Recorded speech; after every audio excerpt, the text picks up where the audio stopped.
All right, then, guys. Hello.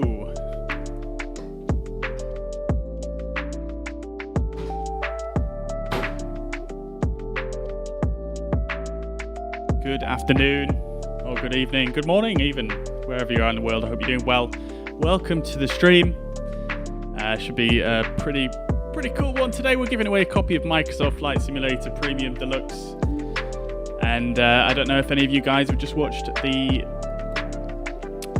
Microsoft and Bethesda conference at E3. They've actually just announced Microsoft Flight Simulator is coming out for Xbox on the 27th of this month. Pretty cool. I think a lot of people have been waiting for that announcement. So very cool. Let me just actually double check that was the 27th. Sorry, 27th of July, not 27th of June. All right, well, welcome everyone. Flight Aviation, welcome. Yeah, of course, just to clarify, of course you can still win. Without being a Facebook subscriber.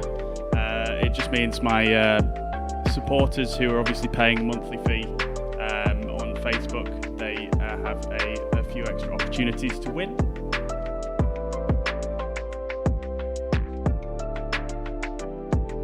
That's all it is really. But of course, yeah, I mean, you still have a chance to win, obviously, even if you don't, even if you're not a supporter of the channel on Facebook.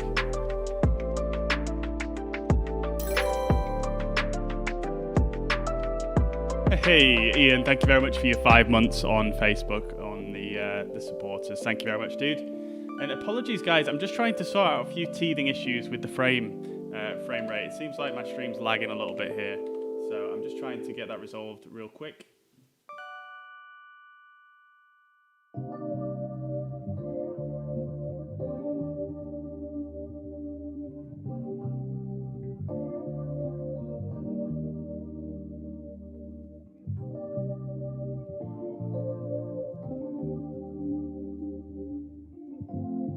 Okay, cool. I think we're getting there. Cool. All right, yeah, so welcome back, Flight Aviation. Good to see you again. Like I say, of course, yeah, everybody has a chance at winning. It's just my Facebook supporters will have just a little bit of an extra chance because obviously, you know, they're loyal supporters of the channel. So I felt like, you know, obviously it's a good way to give back to my supporters. And yeah. That's it. I'm going to mute the alerts for today because I think obviously there's going to be a few coming in through the competition, but I will obviously try and get around to thanking everybody. So thank you very much, Thomas, coming over from Facebook by the sound of things. Thank you very much for subscribing over on YouTube. Trask DKL, thank you very much for the follow over on Twitch. Tom on Twitch as well, Tom Bomb. Thomas James, thank you very much for subscribing on YouTube. Hassan, thank you very much for the follow on Facebook. Ian, of course, for the 5 months support on YouTube. Much appreciated, man. Thank you very much, as always, for your generous support. Lisi and Microsoft Flight Simulator Enjoyer, thank you very much for the follow over on Twitch. Hope we're all doing well. Jeff, welcome to the chat. I hope you're doing well. Good to see you. Hassan, welcome as well to the chat. I hope you are doing well.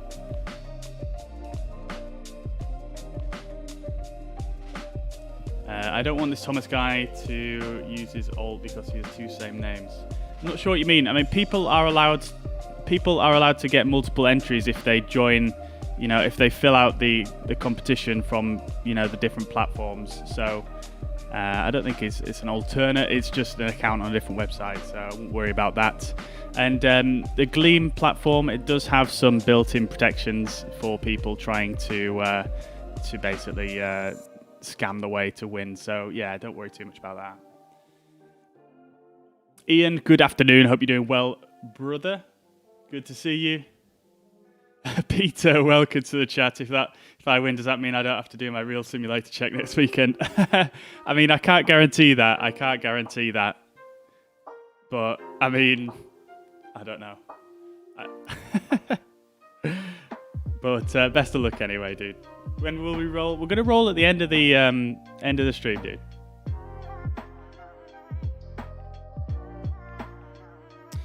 If you win this, it'll be my first time. Well, that's amazing, dude. Best of luck to you. Best of luck to everyone entering.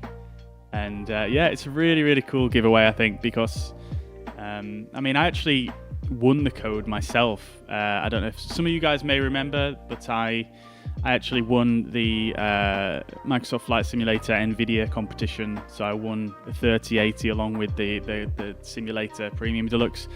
I'd already have Premium Deluxe, so I feel like, you know, I can give that away to the community. Ramsey, good afternoon, brother. Good to see you as always, and thank you very much for the 200 stars, man. Thank you, thank you, thank you.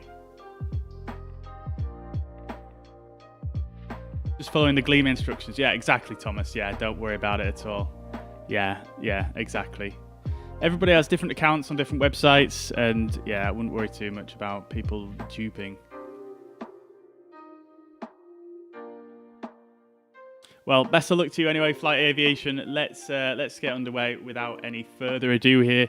It's been quite a while since I've been in Microsoft Flight Simulator, actually, so this should be a lot of fun.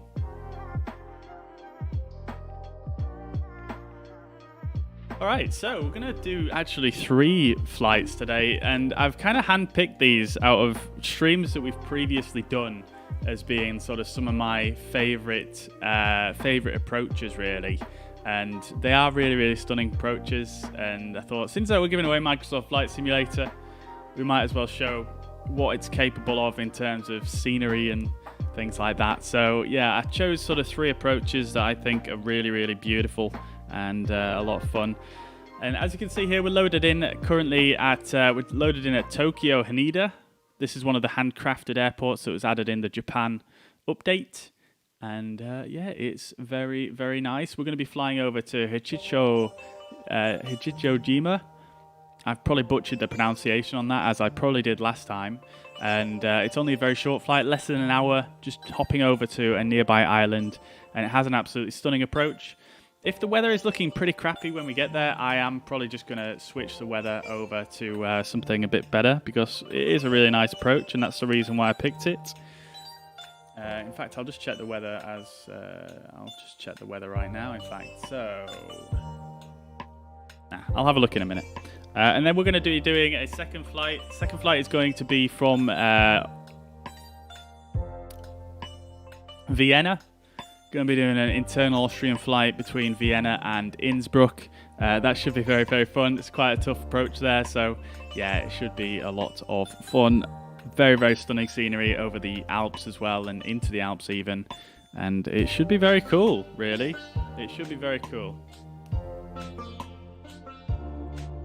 And the final flight we're going to be doing is from Nice to Corsica, which again, as you guys, I've done that a couple of times on stream actually, and it's just an absolutely stunning approach over the water and just looking in over towards the island, and the airport's just surrounded by mountains. It's very, very nice.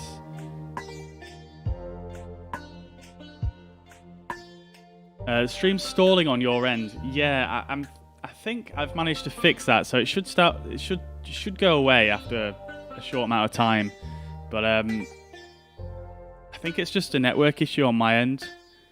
So hopefully it will go away fairly soon. So yeah, stick with us. I'm seeing the green square on my screen, and that's not turned red for quite a while. So I think it should catch up soon, and we should be good. Jeff, thank you very much for sharing the stream on Facebook. Flight Aviation, the Microsoft Flight Simulator, it's going to be for, well, it's for a Microsoft Store code, so it's not through Steam. But it doesn't really make a difference. It's just the same regardless of the platform. Oh, no way, Peter. That's amazing, dude. I've always wanted to go on a flight to Innsbruck. I've just never done it. But I would love to do it and experience the approach. It looks very, very cool. Steve, welcome to the chat. Hope you're doing well. Good to see you. Good to see you. All right. Shall we get underway then? Yeah, as you can see, the weather is pretty atrocious here at Tokyo. can hear a fair bit of thunder going on. But I think the thunder and lightning in this sim is it's a little bit overdone, isn't it?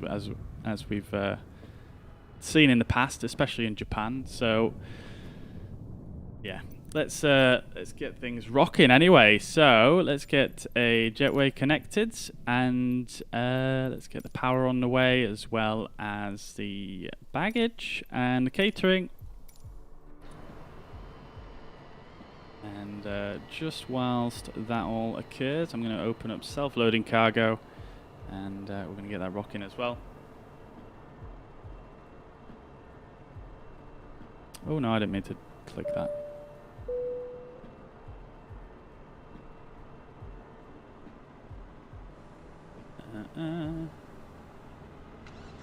Right, not connected to simulator. Okay, bear with me. The usual teething issues here as we start the stream. There we go, that's that one. I really hope self-loading cargo stops using FSUI PC. That's just something I only use for self-loading cargo, and it's just not that great. Seems to mess up quite a lot. All right. Daniel says, still having problems setting up the throttles. Hope you're well. Thanks for the help. No problem at all, Daniel. I mean, what aspect of setting up the throttles were you struggling with? I've actually just redone mine today, and it's working pretty nice.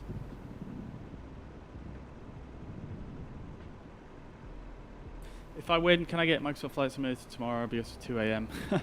Well, the general rule is that unless you're a Facebook supporter, that you have to be present to claim the prize at the end of the stream.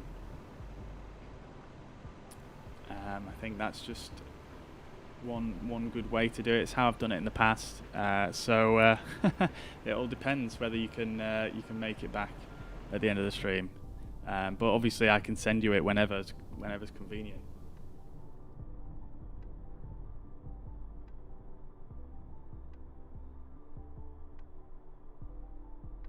Long time no see, but it's my fault. Have a great stream. Thank you very much, Sky. Thank you very much. But yeah, it's good to see you. Good to see you. Yeah, I think we're still having a few issues with the network. I'm not sure why it is. Let me just have a quick look here.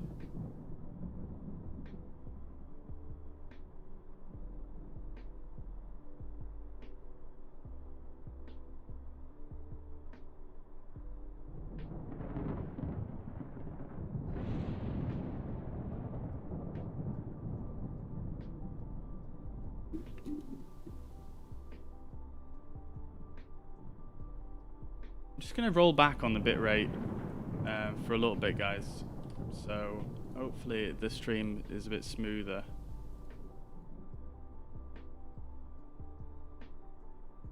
All right, let's get started anyway. Peter, enjoy your cookie, dude. I hope you're cooking something tasty.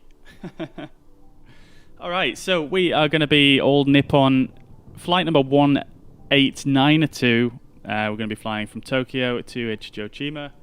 And the departure time is going to be in about just under half an hour.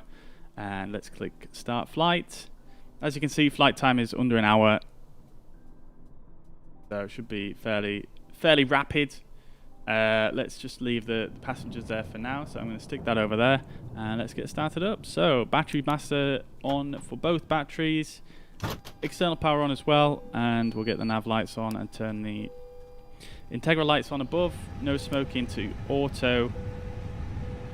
Emergency exit signs can go to armed. Crucial oxygen can come on, and the ground flight recorder can come on. I've completely lost where that is. There we go. I've been flying the A300. Things are in slightly different spots as to where they are in here. And then we can put the ADIRS to nav.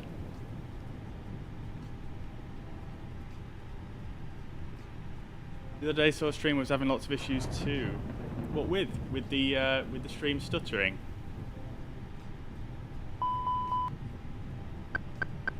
There we go. So we've got the triple click now. We can do a quick engine fire test. So let's just do that. So Good on engine 1. Good on the APU, and good on engine 2. Beautiful stuff. I'm going to leave the fuel pumps off for now, and we'll jump on down to our FCU. Just turn up the brightness here. Switch this to QNH. I'm not sure why it's defaulting to inches of mercury. I'm not sure why it does this either. It's a bit strange. I think it switches to well, what it should look like when you've actually put a flight plan in. So I'll do that in a moment. So we'll turn up the lights there. We'll set the auto brake to max whilst we're here. Jump down here. Let's get the brightness up on here as well. Excuse me. We'll get the brightness up on here on the standby instruments. Great stuff. Jumping further down here, let's skip over there. Let's get the integral lights on here and a little bit of flood lighting. That should do it. TCAS is in standby. Transponder is off or in standby. Predictive wind shear off. Weather radar off. Everything else looks good. Great stuff. Let's jump over to our primary flight display and the navigation display. Get the brightness up on those as well, and that's looking good. Great stuff. Get the QNH. Current QNH is 1008. Great stuff. Okie dokie, let's get the FMS configured.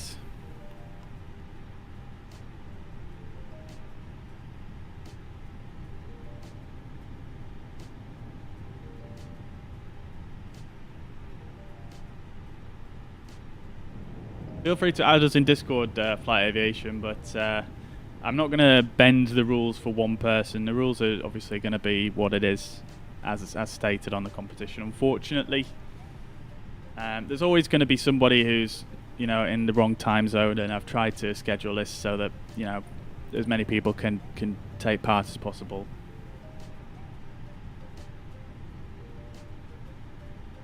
Chat not scrolling up, about 6 minutes behind. Oh, weird. Well, on my end, I'm pretty sure it's a network issue, but it seems to be resolving itself.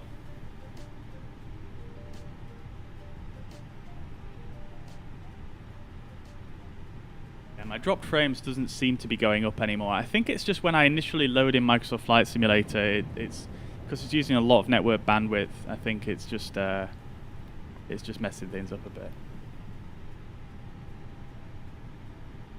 Switch to Twitch, no issues there. Great stuff. Glad to hear it. Yeah, so if anyone's watching on Facebook, sounds like Twitch is okay. It should be the same on all platforms, though. It's a bit strange that it's just Twitch that's not having any issues. Alright, cool. So that's that. We've init flight planning from SimBrief. That's fine. We don't need to do a weather request and Natis right now. I've got the METAR just on my other screen here. We'll go perf, weight and balance, and we shall go to payload, and we'll press load. So that's fine. What we'll do for the fuel is we'll do this through the flypad, and we'll call in the fuel crew. So let's see now. I haven't used this in a while, so I probably need to put this back in. So put in our username there, and we'll just bring things in from SimBrief like so. That's fine, and then we'll go over to fuel, and our block fuel for today is going to be 4733. So we'll need a bit of a defuel here.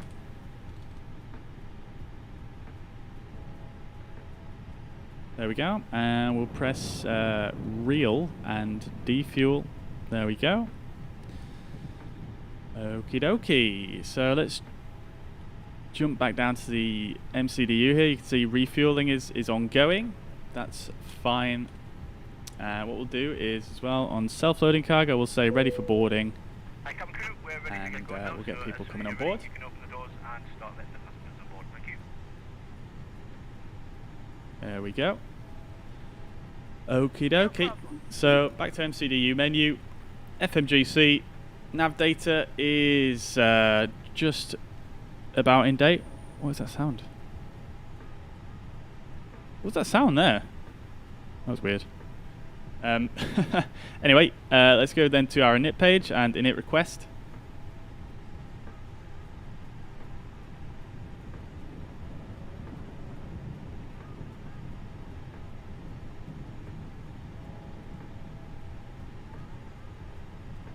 Thought it was Facebook red tape. It seemed to clear up a while. Yeah. I mean, it looks like mine's stabilizing now. I think like I say, it was the initial load the Microsoft Flight Simulator likes to do when it loads up. 92 entries.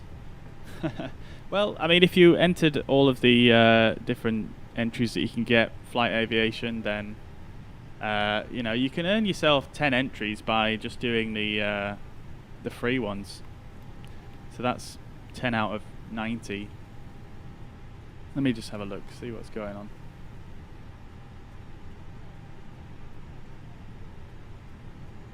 Yeah, so we've got 96 total entries. That's 96 entries in total, not 96 people.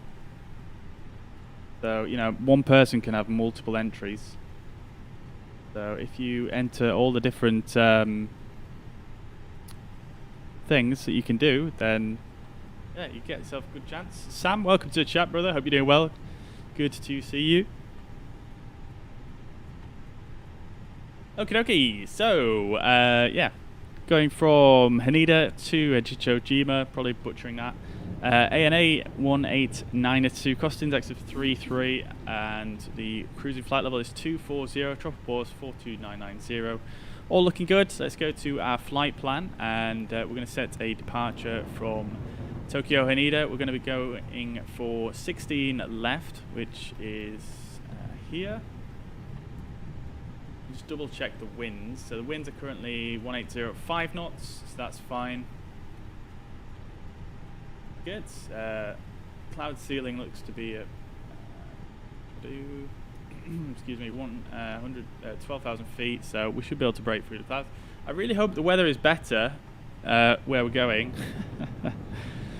Okay, and then we'll go for the ISAGO 2 departure with the ZAC transition. So that would be ISAGO 2 and ZAC is a transition. Let's insert that. Great stuff. And then we'll input our arrival. Now, we're not going to actually do an arrival star. I'm not even sure if there is any at this airport. But we are going to tune in the RNAV for runway 08. Now, I don't know if the RNAV is going to work, so I might have to just treat it as an LNAV approach, but we'll see when we get there. It's Microsoft Flight Simulator, isn't it? So refueling is still ongoing, so just checking on that. Let's go to the RadNav page. We have the ILS tuned. Now, I'm not sure if they already added this or not, but I think they added it now, so it automatically tunes the ILS for your departure runway, so you get that guidance on the PFD. So it has. That's great. Okay, great stuff. All right, init B then. So we'll put in our zero fuel weight and zero fuel weight center of gravity, 59.7 and 30. And the block fuel is, as we said earlier, it's going to be 4.7 tons.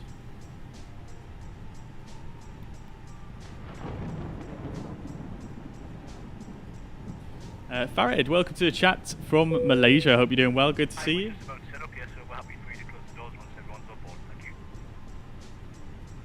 How do you get 10 entries? Well, you should just be able to open up the competition. Okay, great. And get you, just fill out all the,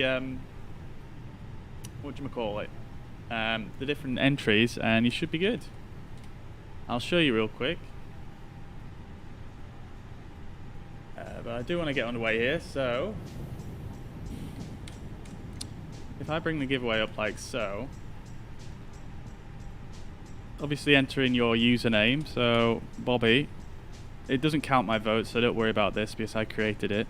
And then if you get 10 entries by doing visit me on Facebook, view the post on Facebook, follow me on Twitch, visit me on YouTube. Obviously make sure you follow me and like the stream as well. That'd be much appreciated. And then also follow me on Twitter, visit me on Instagram, and then once you've done all those, you click for a bonus entry, and that will give you a total of 10 entries there. So 1, 2, 3, 4, 5, 6, 7, and then 3 for the bonus.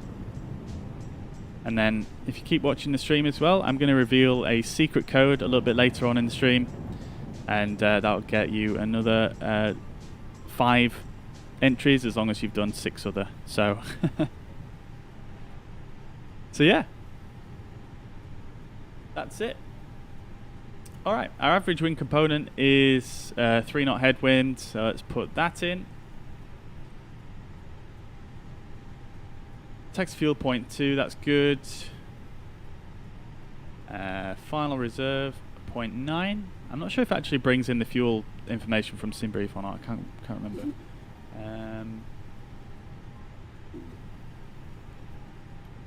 Okay, cool. We're all good there. So that is okay.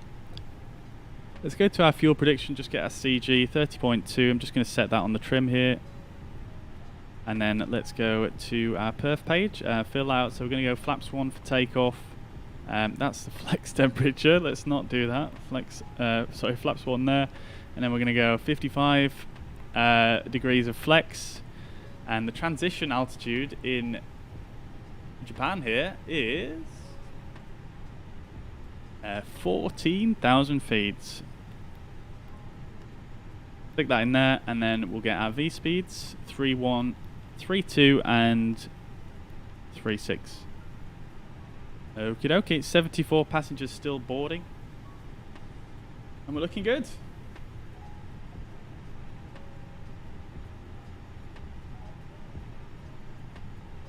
I'm planning to give the copy away. I have a Microsoft Store CD, not a CD, a Microsoft Store key that you can just redeem on the Microsoft Store on your Xbox account. However you redeem keys on Microsoft, I can't actually remember how you do it, but it's just I have a key already, and I'll just email it to whoever wins.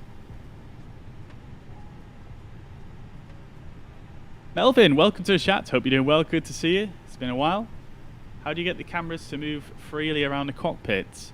I'm using the translate keybinds. So if you go into your options menu, there is an option to use the translate the camera forwards, backwards, left and right. Like so. Okay then, so that's that set.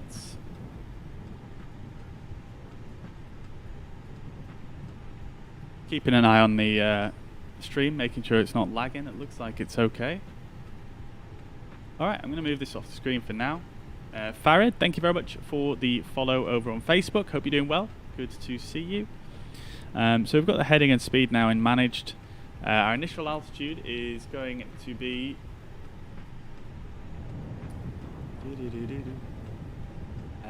there isn't actually an initial climb clearance on this departure.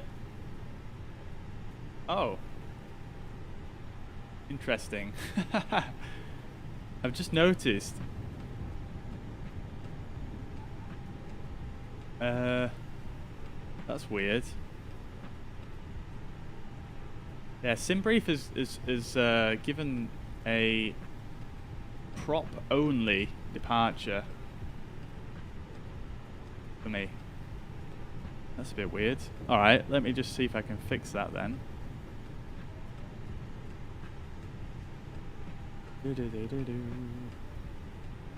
Can't actually see any other departures that link up with my route. So I think what we'll probably do instead then is we'll just go direct to the first waypoint. So we'll go 16 left still, and that's it.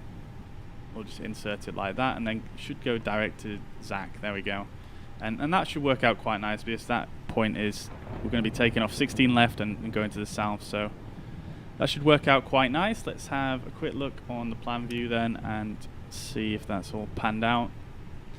Yeah, so going straight out to the south like so, off 16 left. And that's good. Then we've got the RNAV approach into our destination. Great stuff. So our cruising altitude is 24,000, so let's set that.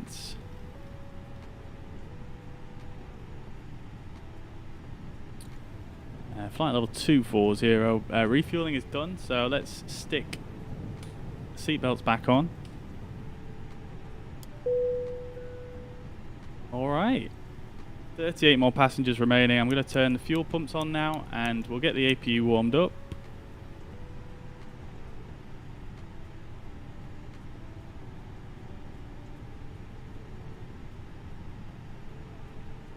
Stream's running fine now. Great stuff. Glad to hear it. Glad to hear it.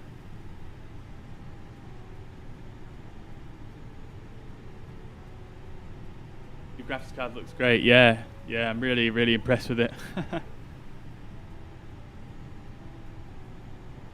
Stream smooth as butter, clear skies ahead. Thank you very much, Damiana. Welcome to the stream. Hope you're doing well. Lewis, welcome to the chat. Best of luck. Thomas, thank you very much for the subscription on YouTube. Alright, probably help if I hit the starter there, wouldn't it? I'm going to put strobes to auto and I'm going to extend the landing lights just for convenience sake. They're obviously not on yet. Okay, and we're pretty much done with our cockpit prep. I will just check on VATSIM. I'm going to do it on VATSIM, but obviously most of Japan are sleeping right now, so I highly doubt there's anyone on in Japan. So ANA 1892, and we're at A20N.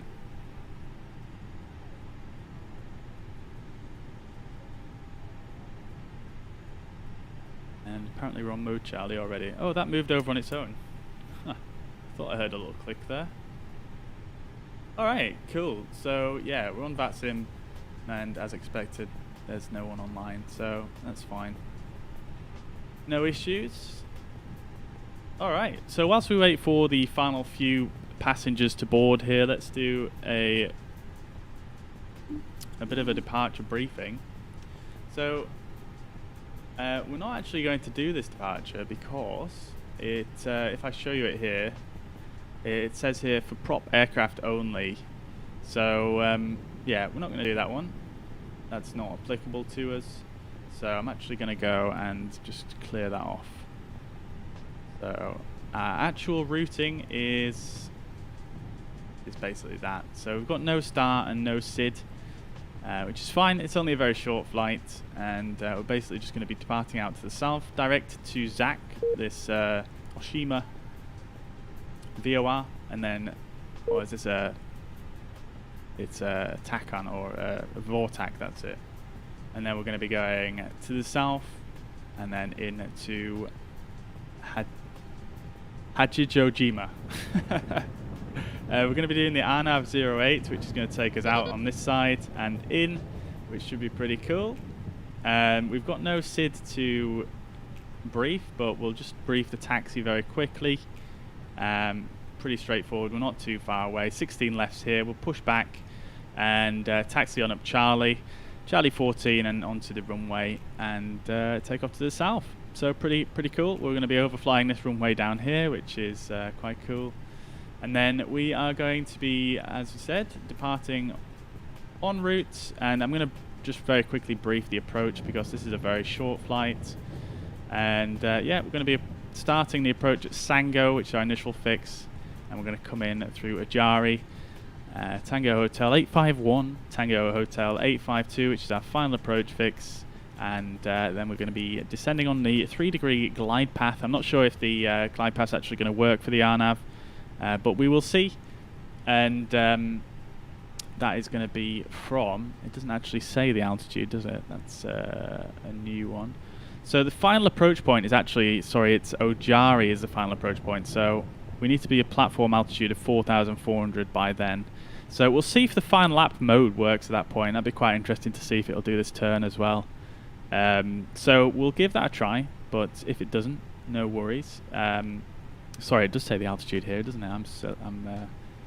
I'm smart, but yeah, it's a 3-degree glide path anyway. Minimums of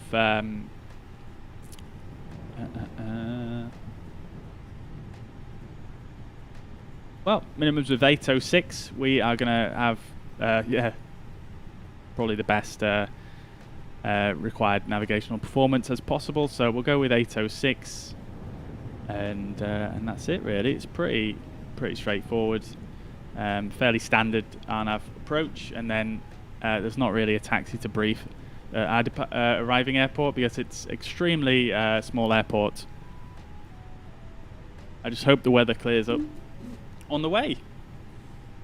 Okay, let's get things fired up then. So we'll jump into the flight deck once again. Let's have a quick look overhead. We've got APU available, and we're looking good. All our passengers are now on board, so let's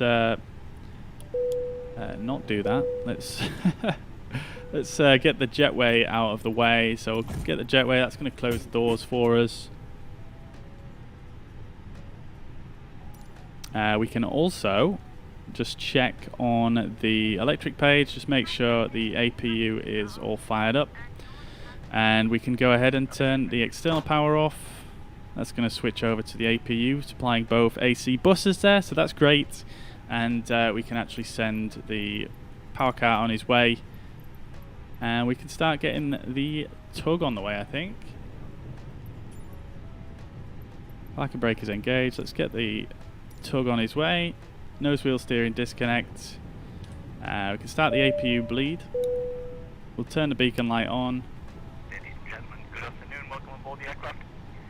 Alright, let's do our before start checklist. So cockpit prep is complete, fuel message is sent, gear pins and covers are removed, signs are on auto, adheres are to nav, fuel quantity is 4.7 tons, takeoff data is set, bar ref is 1008, set both sides. Windows and doors are closed, beacon light is on, thrust levers are idle, parking brake is on, and that is the before start checklist complete.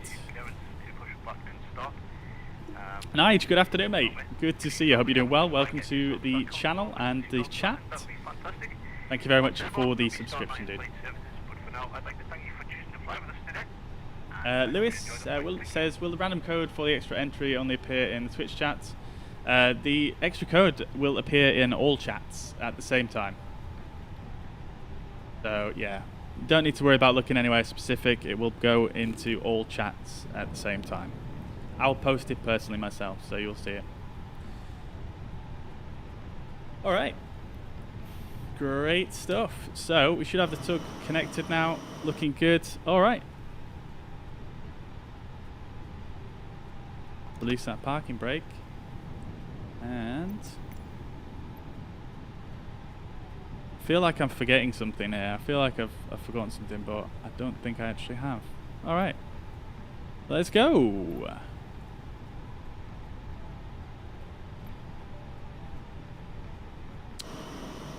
Alright, off we pop. Got this beautiful ANA livery. I think this is like an 8K livery or something like that. Quite nicely done indeed.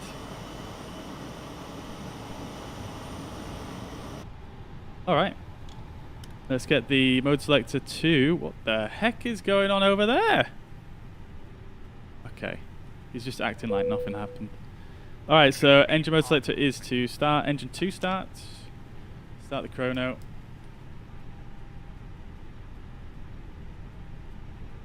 The winner it will be announced at the end of the stream, Lewis. Ladies and gentlemen, on behalf of the crew, I ask that you please direct your attention to the monitors above as we review the emergency procedures. There are 6 emergency exits on this aircraft. Take a minute to locate the exit closest to you. So it'll be announced once the flight ends on the last flight. Should the cabin experience sudden pressure loss, take home and listen for instructions from the cabin crew. Oxygen masks will drop down from above your seat.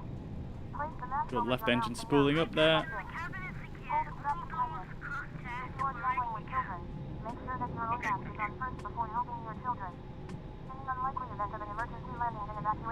Where the fuel pumps are louder than the engines right now. to make sure that all carry-on luggage is stowed away safely during the flight. While we wait for takeoff, please take a moment to review the safety data card image passing in front of you.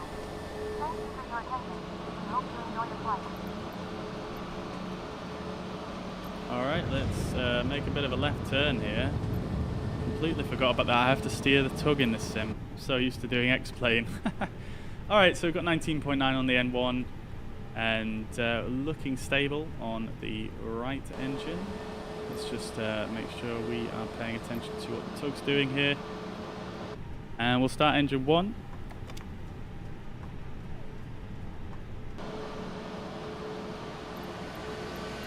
And let's just get him to hold us there, and we'll set the parking brake and send him on his way.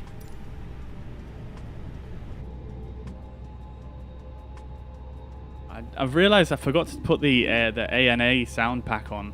That's a really nice one. Completely forgot to put it on.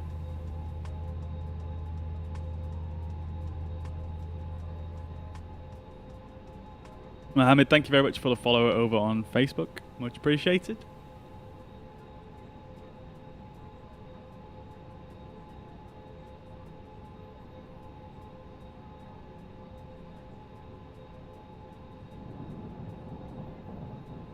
Alright, let's do this thing, guys.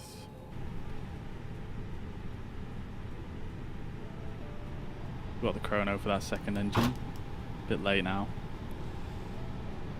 I wonder, have they adjusted the spool up times for this aircraft? It seems quite a bit slower than what it was before. Joseph, thank you very much for the follow over on Facebook. Hope you're well and welcome to the stream. Got you, Nige. Fair play, dude. No worries at all. No worries at all. Alright, we are ready to rock then. Let's move on our way. Total air temperature 21 degrees here in Tokyo. Pretty toasty. Alright, so engine mode selector is back to normal. Let's do our after start checklist. So anti-ice is off and not required in this instance, although we do have some visible moisture above. There may be an idea to turn it on. I am not exactly sure if you would need it in this heat, although it will be colder up there. We'll see how we get on. Ecom status is checked. Pitch trim is set. Rudder trim is 0. And let's do a quick flight controls check as well before we just go any further.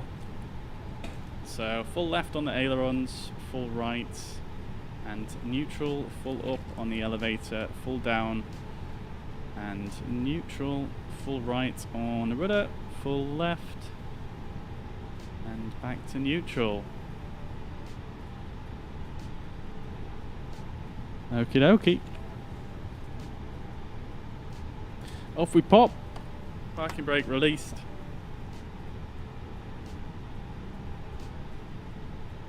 Little touch of breakaway thrust.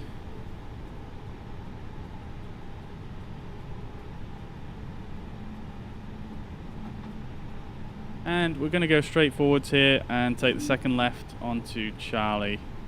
And my joystick, my joystick's giving some dodgy inputs right now. Okay, it seems to have fixed itself.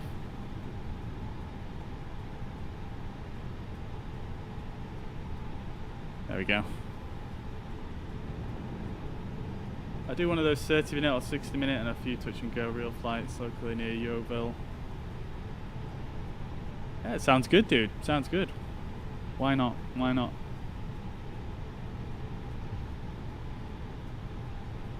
Tomboy, welcome to the chat on Twitch. Hope you're doing well. Good to see you. Let's get our flaps to 1 and arm the spoilers. And 16 right is just here on our right hand side. Alright, let's do the before takeoff checklist. So flight instruments are checked, briefing is confirmed, flap setting is 1+F. V speeds are 3132 and 36. Transponder, we can now turn to auto and TCAS to TARA. And above, we'll turn the predictive wind shear on and the weather radar on. I'm actually yet to try out the new weather radar system in Microsoft Flight Simulator, so that's very cool.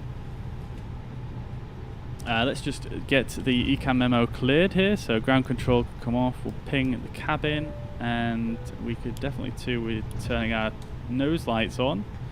Test the takeoff config. There we go. ECAM memo is takeoff no blue.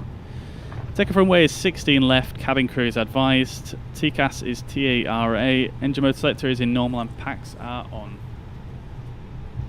For takeoff checklist complete.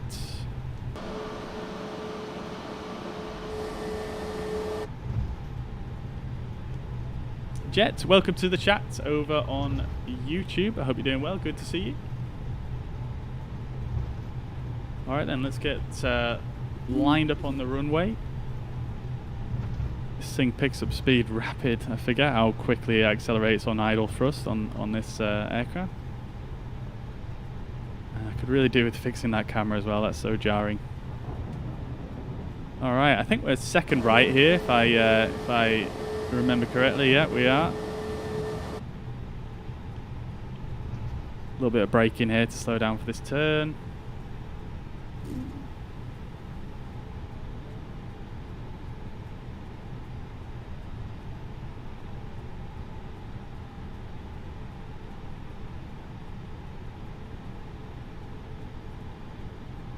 All right. Here we go.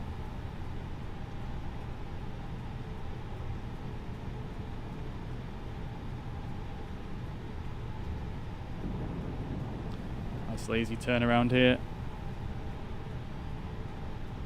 and we've got those nice ground markings from the Xenotech expansion add-on. Let's get the landing lights and the takeoff lights on the nose. Oh dear, that was a bit too much braking, wasn't it?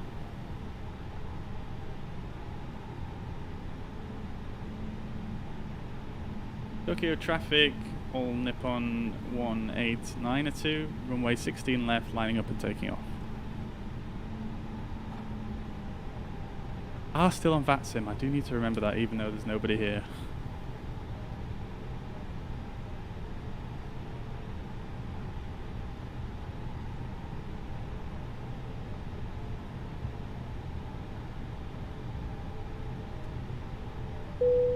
Trevor, welcome to the chat from South Africa. Hope you're doing well, bud. Good to see you, good to see you.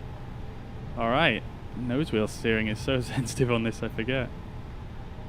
Alright, let's just come down to a stop here.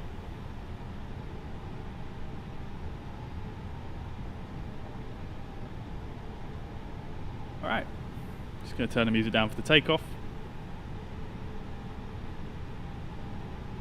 And real quick, I just want to check my volume levels here because it feels like it's very quiet, but it's as expected.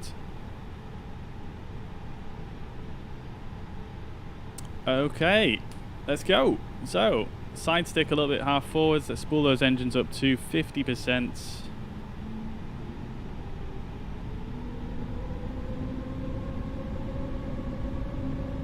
Let's see if they stabilize. I don't know if they've actually simulated that just yet. I don't think they have, no. Alright, and brakes released up to flex. Manflex 55 SRS runway. We do have that runway mode engaged because of the ILS being automatically tuned now. 80 knots, releasing that pressure on the side stick.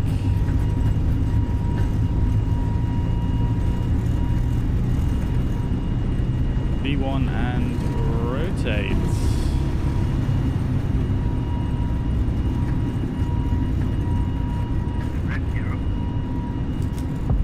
Gear up. Not going to make that turn that the flight director is asking me to do just yet because we're still above the airport.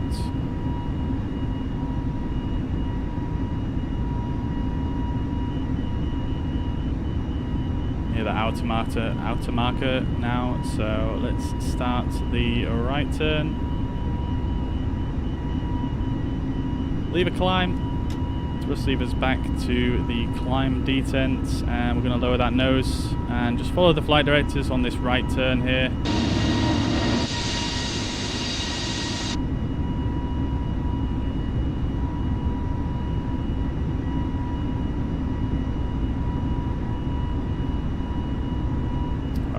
Great stuff. Approaching the S speeds.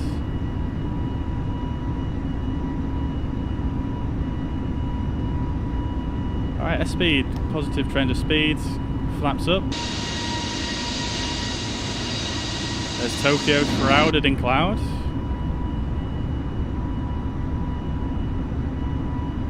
Disarm the ground spoilers now. They won't disarm with my shortcut for some reason. Let's stick the AP in and we'll do that ourselves. There we go. I forgot to lock the cockpit door. Always something. There we go. Great stuff. It looks like we're thankfully flying away from the weather. Yeah, it looks like the weather's up right over Tokyo, so that's quite nice. Let's see what it's like when we get there.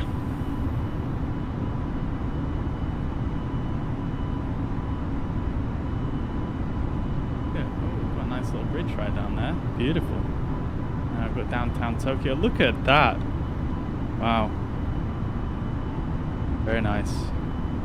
Very, very cool. Love this simulator for visuals. My Doom, welcome to the chat. Hope you're doing well. Good to see you. Thank you very much for the follow on Twitch. I'm doing very well, thank you. Yeah, thanks for asking. How are you doing? We are currently traveling from Tokyo Haneda to Hachijojima. Or Hachijojima, I'm not sure the exact pronunciation. Alright, so we're about to head into the clouds. Let's see what the temperature's looking like. Plus 21 still. Plus 20. It's dropping, but I think we're good without anti-ice.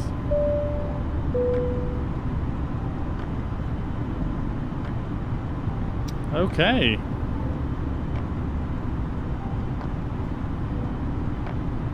Thank you very much for the follow, Lewis, on Facebook. Did I see the new Microsoft Flight Simulator that Xbox revealed today? Yeah, I did, yeah. I mean, it's not a new one, is it? It's just this same simulator, but, you know, on the Xbox platform. Alright, 10,000 feet. Let's get those landing lights off. Nose light to taxi, and, sorry, both the nose lights completely off as well. And we can turn seatbelt signs off as well while we're here. Release the passengers. I did actually forget to turn the strobe lights on for takeoff, but good thing we have them on auto. Oopsie daisies. Alright, now we're accelerating out to our final climb speed of 290 knots.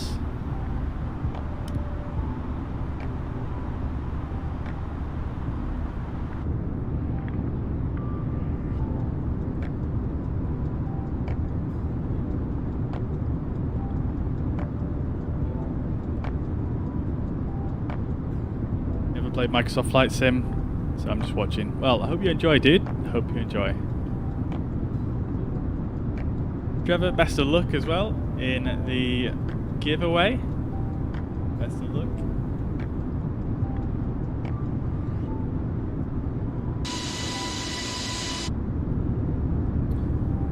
Okay, now a little bit of turbulence here as we pass through the clouds. Might be better to leave the seatbelts on, but I think we're okay for now. Love the wing flex. It looks so convincing in this simulator. It's very nice. Don, thank you very much for sharing the stream. Hope you're well. Good to see you. Ricardo, welcome to the chat. Good to see you also. I hope you're doing well. Alright, so the transition altitude was, what was it, 13,000? So we should put it at standard.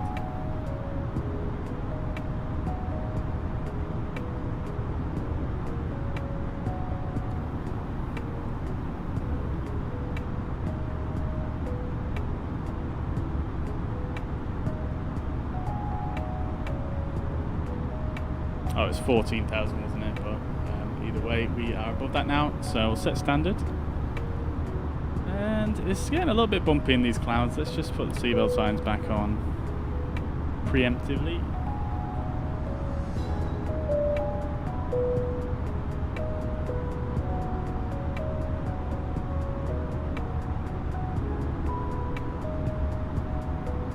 So it's an extremely short flight, this one, so we should be there very, very soon.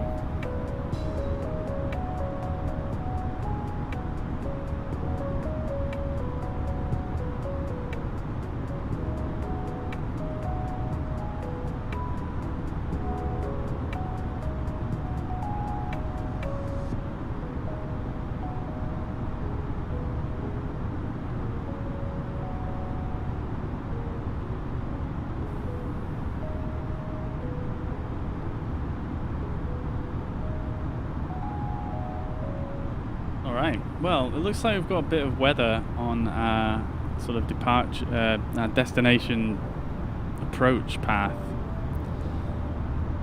So I'm kind of half tempted to maybe clear up the weather. We'll see what it looks like on the descent. But I'm half tempted to clear up the weather because, you know, the whole reason I chose this was so that we could see the beautiful approach.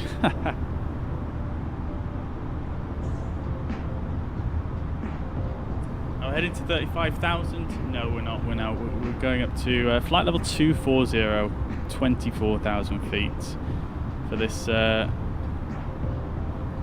this sector. 130 miles to go, and that's probably saying that we are experiencing icing. That is correct. Wasn't keeping my eye on the temperature. Now we're in icing territory, below 10 degrees. Alright, so just to kind of work this out, we're going to be up at flight level 240, so we're going to need 82 miles to descend. Excuse me. Airport elevation at the destination is at about sea level, so we'll need about 82 miles, so we've got about 40 miles to go until we start our descent. So we're basically going to be leveling off and then descending more or less straight away. Ricardo, thank you very much for the subscription on YouTube. And Shane also, thank you for the follow on Facebook. Hope you're both well and having a fantastic day. Welcome to the stream. I hope we break through the clouds at some point. I really don't want to have to resort to turning the turning the weather onto a preset. I really don't want to resort to that, but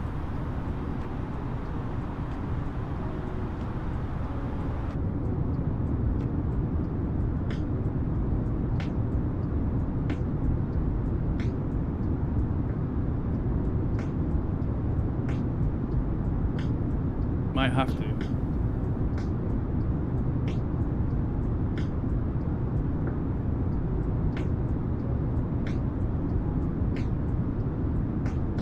Oh, are we about to break through the clouds? Looks like we might be. It's like they're thinning out a bit. Although I could be completely wrong about that. It might have just spoke too soon. There we go, Alt Star. I feel like I keep just seeing glimpses. There we go. That's what I'm seeing. There's two cloud layers. Yeah. Ladies and gentlemen, from the cockpit, just to let you know, we've reached our cruise level and we're not anticipating any major delays, so don't get your destination on time as planned. Oh well, that's somewhat comforting. It's not just a big tower of cloud, although we are going to be sort of flying through it for a little bit here. It might be an idea just to drop down a couple of thousand feet actually.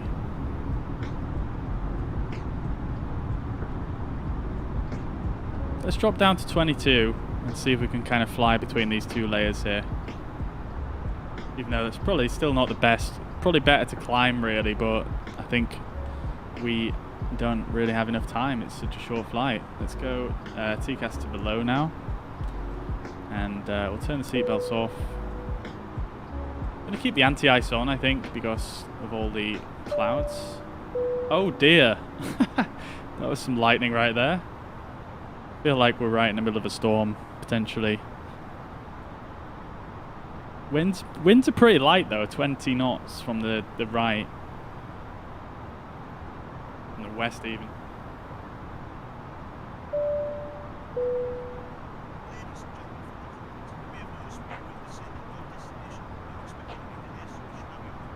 Carl, hello, welcome to the chat. Hope you're doing well. We're flying over to Hajijojima.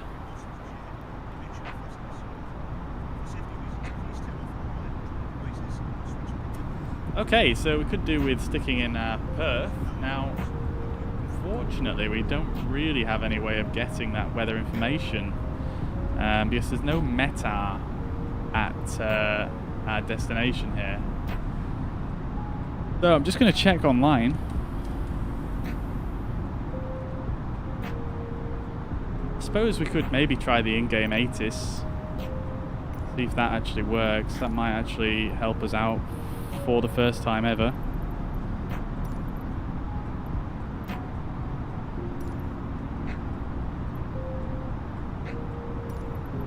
Not showing up just yet. We'll check it on the way down. That's probably our best bet, to be fair, because that's going to give us the in-game weather. So we're at 220,000 feet now, so that's going to mean we need 66 plus 10, so 76 miles to descend. So we've got about 20 miles to go until we start our descent. We can put a couple of these details in here. So for the minimums, we're going to go with 806.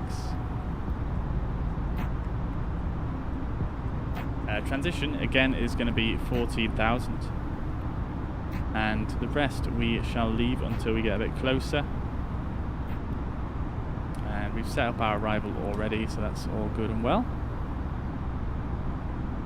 My Doom E, what are you looking for there, dude? On the commands.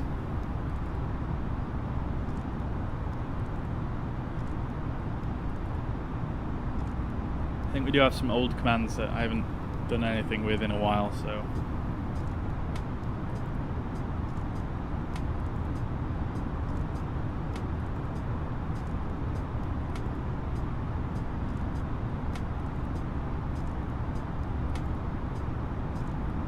But yeah guys, 27th of July for Microsoft Flight Simulator on Xbox. A little bit later than what we were all expecting, to be honest. But nevertheless, it means that the performance update is going to come relatively soon.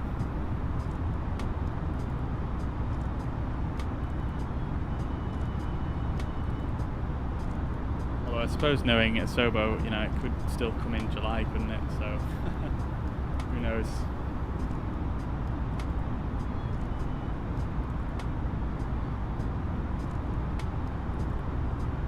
Seems like my bitrate is reporting as unstable on Twitch. It's a little bit annoying, that. I'm not sure why it's doing that. It must be something to do with my internet, unfortunately. I don't think there's too much I can do. I've already lowered my bitrate now. So apologise guys if you get in little bursts of buffering or anything like that. It's just something I'm just going to have to ride out.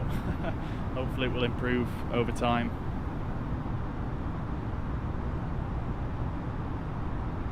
It's sort of prime time, really, internet usage time on a Sunday here in the UK at the moment, so yeah, we're just going to have to ride it out for the time being.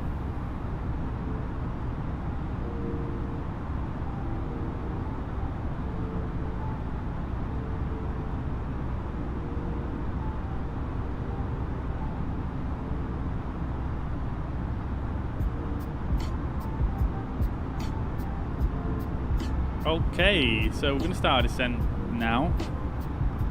We'll wind this down to 4,000 feet. We'll go open descent, 4,400, and we're going to put the seatbelts back on because it's getting a little bit bumpy here. We'll leave the anti-ice on, and yeah, we're going to send ourselves down. Hopefully the weather is a little bit better as we get over there, but it's not looking too promising. We'll see what it's like once we get down to, say, about just below 10,000 feet maybe, and we'll see what the cloud ceiling's looking like.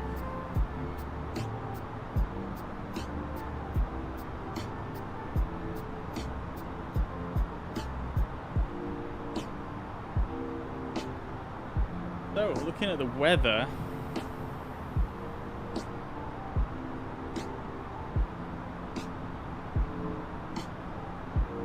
On Meteo Blue, the weather at the moment is southeasterly wind. So that's... what runway did we... Oh dear, what's happened? Why has it gone direct Sango?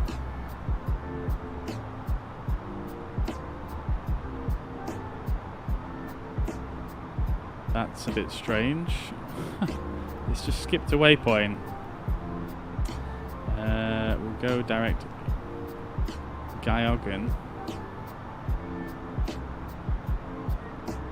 There we go, that's fine.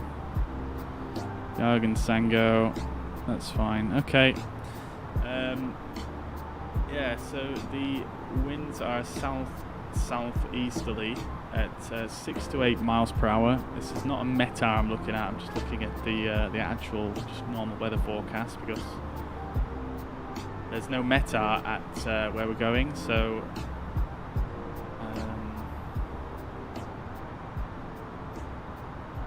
we're planning for runway 08. It's not actually looking that great, is it, for a south-southeasterly wind? I'm sure there's a runway that points south-south. I suppose not really. We'll just see what the in-game ATIS is saying. Let's see. There we go. Tune. Oh no. Oh no, there's no ATIS, which I suppose is realistic. I suppose this airport has quite limited service.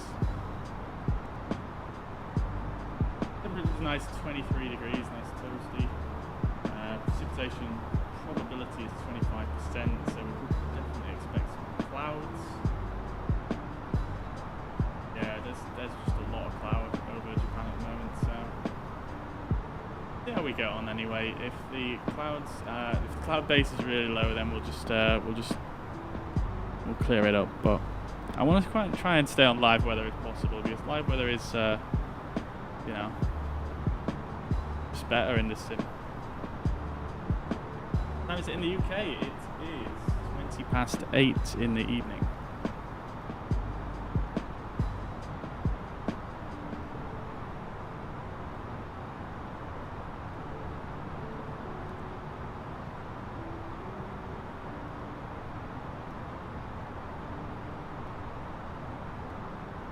Alright, we're on our way down. Oh, baby.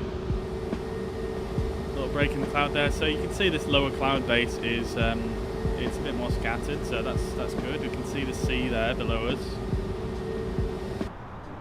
That's nice. Let's see where we are on the descent. So 50 miles to go. We are at 12,800 feet. Let's actually set the QNH now. 1010 is the QNH. So at 10,000 feet, we want to be about 30 miles out. So yeah, we're just probably a little bit low on profile, but that's fine.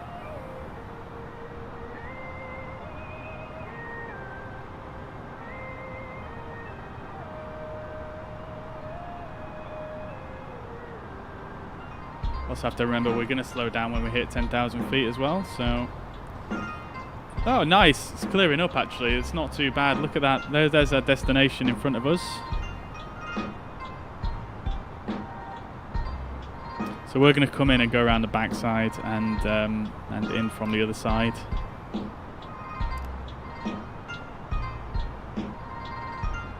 Such a cool island. It's just got this volcano on one side, and it's just like this little settlement right in the middle, and the airport is just right in there.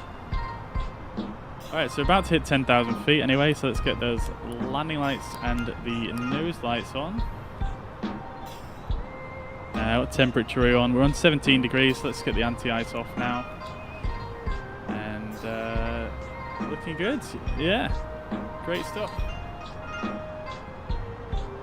Alistair, good evening. I hope you're doing well. Good to see you. occurring. We're doing some short hops tonight, and we're doing a giveaway. So thought I'd do some pretty nice approaches, I think, in Microsoft Flight Simulator, and really just kind of show off what it does best, and that's have really nice scenery. So yeah. I am going to go for medium auto brake for this runway because it is really quite a short runway, and everything else is set up okay for now. We can't get the winds, etc., because of no ATIS, no META, and really not that much information to go by, really. So we can't really put in any destination data. I mean, we can put in the QNH, but I mean, I don't know if that's really going to do anything for us. We can put in the temperature as well. I think it said it was 23 degrees, and the magnitude of the wind, we don't know. So we just have to deal with it. All right, we've hit a decel point here, and we are slowing down to green dot speed. This Sango waypoint here is the initial fix, so decel point is a little bit earlier than perhaps what it would normally be. We've still got a fair distance to go. 35 miles. So I suppose not too long, really. It's just because it's a tiny island, it looks far away, I suppose. We've got the VDEV showing up, which is interesting. I'm intrigued to see if that works.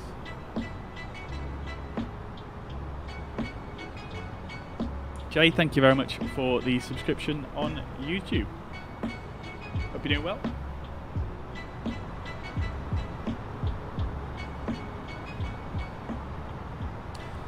Okie dokie. So, we are right on profile here. I'm intrigued to see, as we approach 4,400 feet here, whether this VDEV starts actually coming up and working for us. Very intrigued.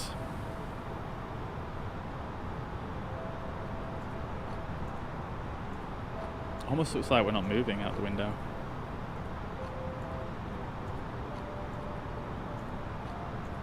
Hey Stephen, how you doing, brother? Good to see you, mate. Good to see you.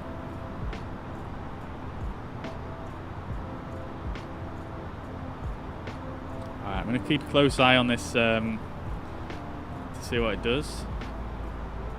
This tends to do some weird things on our nav approaches.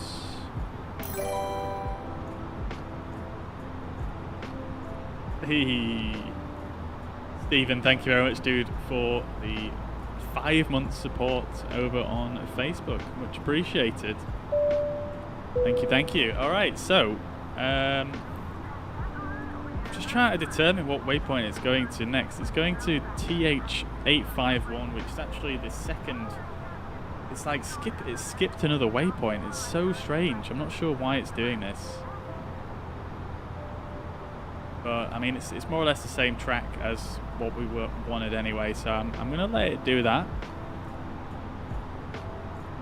And I'm intrigued to see as to whether this final app mode is going to work here. Very intrigued. I don't think it is, because it's been doing some very weird stuff so far. But we shall see.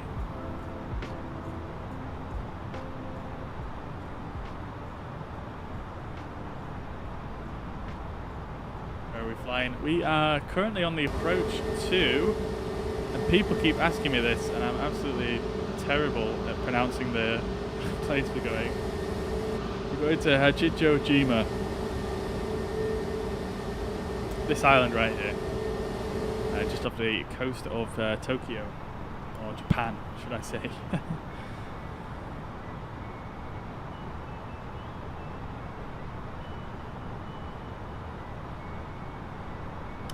I'm going to attempt to do an RNAV approach. Let's do the approach checklist, speaking of which. So, briefing is confirmed. We did that earlier. ECAM status is checked. Landing distance is 23 miles approximately. Seatbelts are on. Barra ref is set 1010. Both sides minimum is set to 806. Engine mode selector is in normal. Approach checklist complete.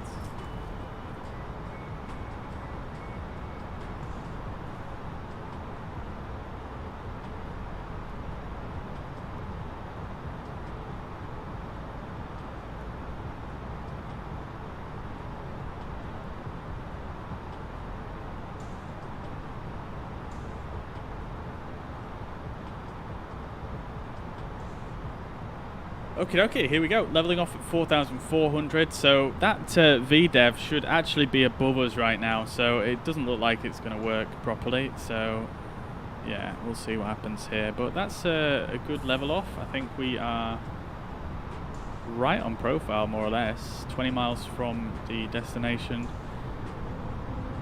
Green dot speed. That's looking pretty good. Let's just have a look here. If I toggle that landing system on and off, sometimes that causes a VDEV to refresh, but it's not.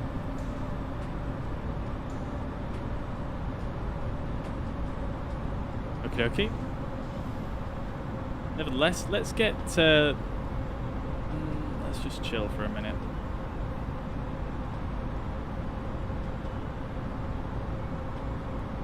Probably leveled off maybe a bit early there, but nothing too crazy.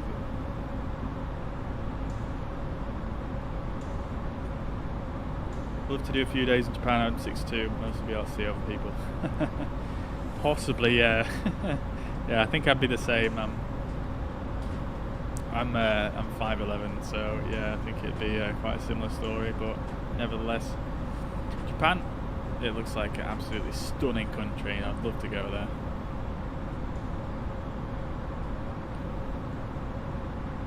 Coastline looks a bit funky. Considering they've done a world update here, and they did want a handmade airport on this island, they didn't do too much to the actual terrain by the looks of things. It looks a bit funky. Alright, so let's try approach mode. No, it won't even arm. Alright, that's fine. So let's then go to flight path angle 3 degrees.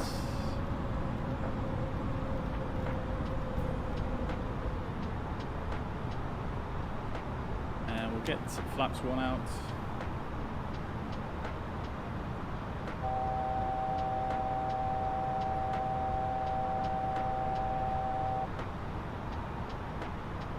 Around altitude is going to be 5,000 feet. I have a feeling it's going to cut this corner off or do something weird, so let's just set the go around altitude.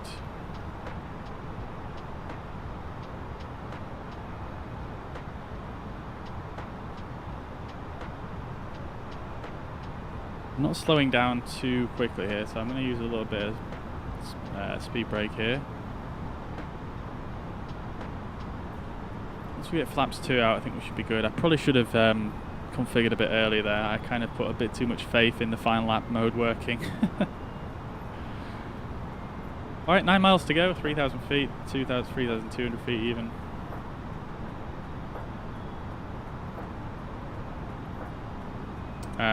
There we go, just below the VFE next. Markers just... And there we go, there's the airport in sight.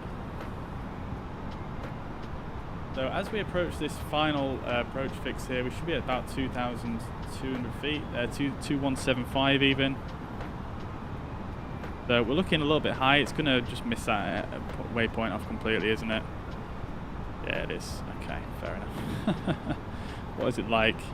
Alright, let's get the speed brakes armed anyway. We'll go for flaps 3, gear down. And I'm actually going to fly manually now.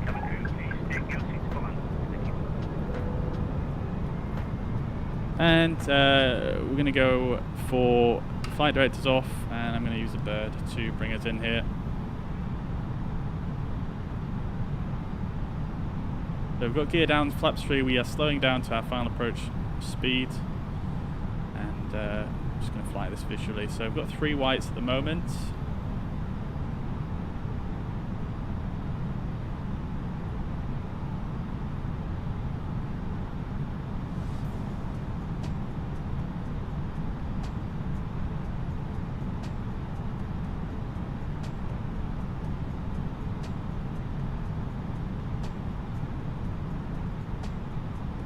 Still 3 whites, surprisingly. I definitely overshot that turn. There we go, 2 reds now. Start shallowing out that descent so we can lose a bit more of that speed just to get the final stage of flaps out here. Flaps full. Alright, landing checklist. Cabin crew advised. Auto thrust is speed. Auto brake is medium. Landing. ECAMO is landing no blue. We'll just do that. Cabin crew, please take your seat, please. 1,000. 100 above.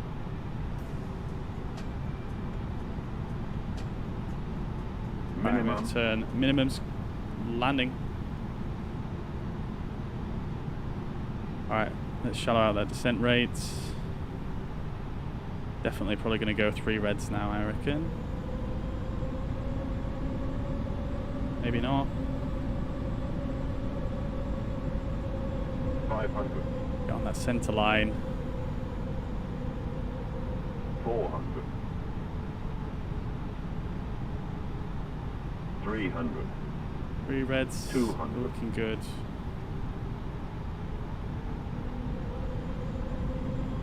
100. 50. 40. 30. 20. Retard. 5. Little float there. Let's go for reverse full.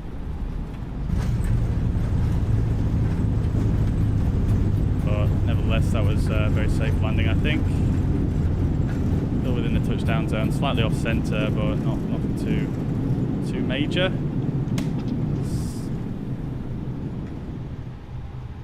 All right, there we go. Here we are. Welcome, welcome.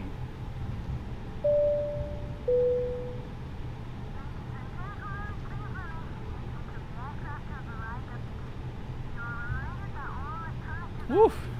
That was butter, wasn't it? 81 feet per minute. Ooh, we had a bit of a... I didn't even notice the wind, I'm not going to lie. It must have been a very...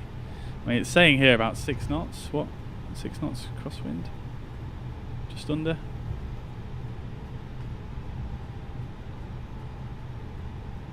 Alright. Yeah, that was nice buttery landing there. I'm just... I still need to work on my centerline tracking. I always seem to land to one side of the centerline so often.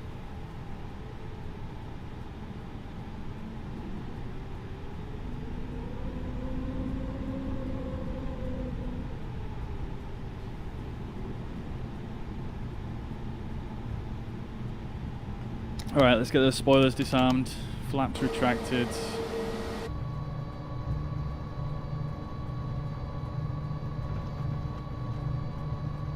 Buttervid, please. Oh, let's not go off the runway after all that.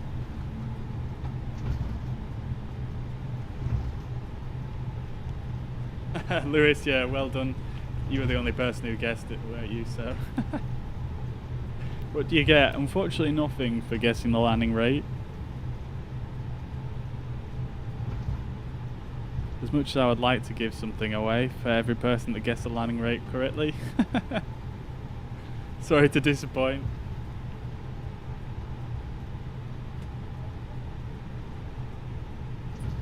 Thank you very much, Mariner. Right, after landing checklist, flaps retracted, spoilers disarmed, APU, we can go ahead and turn that on. Turn the landing lights off. Eesh. God, the click spots on these switches are always a bit strange to me, I think. They need to do the ini builds click spots like they do on the A300. Those are so nice. So APU is on, and we can turn off the predictive wind shear and the radar now as we are on the ground. And that is the after landing checklist complete. Let's turn in. We can turn off the strobes once we get around this corner here.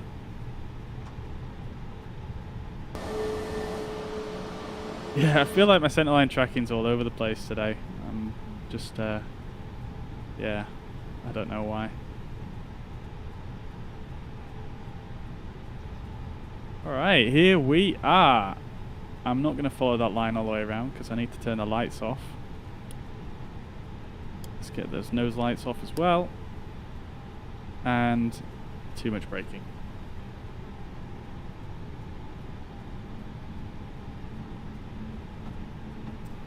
Ah yes, TCAS, good call, yes, but TCAS doesn't work on a radar, so I don't think it would toast the ground crew. It's just a radio thing, isn't it?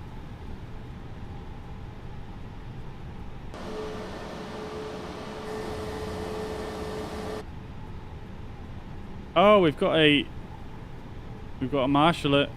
Love to see it.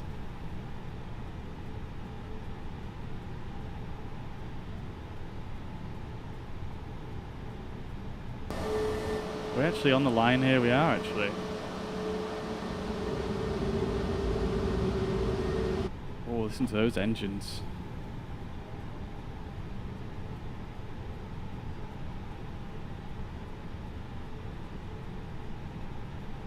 Go on, do me proud.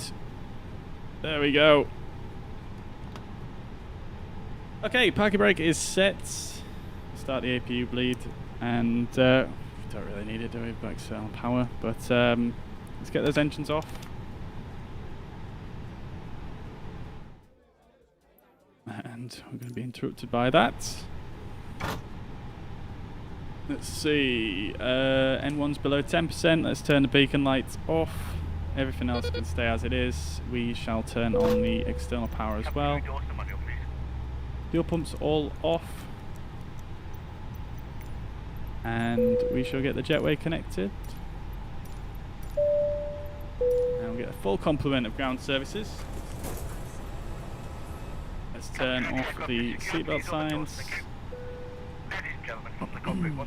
Parking checklist. APU bleed is on, engines are off, seatbelts are off, external lights are as required. Fuel pumps are off, parking brake and chocks are in, and we don't have chocks yet for this aircraft. So that's fine. Parking checklist is complete.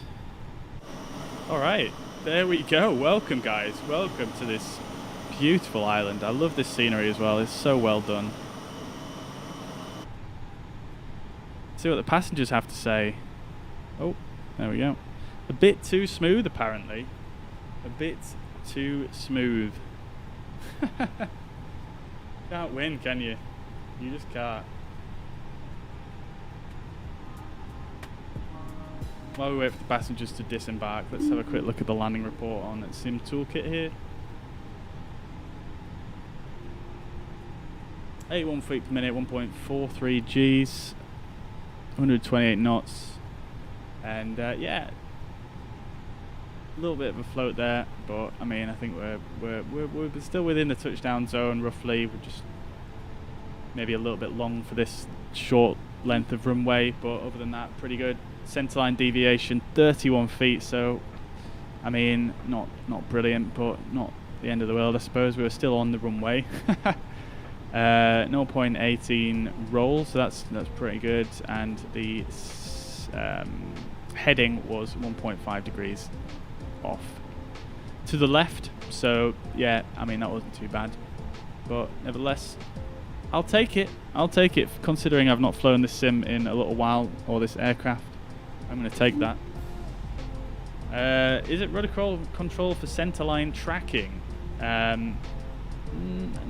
Depends on the scenario, I suppose. For centerline tracking, you want to be using ailerons. You want to be rolling into position and tracking the centerline as you come in. And I'm really, to be honest, pretty bad at doing that. To be honest, I get distracted by other stuff and forget to follow it. But I suppose you would use the rudder potentially in a crosswind landing to straighten yourself up and get yourself on centerline when you are landing in a crosswind. Well, I suppose if you're a little bit off centerline as well when you come into land, you could use a little bit of rudder to make sure you're pointing in towards the centerline as you touch down, so that you don't go rolling off the side of the runway.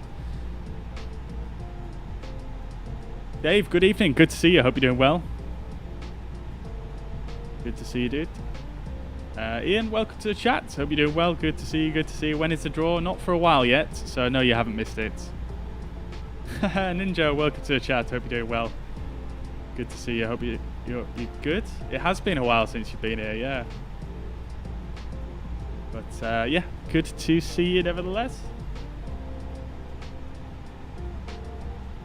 All right, passengers are still deboarding. I think it's probably stuck here, so let's just deboard them all. Flight report 8+. I'm going to take that. A+, bit too smooth. You can't please everybody, can you? You just can't. Although, having said that, the comments on here are probably quite accurate for once. I mean, it always says the same thing, but basically when you get a bit too smooth, it's saying your landing was very good, but you ensured the comfort of your passengers, but you're in danger of causing the aircraft to float down the runway, stopping distance, potential control of the aircraft. Tried to manage the flare a little bit better, which is fair enough, I suppose, on a short runway like this. Yeah, you definitely don't want to really float too much, so that's fairly valid, but it comes up with this comment when you're landing on a runway that's like, you know, it's just insanely long, and it's just, I suppose it's not really too relevant, but yeah, there we go. There we go. Welcome to Hajijojima. And again, I love this scenery, it's so nice.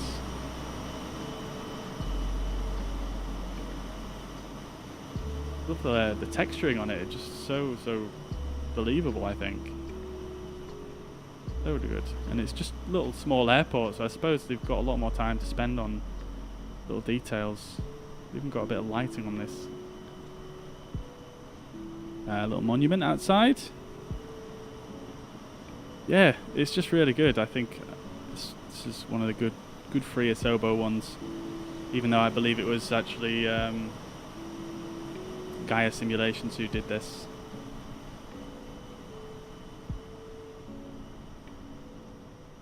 Yeah, just really nice. Really, really nice. And yeah, it's still looking very cloudy here in Japan. Alright. Let's go again. So, we're going to do another flight now. Not in Japan this time. Let's just quickly shut down the aircraft, because why not? Alright, let's turn the APU lead and the APU off first of all. We are on external power. Strobe can go now to the off position. We'll turn the emergency exit signs off and the crew supply oxygen off. We shall also set the ADIRS to off, and I think that's about it above. Let's turn the nav lights off as well, because we are shutting down the aircraft. Oh, did not mean to do that. Alright, we'll get this and this turned off, and I think we're pretty much fine to do it, to shut down. Just clear out the rudder trim, unlock the cockpit door, transponder to standby, and that is a wrap. Let's external power off, both batteries off, securing the aircraft. Checklist, brake temperature we didn't actually check. Absolutely fine. In fact, surprisingly low actually, considering we used medium auto brake and it's quite warm outside. ADIRS are off, oxygen is off, APU bleed is off, emergency exit lights are off, signs and most no smoking is... Oh, we didn't actually turn the no smoking signs off, did we? There we go. And APU and battery is off. However, the APU is still powering down, as you can see, it's still available and supplying power to the aircraft. Yeah, it's still going to take a little bit of time. But nevertheless, we are going to move on now. We are going to now fly from...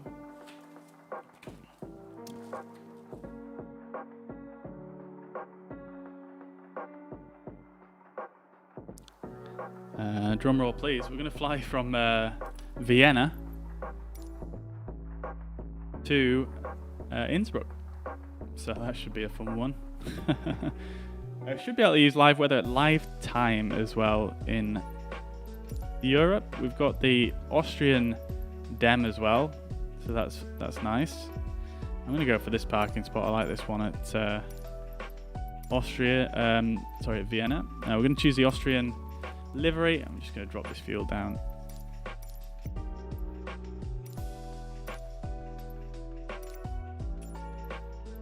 And Let's go for live weather, live time.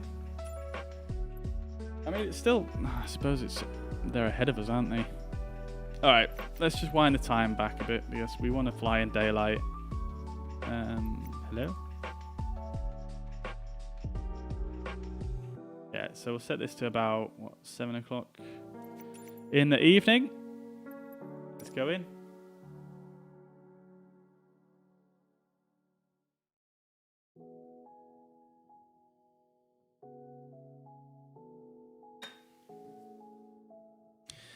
All right.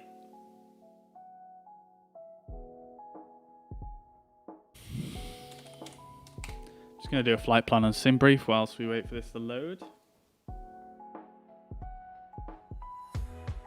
So we are going to be Austrian 906. We're going to be flying from Vienna to Innsbruck.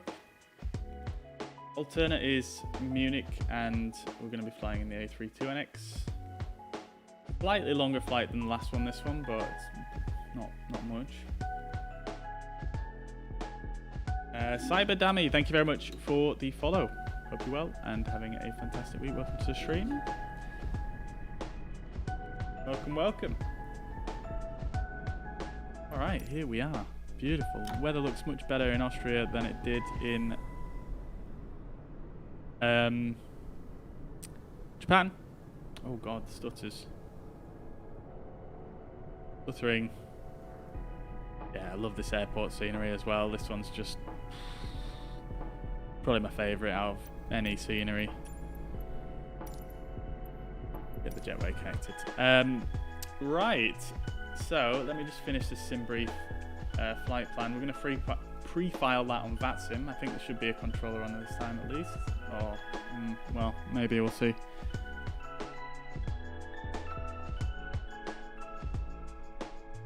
Alright, so that's pre-filed. And I'm just going to bring that up on Sim Toolkit and then we'll jump back into the cockpit.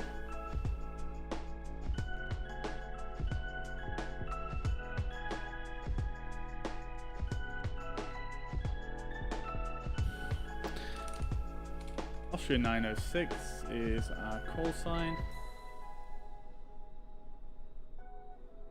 Controls on. Nothing for this area though, unfortunately. Yeah, many model matching errors. Oh dear.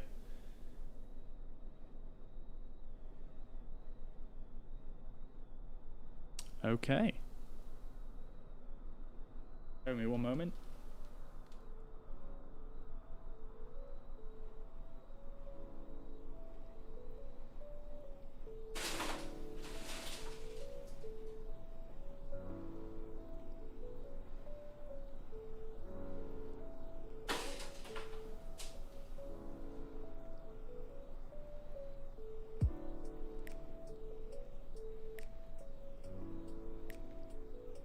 Gonna get a bit more light into this room. It's a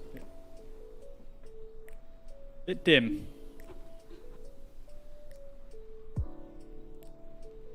Okay, bear with me.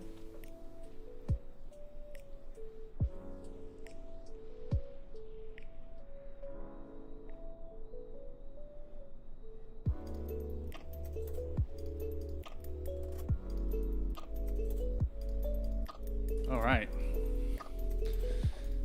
Got the files for Fly UK livery and explain, so you should see my liveries. Ah, nice. Well, the problem is in Microsoft Flight Simulator, my model matching is just not good. I always forget to toggle on toggle the mega pack on and stuff. So yeah, and I did forget to do that this time. Oh my god, look at that gap between the the jetway and the door. That's it's not great, is it? Let's just not look at that. Alright, so we've got RX Europe doing its work here. See, we've got appropriately branded. External power, tug. Catering. Anyway, let's get underway. So, catering, baggage, power. Okay, so batteries on. External power on. Adheres to nav mode. Ground control on. Cruise supply oxygen on. Emergency exit lights to armed. Integral lights up. Having logo lights on. We'll leave the fuel pumps off for now. Coming down below. You12.1 short panel in 340. Just going to turn these displays up. Get this turned up as well. Standby instrument, turn that up as well. Turn these ones up. And down here, a little bit of flood lighting there. Integral lights up. Everything else looking good. Alright, we've got the triple click. Let's go up overhead, do a quick fire test. Engine 1. Oh no. We can close that. APU fire test. Engine 2. That's good. CVR test. It's very hard to hear that one, but it's working. Seatbelts. When did I turn those on? No smoking to auto. And let's start some refueling.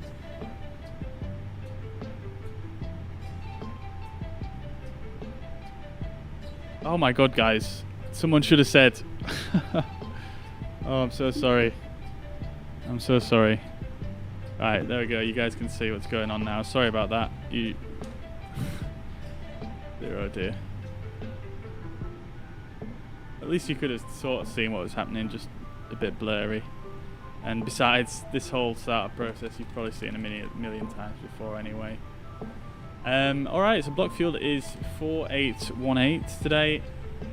Or for this flight, should I say. Let's... Oh dear, I should have pressed reel, but never mind, that's all done now. Okay, so seatbelt signs can now come on then because we've got fuel on board and it's finished fueling. Let's get self-loading cargo. And we're going to go for... Is there an Austrian? No, there isn't. We'll go for Wi-Fi, import from SimBrief. 20 past seems reasonable. And we're going to go ready for boarding straight away here. And we're going to fly through this here. So Atsu, AOC in it. Let's bring in that flight plan. Hello? There we go. And perf weight and balance. Let's load in the payload.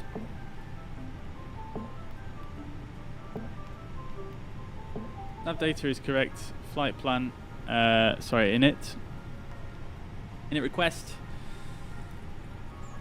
Vienna to Innsbruck. Alternate Munich. Flight number Austrian 906. Cost index of 33. Cruising flight level 300 and tropical 4990. Let's get the departure set up. So we're expecting 3-4 and the SID IMVOD IMVO 3 Delta.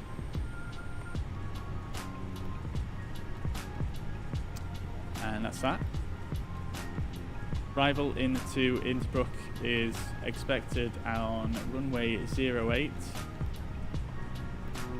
So, I can't remember which. Yeah, there is a localizer, but I'm not sure if you want to tune it this way or not. I can't quite remember actually. We'll have a look at that in a minute. I'll need to get the charts out for that. We've got the ILS tune for the departure runway, and we'll get our zero fuel weight in. Our block fuel is 4.8 tons. What's the airport code for this one? It's Lima Oscar Whiskey Whiskey Low.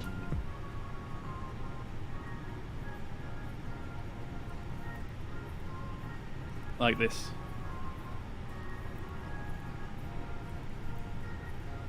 So in it B, and our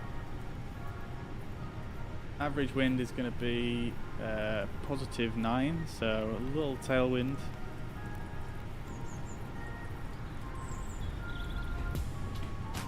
Great stuff, looking good. Fuel prediction 30.2 CG, let's get that on the trim. And perf page, so flaps 1, flex to 55, and transition altitude here in Austria is going to be, just need to check the charts, it's going to be 10,000, so there we go, that's good. V1 is going to be 3.1, V2 is going to be 3.2 and 3.6. I really need, oh, there's another player over there, beautiful. Alright, I'm just going to nip to the loo, guys, I'll be back in a sec.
Alright, we're back.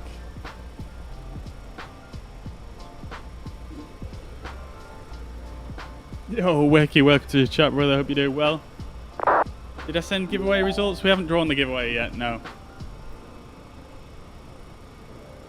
Alright, cool. So we're here at Vienna. We're about to do another flight over to Innsbruck. So we've just set up the MCDU, so that's all looking good. We've still got 89 passengers boarding. So let's do a bit of a briefing here on the taxi out and departure. We're going to have a look at our arrival into Innsbruck as well. So, our routing is basically just going to take us east across into the Alps and down into Innsbruck. Currently at Vienna. I forget which stand we are. We are stand number, I think we're Delta 28. We are indeed Delta 28. So, what we're going to do is we're taking off runway 34. So that's down on this side. So we'll need to push back and face to the east. So we're going to swing ourselves all the way around here. Might be better actually just to push back facing west and then just make a left turn. We'll make a left turn onto Mike and then taxi on down and then take a right onto... take a right onto Echo. Come down Echo, Bravo 12, and then on to runway 34. I think it's the first time I've ever taken off from 34. I've landed there before. So that's the taxi out, fairly straightforward. And then our departure is basically we're going to make this long sweeping left turn. And then we are going to head out towards, I forget which waypoint actually. We're on the INVOB 3 Delta, weren't we? So we're going to head out towards INVOB and then Ospen, and then to our en route waypoint. So initial climb clearance is 5,000 feet, and this is a noise abatement departure. So let's have a quick look. So I think, if I remember correctly, so we've got all these noise monitoring points on this turn here. So now I can't, to be honest with you, remember all of the noise abatement procedures off the top of my head, but I'm pretty sure what we need to do, and if there's someone in chat that knows, I would love to hear. But I'm pretty sure what we need to do is just set our acceleration altitude to a bit higher. So in this case, we would set this to probably 3,590. So it's 3,000 feet AGL instead of 1,500. So 2090 and 3590.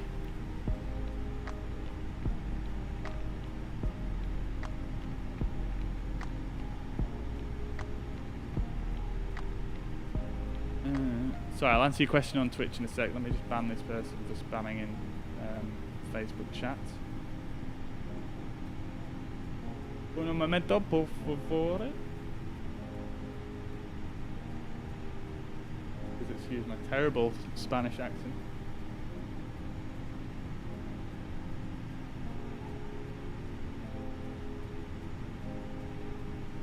Unless Marino is in the chat, I think he is a mod.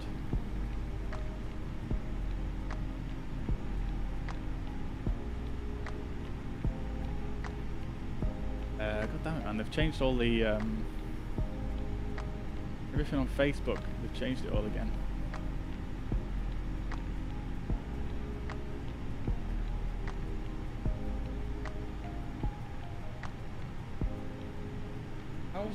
How in the world do I get to freaking live producer now? I actually don't know.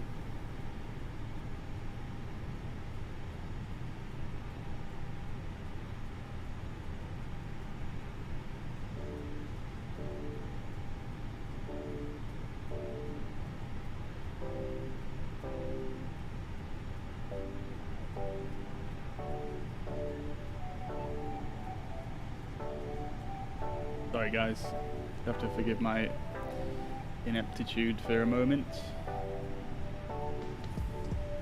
I think I found it. No? Oh, bro.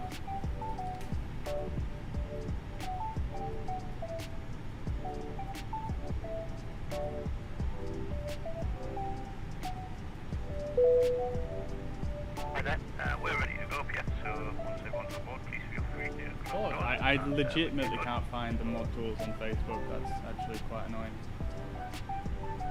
Alright, Stephen, nice one, dude. I legitimately can't find how you actually get into the mod version of the chat on Facebook anymore.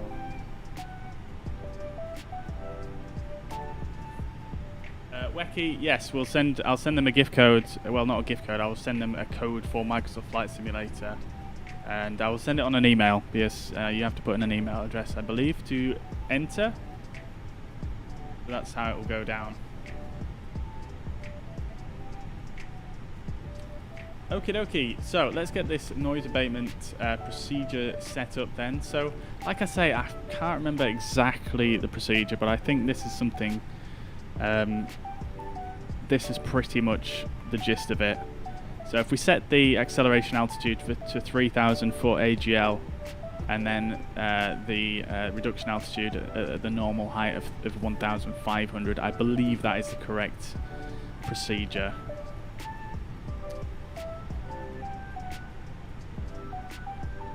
Alright, there we go. So we've got all our passengers on board now. Let's turn off the... well, let's not turn anything off. Let's just retract the jetway. Let's get the APU fired up now. Turn on the fuel pumps. And That is 3 seconds, so we'll start the APU up. We were going to have a quick look at the approach into Innsbruck, weren't we? Just very quickly here, so we'll just bring up the fuzz pad again real quick and have a quick browse here. So we're going to be doing a Nanite 2 Alpha arrival into Innsbruck. We're arriving from the east and we are going to be landing on runway 08 is anticipated. So we're going to be doing the circle to land, boys. That should be interesting. Alright, let's do it. Lock DME east, that's what we want. So we're going to be coming in on the localizer from the east. And we will then basically transition on to the circle to land. I'll do a full briefing on this as we get underway here. But I just wanted to know which localizer I wanted to tune here, so that's fine. Now I think if we jump back into the cockpit here, there is a localizer approach, but it's not tied to a runway because it's this western one. So let's see what happens if I actually put that in there and see what waypoints it puts in. So we've got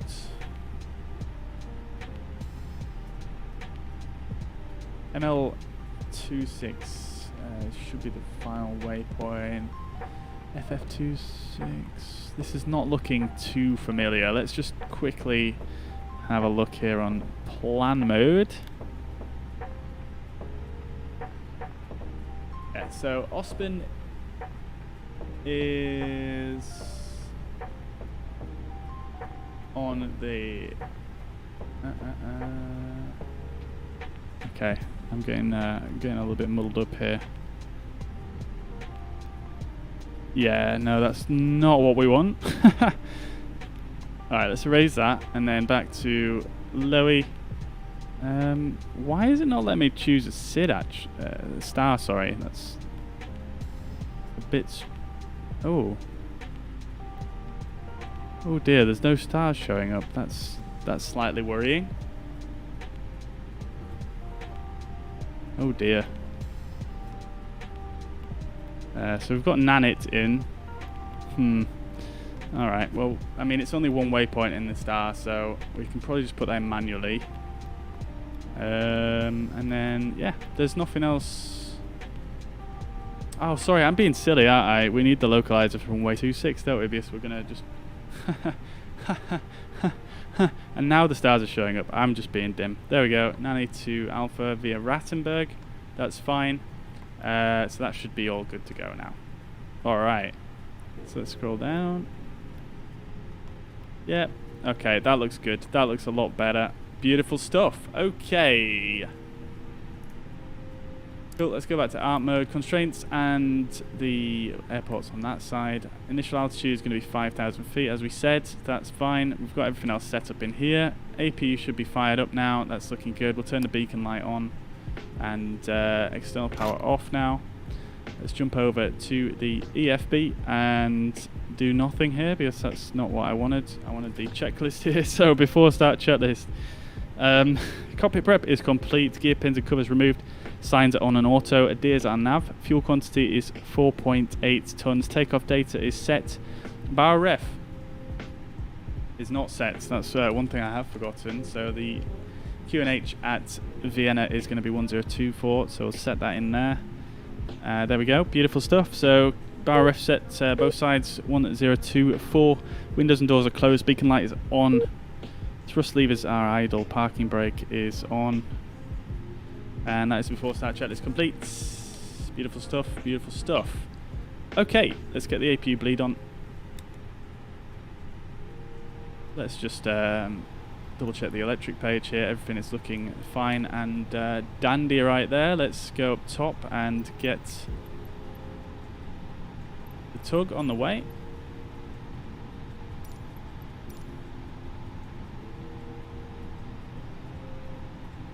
That should retract the jetway. The jetway is already retracted.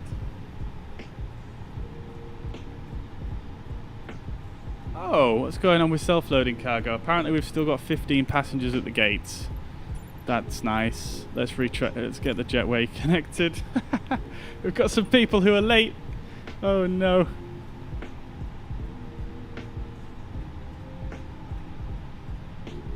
Weki says good luck to everybody in every chat on the stream. So good luck everybody from Weki in YouTube chat, in Facebook chat. Good luck, good luck, good luck. Carl, good evening. I hope you do well, mate. Good to see you. Pice says the Vienna scenery is amazing. It is, mate. It's absolutely brilliant. The detail is just absolutely unreal. Yeah, I absolutely love it. I'm just about... These stutters are just killing me right now. Alright, so we're going to push back this way, and then that way, and then we're going to swing ourselves round that way and go up that way, like that. So that's going to be the route. I'm going to instant board these passengers because they are taking a zippis. So let's get push back on the way. That should close. That should send the jetway on its way. There we go.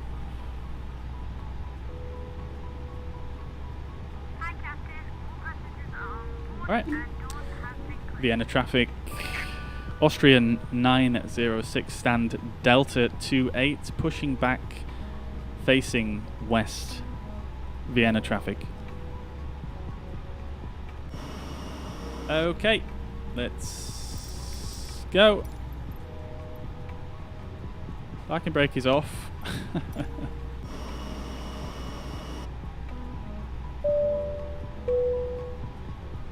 Ladies and gentlemen, this is your captain speaking, and on behalf of myself, the first officer, and the cabin crew, I'd just like to give you a warm welcome on board the aircraft.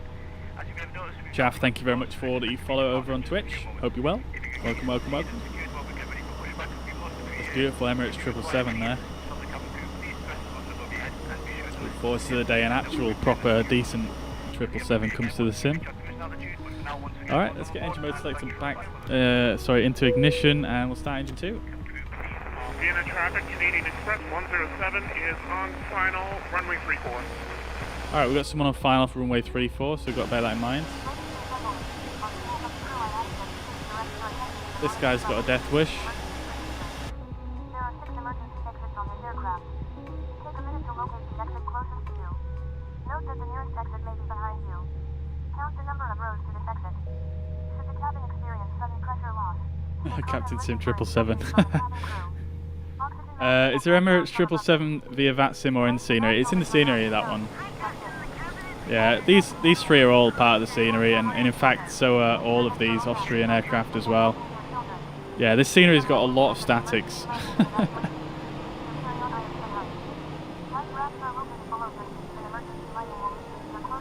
Yeah, I don't think it's too busy Austria at the moment on VATSIM.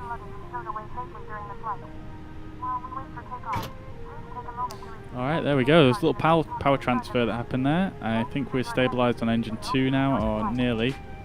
There we go, available. Great stuff. Alright. Oh, you can hear the PTU coming to life. I thought I had that disabled. Anyway, there it is. Engine 1 starts. Let's start the chrono. Just going to pop outside here and make sure the tug is keeping us on the right path. Is it Orbex? I think I got it through Orbex, yeah, but it's not. I don't think it's made by Orbex, this scenery. I think it's made by. I can't honestly actually remember, to be quite honest. I feel like saying that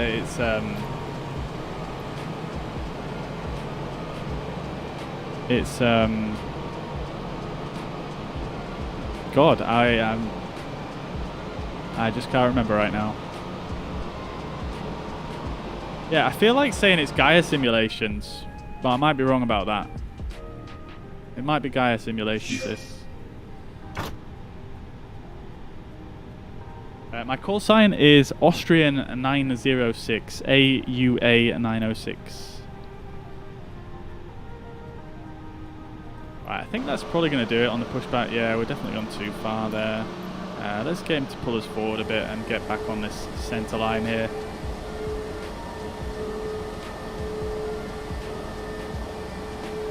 Check out Orbex Direct. Some of the airports let you configure for no statics. Yeah, I've not actually messed around with that too much, but Oh, we've got a ground controller on. Beautiful. All right, let's put the parking brake in and push back. Okie dokie, great stuff. We've got a controller on, so let's get 121.6 tuned.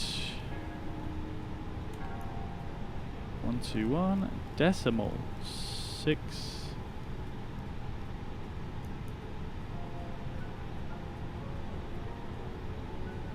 Great stuff. Alright, so what taxiway are we on? We're on Lima.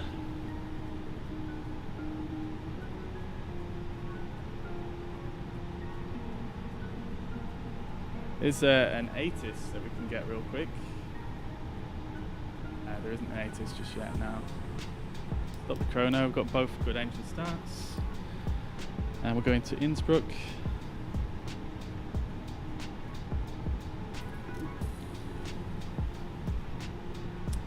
Alright, great stuff.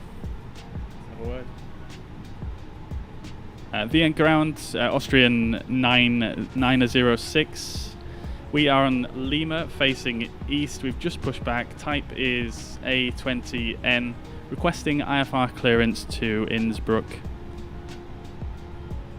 Austrian 906, lean ground, good evening. No information currently available. You are cleared to destination Innsbruck by the Austrian 4 Charlie departure of runway 29er, initially 5,000 feet, squawk 4601. Okie dokie. Say again, Sid, for Austrian 906. Austrian 906, it's, sorry for that, it's the IMWOP 3 Charlie departure of runway 29er.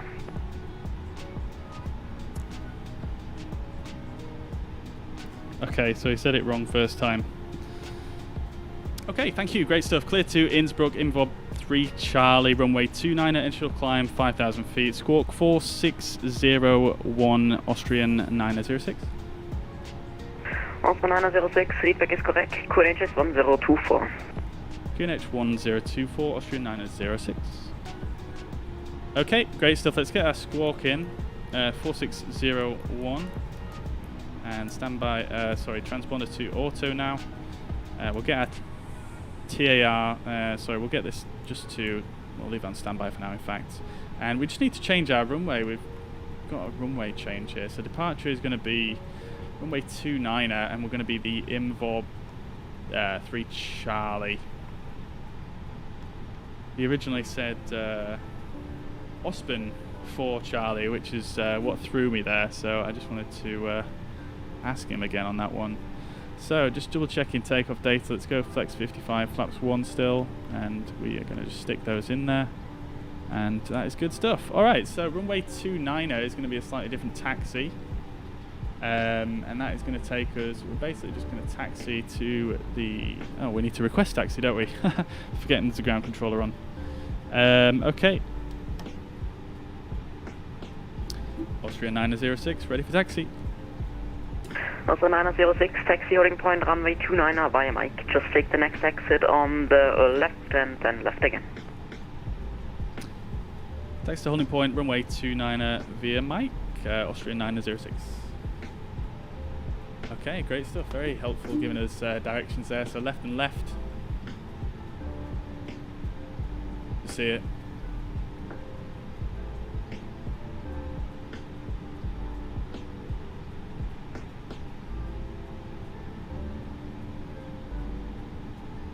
Alright, let's get this engine mode selector back to normal here. And oh dear, my tiller's not set up with this aircraft. Let's just whoosh, come to a halt.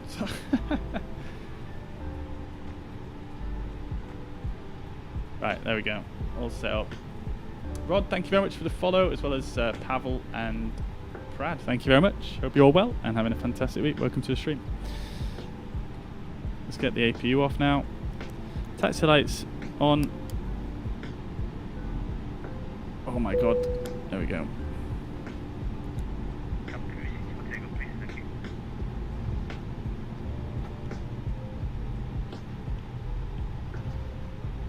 Ah, it was Gaia. Great stuff. Good to hear. Good to hear. Alright, we definitely a bit quick for that corner there.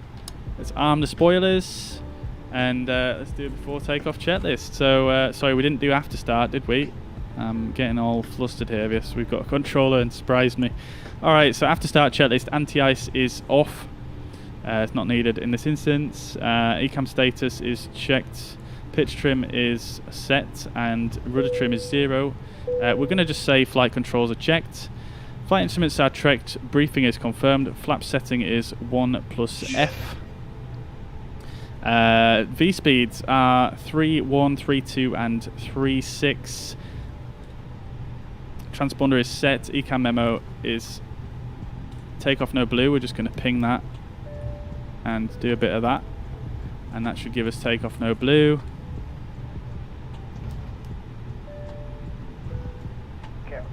There we go. Alright, takeoff runway is 29er. Cabin crew is advised. TCAS is now TARA. Predictive wind shear and weather radar is on. Oh my god, the stutters today are unreal. Engine mode selector is normal and packs are on. Before takeoff checklist is complete. A-firm Alpha 3 is fine. Austrian 906. Also 906 Alpha 3 is approved. Unfortunately, no ATC available. I wish you a nice stream. See you next time, Servus. Oh, he's in the stream. No way. That's amazing. Thank you very much. Runway lineup runway 29 via Alpha 3 Austrian 906. Thank you very much. Bye bye. Bye. What a ledge. That's amazing. If you're in the chat, which I assume you are, thank you very much for that. That's very, very cool.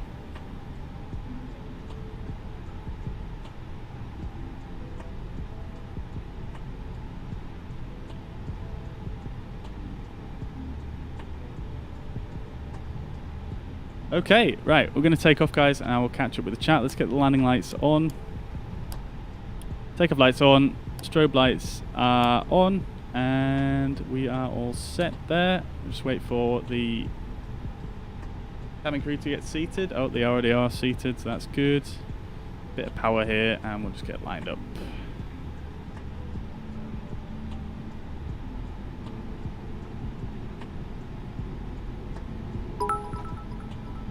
Hey, Alistair, thank you very much for the 300 stars, dude.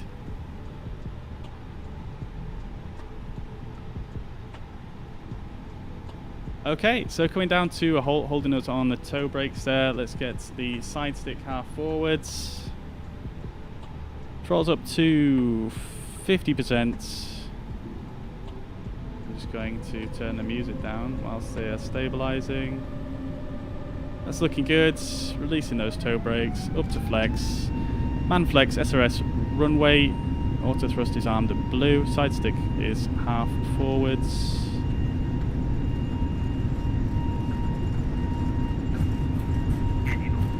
$80 knots, releasing that pressure.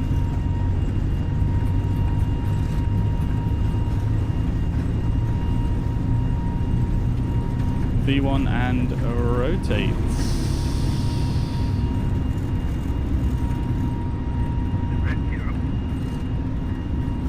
Gear up. Vienna ground, Canadian Express 107 with you. Canadian Express 107, Wien ground. Completely forgot to switch frequencies there.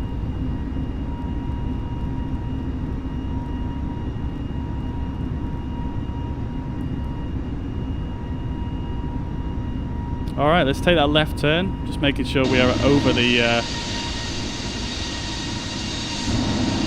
we are past the end of the runway before we actually turn. Where is it? There it is.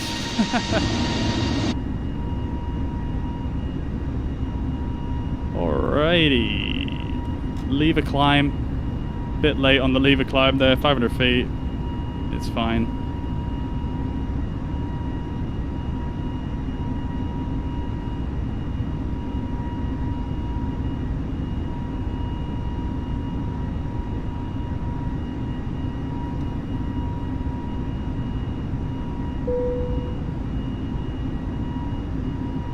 Alright, let's get our nose down. Acceleration altitude is right here.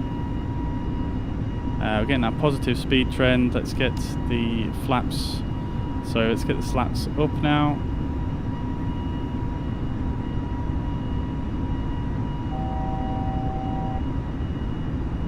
Alright, we're reaching our set altitude here. I'm just going to raise this up to 30,000 feet.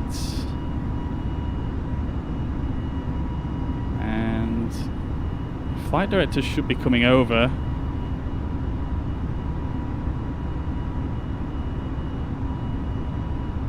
Okay.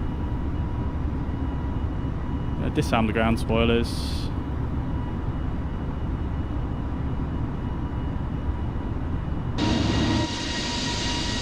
There we are.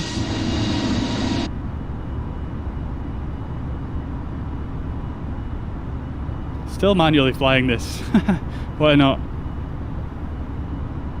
Alright, there we go. We've got the AP in now. Let's disarm these ground spoilers. They don't seem to want to disarm, but they will arm on the keybind. So, fair enough.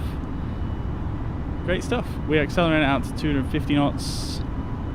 Looking good. I think, yeah, I think with my first reduction acceleration altitude, I should have probably put both of them up to 3000 AGL.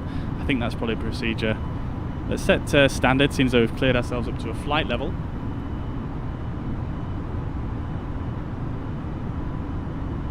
And yeah, cruising flight level is flight level 300, so we're going to leave that there, and that is looking good. All right. Great stuff.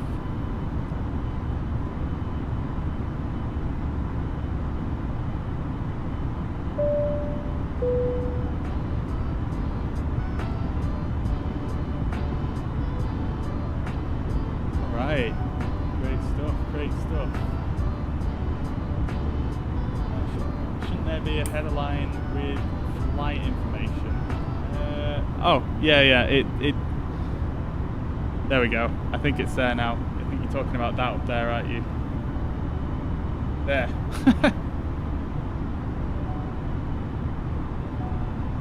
Yeah, it's yeah, sometimes I put that on a bit earlier, sometimes I don't. It depends on whether I remember or not.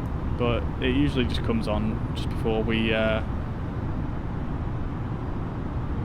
do the takeoff roll, regardless. Alright, let's get the landing lights off at 10,000 feet. Nose lights as well. Seatbelts can come off. Great stuff. Let's see. Hey, Lewis, that was you. Amazing, dude. Yeah, thank you very much for that, man. Thank you. It's always nice surprise when you get a controller coming online. Yeah. Amazing, dude. Thank you very much. Very well done. Alright, alright. Looking a bit cloudy over there near the Alps, which is not really what we wanted. Should be interesting. We've got ourselves down for a circle to land here, so we kind of need some kind of decent visibility. Cockpit door should really be locked. TCAS is fine. Everything else is looking good, really.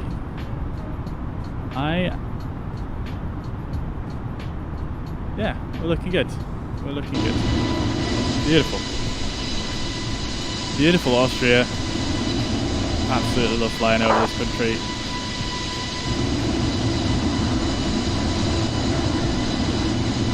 Oh man, the stutters today are not great. Looking forward to the next patch, let's say.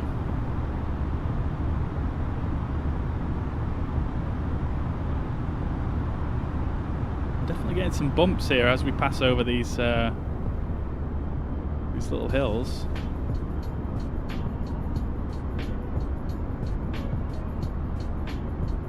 Road to Hell, good afternoon. Hello, hope you're doing well. Alistair, I don't know if I thanked you, but thank you very much for your 300 stars, dude. Much appreciated. Thank you very much for your generosity, as always.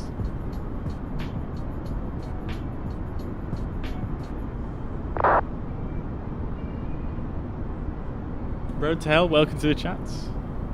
Harvard graduate, thank you very much for the follow, as well as Rod Hackman.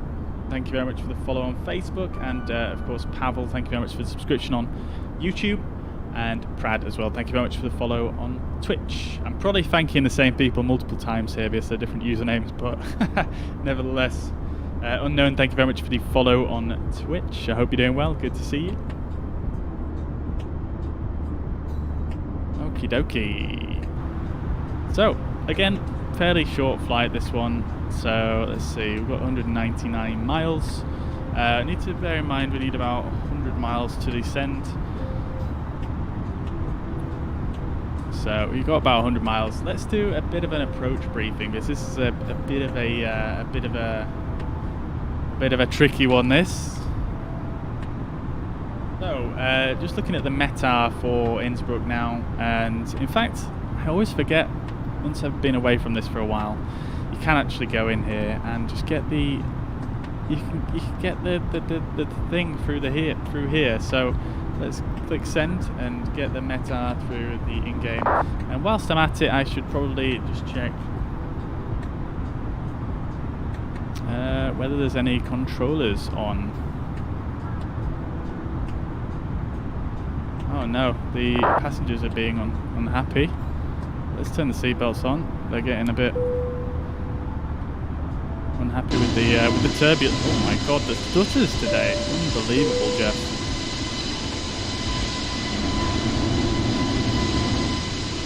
Yeah, they're not liking the turbulence at the moment. Yeah, I'm getting really weird performance today. I mean, it's not bad, it's just really, really inconsistent. I don't know if it's because I've installed that although I got it on the last flight as well. I was going to say I've got the Austrian 10 meter DEM installed, so I'm intrigued to see whether, I mean, I don't know, like I say, it was the same as the last flight as well, so I'm not convinced that's what's causing the issues. Alright, so we've got METAR at Lowy METAR at 13.9, on the 13 at 1950 Zulu. That could be a quick grave error to read that wrongly. Yeah, so the 13th at 1950 Zulu, winds are variable at 3 knots, and ceiling and visibility okay. 19 degrees, dew point is 9 degrees. QNH is 1024. So that's looking good for visual circle to land. This is going to be a lot of fun. Let's bring up the fuzz pad then and have a look at our arrival. So we are going to be coming in from Nanit. Nanit, we have a minimum altitude of 15,000 feet. And I actually think, I'm not sure actually. We're getting bounced around a lot here, aren't we? So the transition altitude in Vienna obviously is 10,000 feet. It's quite high for Europe. Now, I feel like when you're arriving into, oh my god, look at this. This turbulence is just wild. This is unreal, I think. Look at this. What in the world?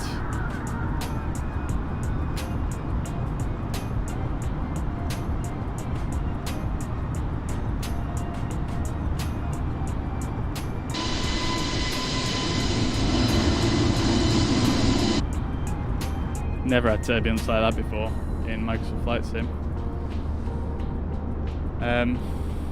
Anyway, maybe Lewis can actually answer this. So I think in Vienna they obviously have the transition altitude at 10,000 feet. Now, when you arrive into Innsbruck, I imagine they give the transition level as quite a bit higher than that, because I'm guessing because these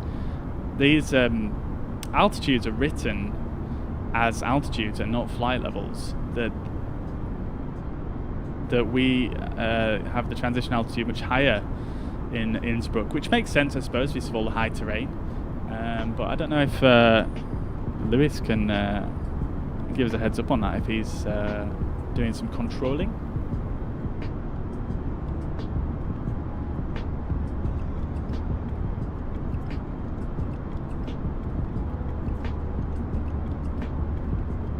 Loud Viper, welcome to the chat. Hope you're doing well. Good to see you. Transition level is flight level 110. Okay. Alright. Fair enough. we'll go with that. But I know, obviously, on an arrival, the transition level is it can vary, can't it, depending on the QNH on the day. So that's why I'm just wondering.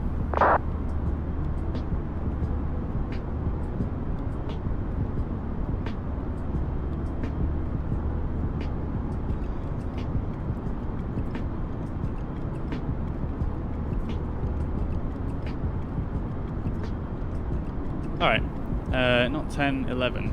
Yeah. Did I say 10? I didn't mean to. I think I said 110, didn't I? Anyway, so we're going to be coming in from Nanit.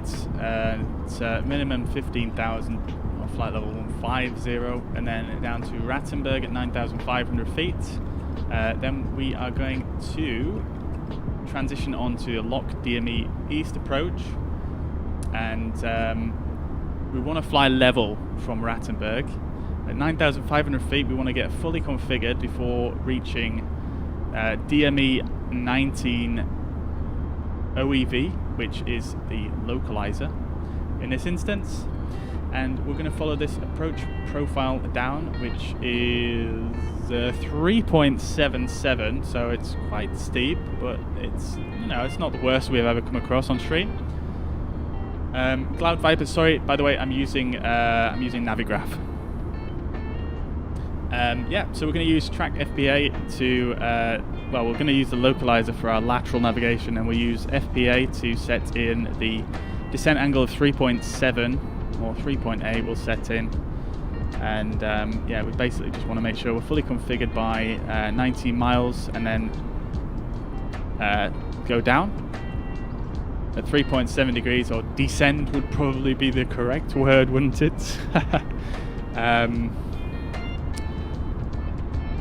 And then we are going to transition onto the visual approach, circle to land for runway 08. And at 4.2 OEV, we are going to take the 230 track. This is all going to be in level flight. So we're going to take the 4.2 track outwards until we're sort of abeam the Innsbruck NDB. We are then going to go on the 264 track. Now you've got to kind of make this visually, because it's not really abeam the NDB here. It's more or less kind of in line with where these mountains, where this sort of topography kind of flattens out. So you've kind of got to do this a little bit visually. You come out wider than you think here. And then we're going to go 264 and then 3.5 OEV, which again is the DME for the localizer. We are then going to take this right turn, and this is going to be this.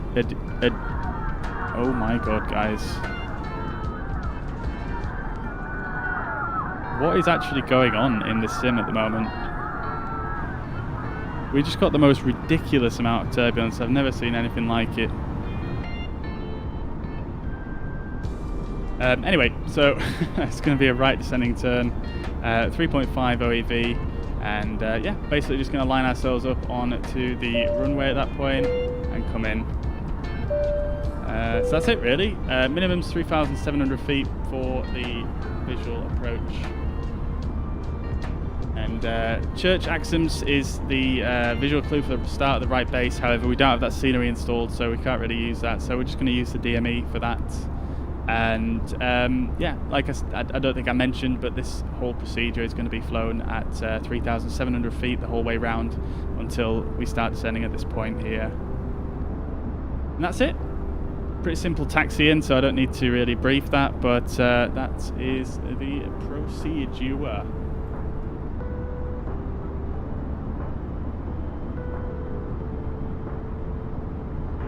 Yeah, Navigraph has that, yeah, it does, yeah, in Microsoft Flight Sim, yeah. Yeah, I have that, but I don't really use it because every time I click on it, I have to log in again. So it's a bit pointless, really. It's quite inconvenient. So I use Sim Toolkit Pro, which has a tab built in for Navigraph. Alright, so let's set our approach data, which is going to be QNH 1024. 19 degrees is the temperature, and the winds are variable at 3 knots. The sim keeps freezing on me. This is not this is not fun at all. There we go. So transition altitude we're going to set to flight level 1010. So Lewis says it depends on the QNH. If the local QNH is above 1013, it's flight level 110. Basically, for every hectopascal offset, you add remove 30 feet. Got you? Right, okay. Cool, I didn't know that.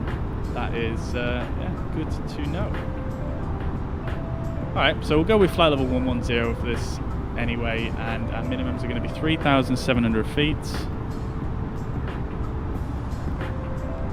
So we'll set that in there. And there we go, we're all configured. Well, we're not configured. We have got all the perf data in, and we just want to start our descent now in about just under 29 miles. And as you can see, this turbulence is just off the scale here. I'm not really sure what's going on. I don't know if it's something to do with the DEM. I don't know. But it's quite frankly just ridiculous turbulence. We do have a 70 knot crosswind, which, yeah, I suppose that could be contributing, but this is kind of insane.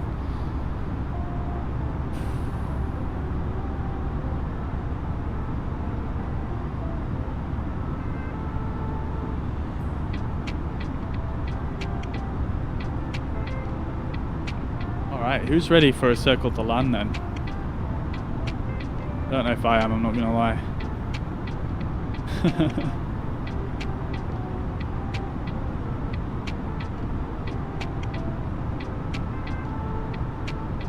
Let me just check I've got everything in the box correctly. Oh mate, these stutters, they're just killing me.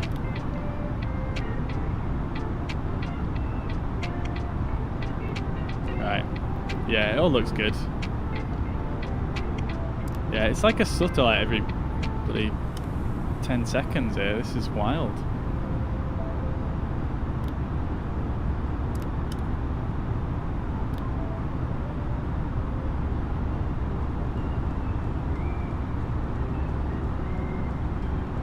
Maybe I should increase my elevation, yeah, potentially. I don't really think it's worth it because we're going to start descending pretty soon. But, I mean, I'm pretty sure... Look at this scenery, that's amazing.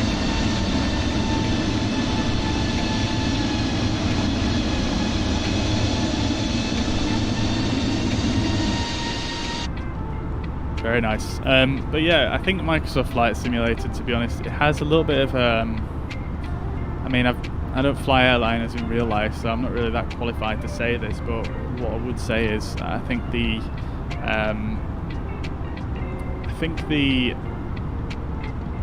turbulence sort of model over terrain is perhaps a little bit over embellished, let's say. It's a little bit aggressive. So yeah, this seems to happen every time we go over any kind of mountainous area. Maybe not quite this bad as normally, but it generally is quite bad over mountainous areas, which I don't think is necessarily that realistic. So I don't know how useful it's going to be climbing or descending, but nevertheless we are going to be descending in a few miles, so I don't really, not really too worried.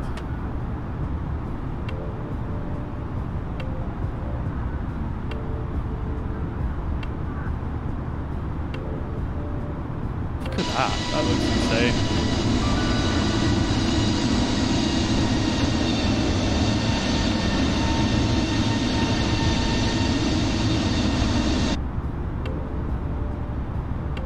Okay, 106 miles to go. Let's go open descents.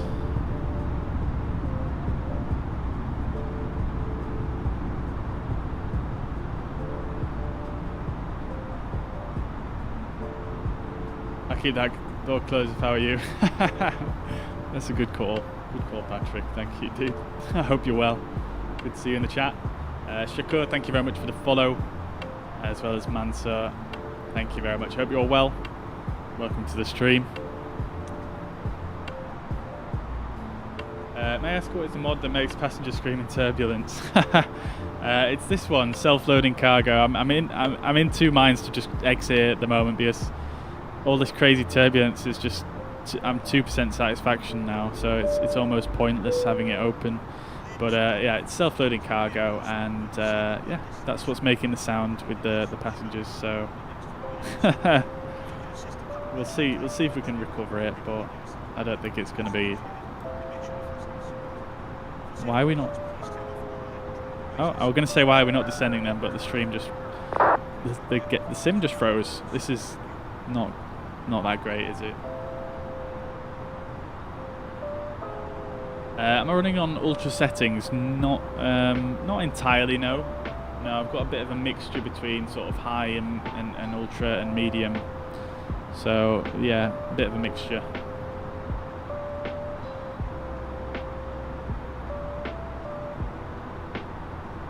Tune indeed, Mariner. Yeah, man.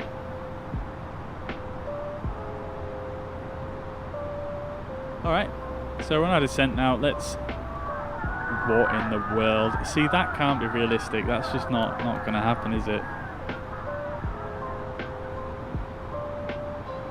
I suppose, I don't know, maybe it would, I don't know, but it just seems a bit excessive. Hopefully once we get in this valley, which is where we're going to sort of, I believe, maybe not actually. Let's see what happens. All I'm bothered about is I just hope these freezes stop, because if I'm trying to do a circle to land and it just keeps freezing every few seconds, then it's not going to end well. It's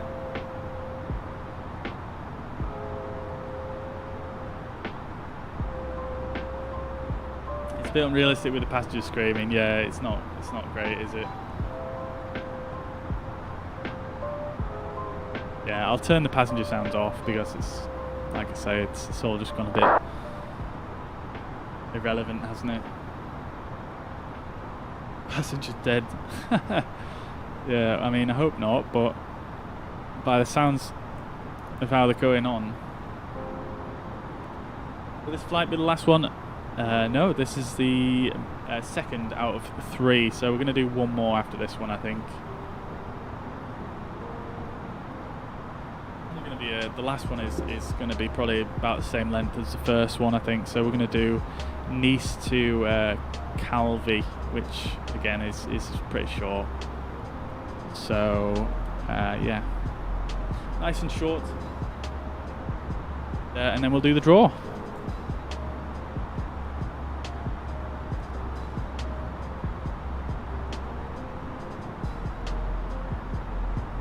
Yeah, I'm really not happy with all this freezing. It must be something to do with this mod that I got off flightsim.to for the DEM.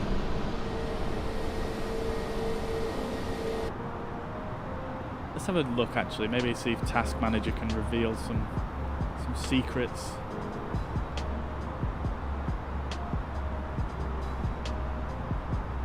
Oh, we've got 59% CPU, 65% GPU, 62% memory, and on the GPU we've got 7.4 gigs of memory used out of 10. So I'm not really sure why it keeps freezing up. It's got plenty of resources to work with.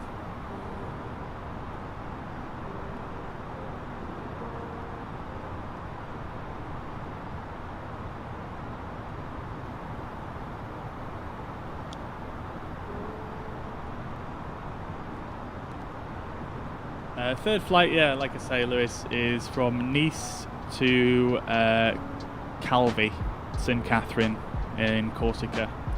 So Lima Foxtrot Mike November to Lima Foxtrot Kilo Charlie. Okay, so we are at 20,000 feet, we're 76 miles, so we are a little bit below profile, but we are looking fine.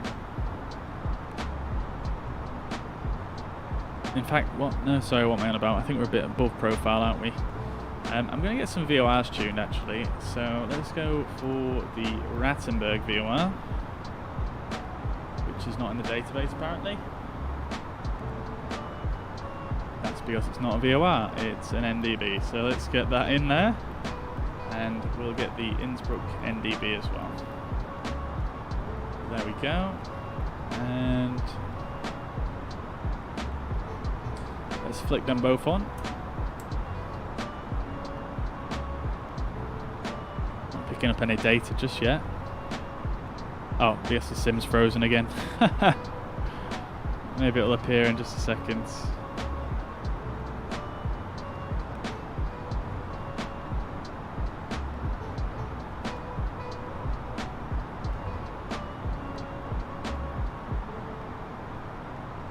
Try the approach into Nice before, says Thomas. Lots of turbulence. Yeah, I mean,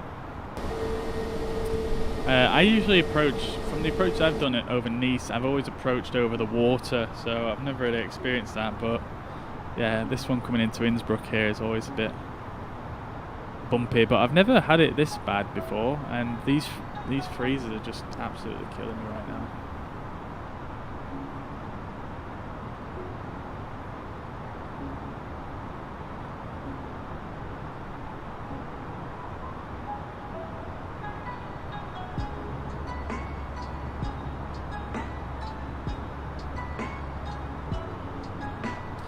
Anyway, yeah, I mean, I think honestly we're actually quite a bit ahead of profile, aren't we? So I'm actually going to go vertical speed and just slow down this rate of descent a bit, because we want to be level at 9,500s. Let's see, actually. So the distance between Rattenberg and the descent is 8 miles, 7 miles. So probably want, no, we're going to continue on open descent for now, and then we'll, I'm being so indecisive, let's go split the difference.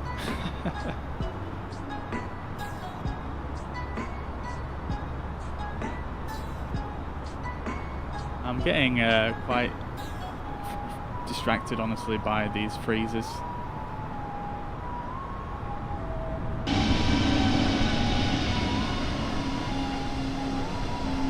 Look at this, it's just freezing every few seconds. It's really not cool, man.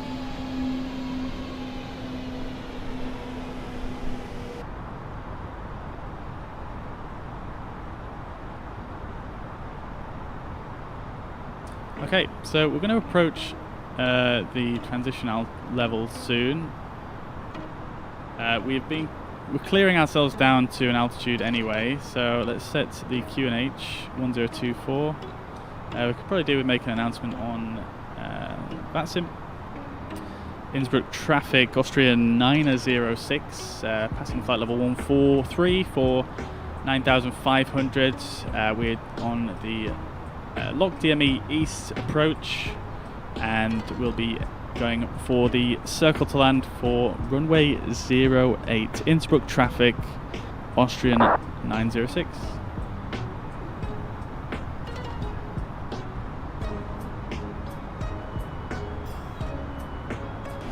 Yeah, I mean, freezes aside, this is pretty damn stunning, isn't it, really? Love it.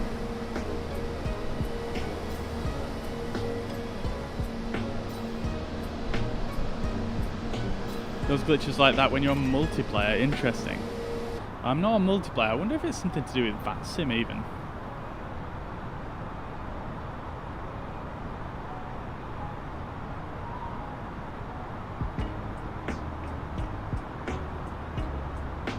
What scenery is this? This is... oh my god, the freezers are so... yeah, so I'm using a mod off flightsim.to, which is giving 10 meter, oh my god, it's basically like 10 meter mesh, so 10 meter dem for the whole of Austria. Look at this turbulence. This is just, if it continues like this, I don't even know if we're going to be able to land. This is very upsetting.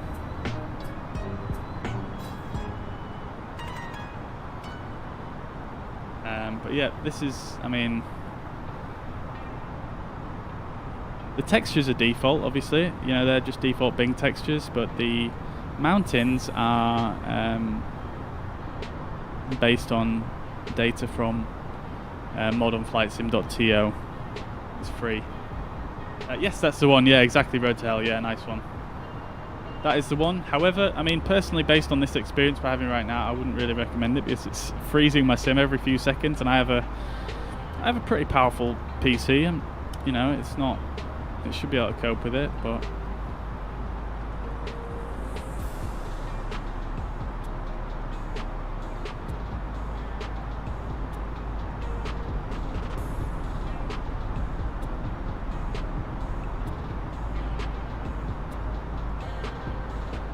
Well, I'll tell you what I'm going to do, guys, is I'm just going to do a bit of a test here because let's just disconnect from VATSIM for a second and see if it helps, because I wonder if VATSIM's causing this stutters, like Jeff said about the multiplayer thing. I wonder if it's somehow related.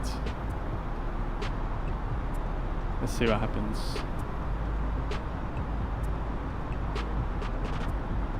Oh, no, there we go again. This is the worst. I mean, yeah, it does look amazing, doesn't it? But this is just unreal. Like, I've never had anything like it. Look at that. What? No, VATSIM's not causing it. No, we've disconnected now, so it's not doing anything, and look at it's still all going pear-shaped.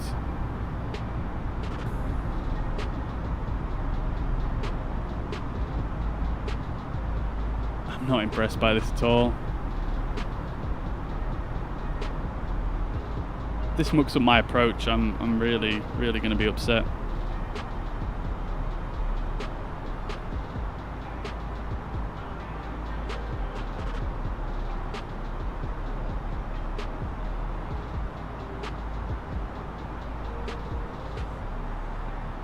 Okay, so we're slowing down to 250 knots now, 10,000 feet. Let's get the landing lights on, nose lights on, and the runway turn-off lights on. Everything else is good for now. Seatbelts can, well, they've been on forever because of all this crazy turbulence. Auto brake is set to medium. We're going to arm the speed brakes. I don't think we're really going to need those, so let's just do that. Alright, I'm going to do an approach briefing now because this approach is going to be pretty hands-on. I don't think I'll be able to run the checklist while I'm trying to do the actual approach itself. So approach briefing is confirmed. ECAM status is checked. Landing distance is 42 miles. Probably going to be a bit more than that actually because of the circle to land. So let's say 52 miles. Seatbelts are on. Bow ref is set 1024 both sides. Minimums are set 3,700 feet, and engine mode selector is normal. I'm hoping once we get a bit closer in and a bit slower, it's going to start improving because we're not loading in new scenery. So that's what I'm hoping for. So we're level at 9,000. We've hit the decel point, which is again fine. We're going to be slowing down. We wanted to slow down now anyway, didn't we? 7 miles to Rattenberg, which gives us another 7 miles before we start our descent. So we've got 14 miles to slow down, so that's ample time. I'm going to hit track FPA mode now.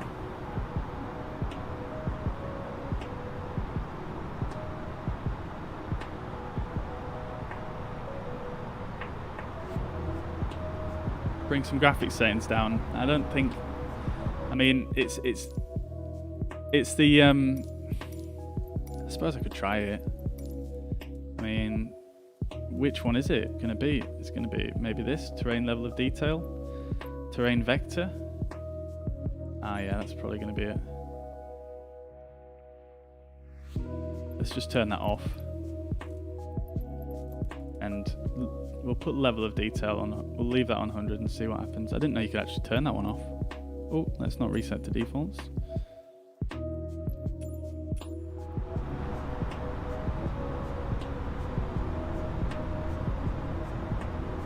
All right, let's see how that goes.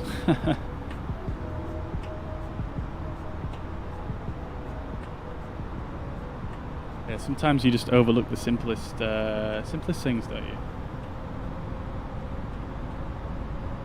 Okay, let's ban this person real quick. There we go.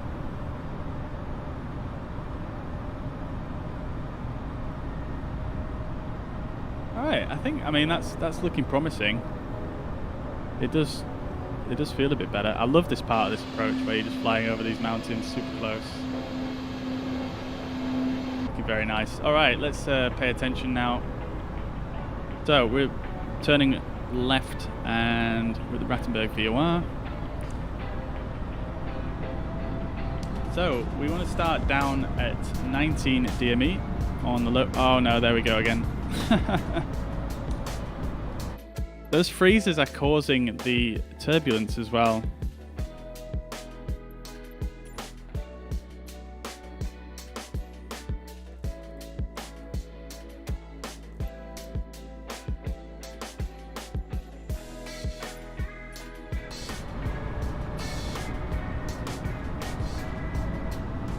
I mean, I honestly think the freezes are to do with the mod. I've never had freezing like this before. You know, not this bad. It's just ridiculous. Okay, so we've got the localizer tunes. We need to start down our descent at 19 OEV. So we've got 5 miles to go. So let's start getting this configured. 6 miles to go, sorry. I'm good at maths. So we're on level flight here, so it shouldn't really be too difficult to slow down. So we're going to try and get fully configured before we start down. So that's 200 knots, VFE next, flaps 2.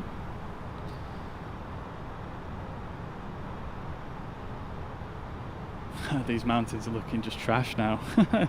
185 knots, flaps 3.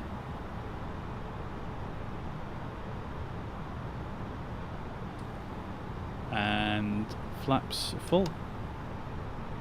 Gear down. That's not very nice, is it? Rank? Why is that, dude? Flying a 320 in a co-pilot seat. That's an interesting that's an interesting opinion to have there.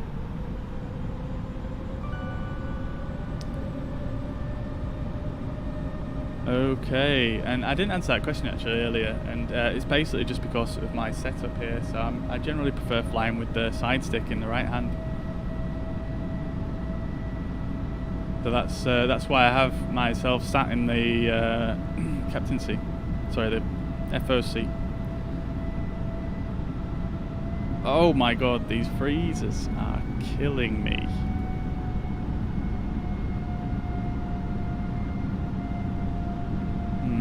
Okay, let's go approach. We've got Lockstar there.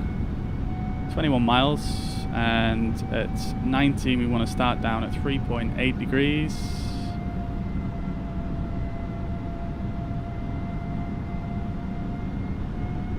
Probably should have just gone track mode and intercepted the localizer like that, but never mind, it's done now. Alright, so it's frozen again. 20 miles, let's set FPA to 3.8. Oh my god. This freezing is just the worst I've ever had. I'm going to start down. Oh god. I'm not going to start down now. I'm going to wait 0.3 miles. And then we're going to start down to 19.3. There we go. Now let's go. Okay, so at 18 miles, we should be at 9,100 feet. These stutters are they're just killing me. They're just killing me. And we want to level off at 3,700 feet, remember? So let's just set that in now. Okay, so 18 miles, we want to be at 9,100 feet.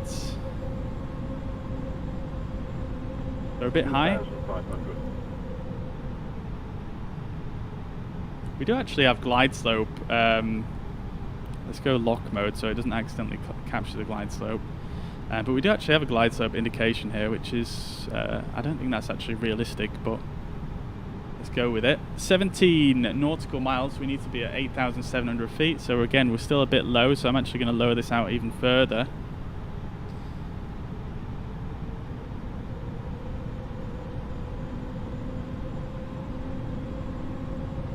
Alt is blue. 16 miles, we want to be at 8,300 feet. Still a bit low here, so let's shallow this out even further. How have we got so low? I didn't start down that early. Yeah, Lewis, we went off VATSIM because I was trying to work out the situation with the freezers. So yeah, I've gone off VATSIM, but I don't really want to log back on now whilst we are on the approach. So yeah, I'm just gonna finish this approach off. Alright, so 15 miles we want to be at 7,900 feet, so we're recatching that profile. Still a bit low though. So 14 miles we want to be at 7,500 feet.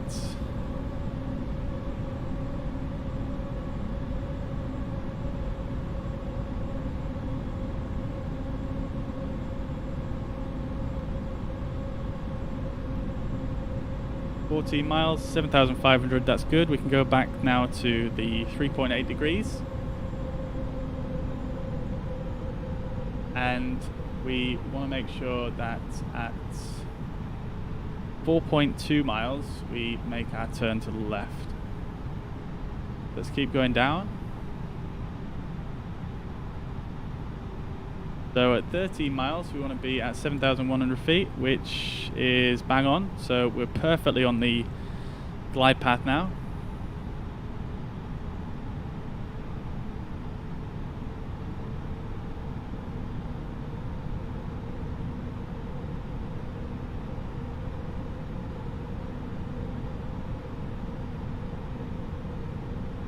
I'm not going to bother logging back on, it's too much faff. 12 miles. 6,700 feet. Yeah, we're looking good again.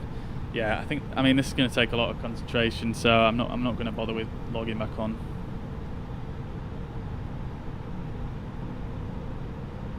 Uh, 11 miles. We want to be at 6,300 feet.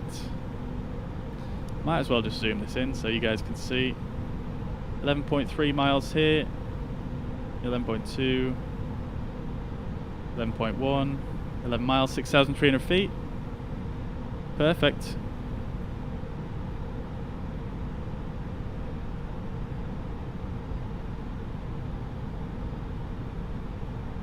Okay, at 10 miles we want to be at 5,900 feet.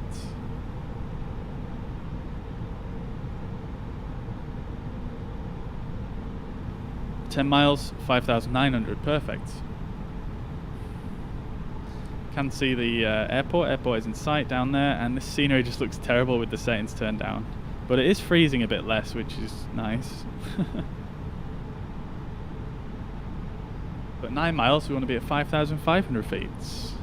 I mean, we can see from the glide slope diamond here that we are on the correct path, but I mean in real life I don't think you actually get this diamond, so we're doing it like this.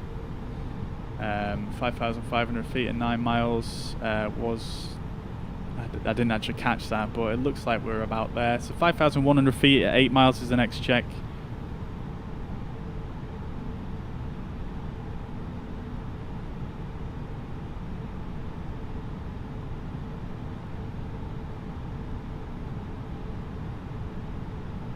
There we go, perfect. Okay, so we have no more, it doesn't actually give any more sort of altitude indications. We should be at 4,400 feet at 6.3, and then we're going to look to turn off at 4.2.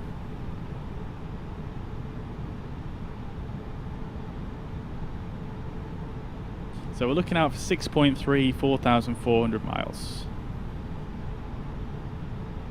These ADFs aren't working, are they? Yeah, it's not working, is it? 6.6, 4,400, just a touch high. So let's go 3.9. 2,500. Yeah, the scenery looks so bad with the with the settings turned down. Oh my god. Alright, so at 4.2 miles we want to turn left, track 230. So once we reach 5.2 miles here, I'm going to dial it in.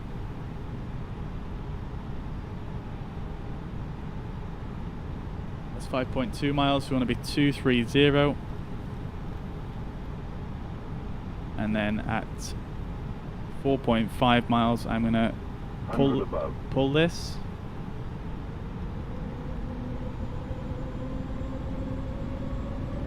.5, there we go, let's pull it.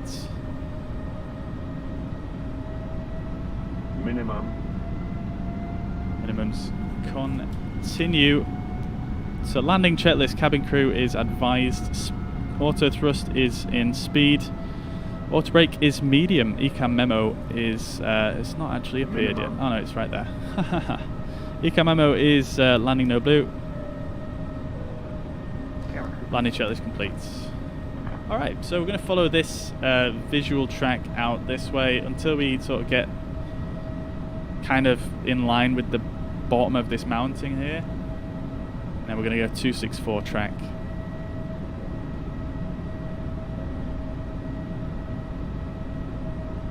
Thrustmaster add-ons worth it? Yeah, I think so, yeah. I think my favourite part of this whole setup is the add-ons, actually, with the flaps and whatnot.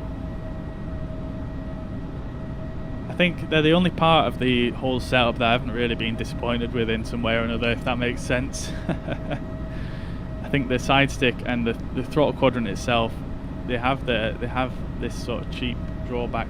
I don't know, it's hard to describe, but it has this a few bits that I just really didn't impress me that much.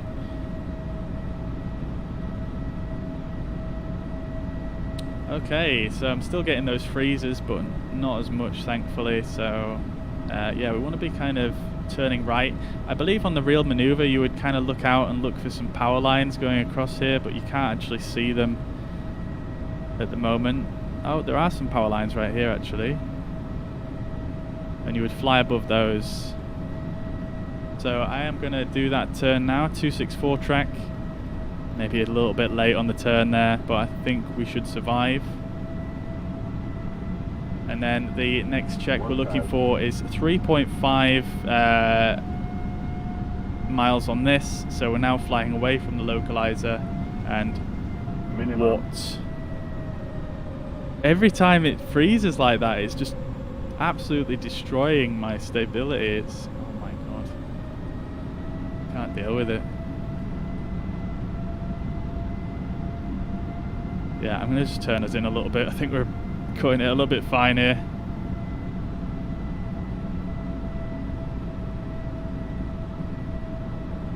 Alright, so 3.5 is what we're looking for.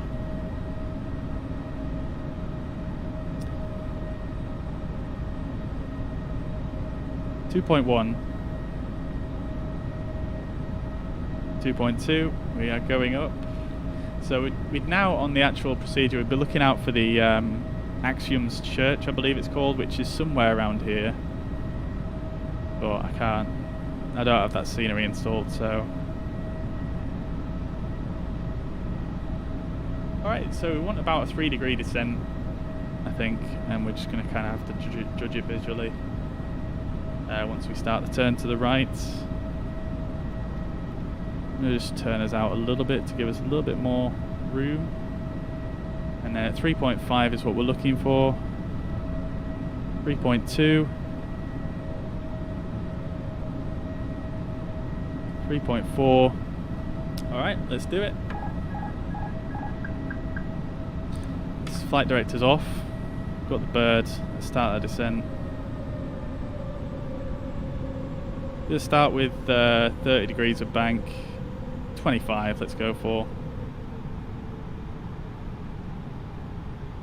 Start that descent quite a little bit more aggressively.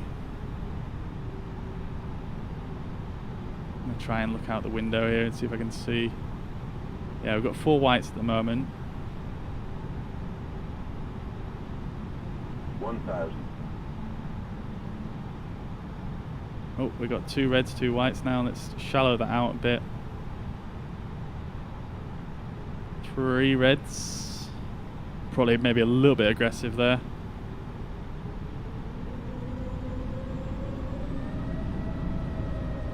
And I've overshot it because I was thinking we were about to stall. But we're shallowing that descent out now, which is fine. Probably not the slickest maneuver. I've definitely done this better, but we're looking good now. And that's pretty good, I think. Let's just get on the center line now. 3 reds, let's shallow that out.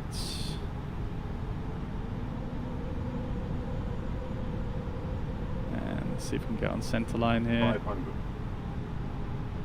3 reds again. 400. There we go, 2 whites, 2 reds. Let's just stay about there. 300. 3 reds, but we're fine. Looking out the window. 200. Just making sure I try and maintain center line. Keep it coming down. Over the river. 100. 50. 40. 30. 20. Retard. 5. And we're down. We're going to go full reverse. Ooh, that was a little bit firm. That was a nice safe landing though. I'm going to say 80 knots.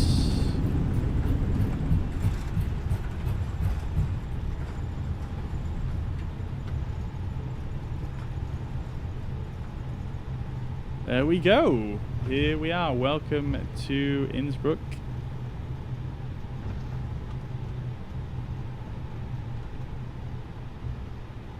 Beautiful. I think that was quite a nice landing, honestly. I mean, it was definitely a bit firmer than what it could have been. I could have probably flared a little bit more than that. But nevertheless, I think, I mean, that felt very, very soft. I didn't feel like we slammed it. But not too bad, not too shabby. I'll take it.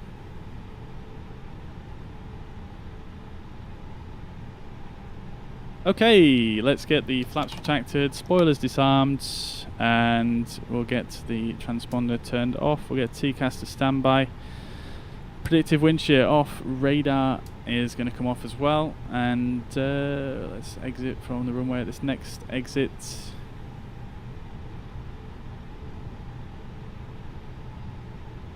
Alright, great stuff. Great stuff. Let's get the landing lights off. Everything else is fine. APU can come on. Not that we need it. We haven't got self-loading cargo anymore.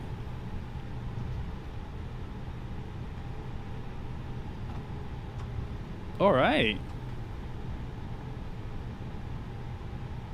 I'll catch up with the chat momentarily, guys. Just want to get in and parked here.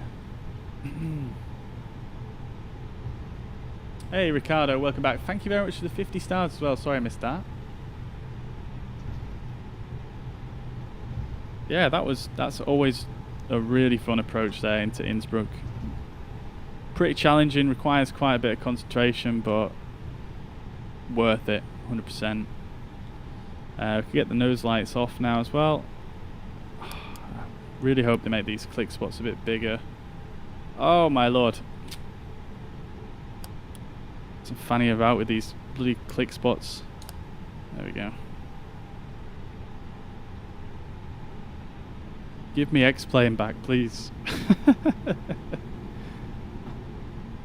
So many issues with this sim today.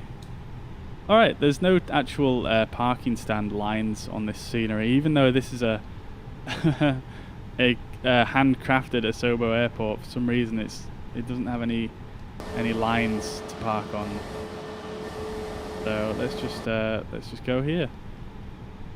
Parking brake is on, AP bleed is on, and we can turn both the engines off. Beacon light can come off as well, And there we go. Fuel pumps off as well. Ground control flight recorder can come on as well once it decides to unfreeze. Hello. There we go. Seatbelts off. External power, fine. We'll have it on. We might as well just turn the APU off. Alright, let's have a quick look at the landing report then on Sim Toolkit. And I'll just catch up with some of the chat momentarily. Let's see, so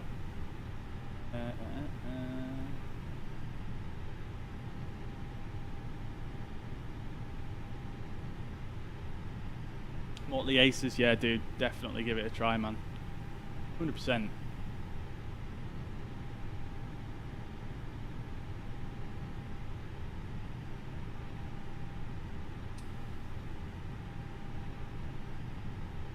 Buying an actual fridge. That's the first time I've seen a 320 called a fridge. Interesting.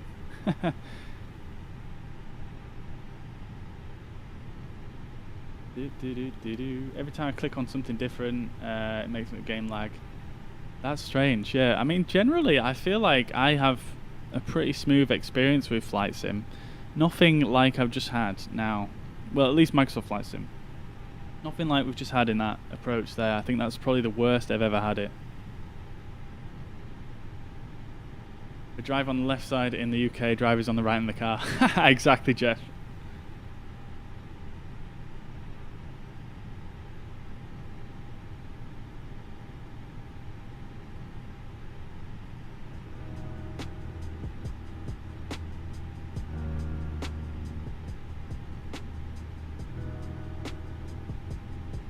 Yeah, building doesn't have to be on Ultra, they look nearly the same. Yeah.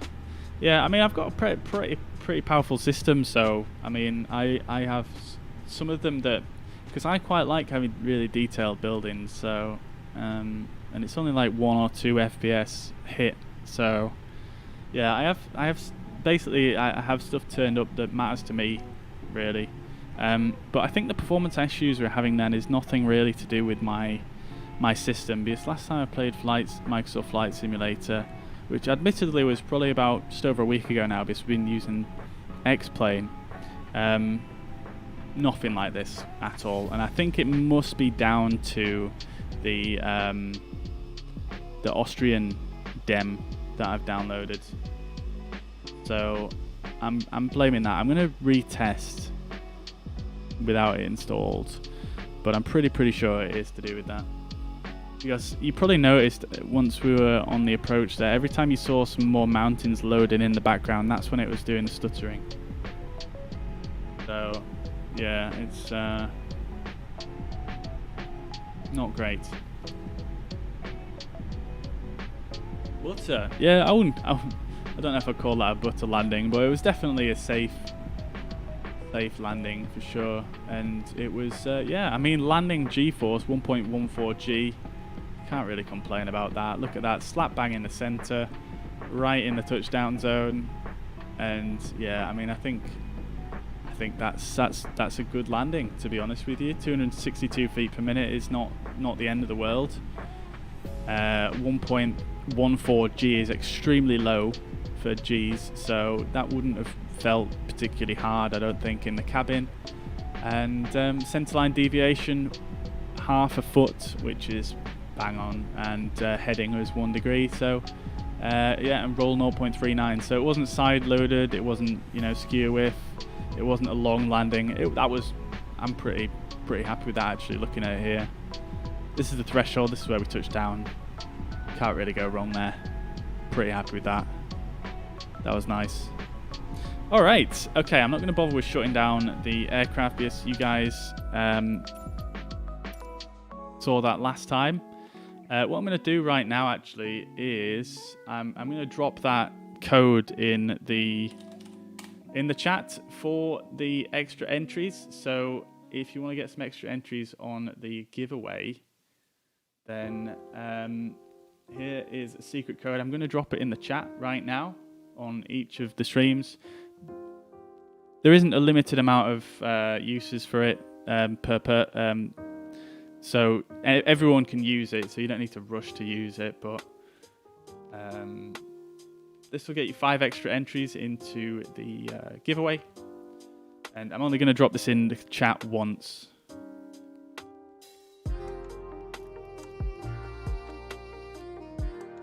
So there we go. That's the extra code. We're going to do the giveaway at the end of the final flight, as I think I've said a few times now. And the next flight is the final flight. So we're going to do that. And I'll tell you what I'm going to do, actually, just to prevent any further weirdness with the performance. I am just going to restart my sim and remove that dem. That code should now be in the chat. If you guys reopen the competition, exclamation point giveaway on Facebook, sorry, on YouTube and Twitch, and that'll get you the link again, or on Facebook you can check the pinned comment or in the description of the post. If you if you go into the competition again, and you can enter the code that I just put in chat to get an extra 5 entries into the giveaway. And let me just find this dem real quick and get it out of my sim.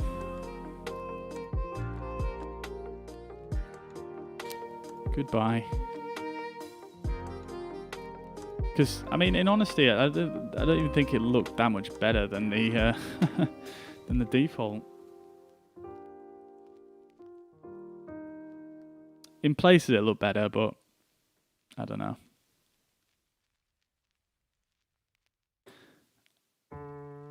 Right, okay then, so...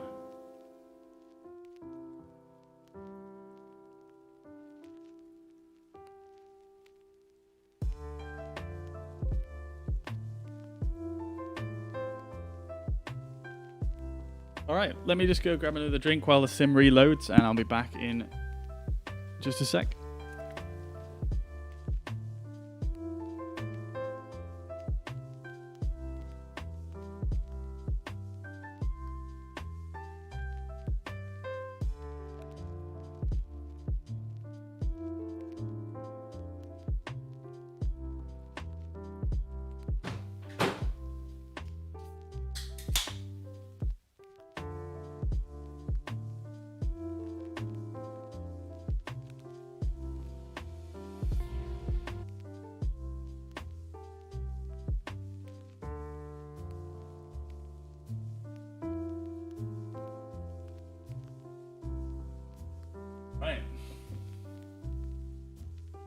My Doom says, I can't access the code.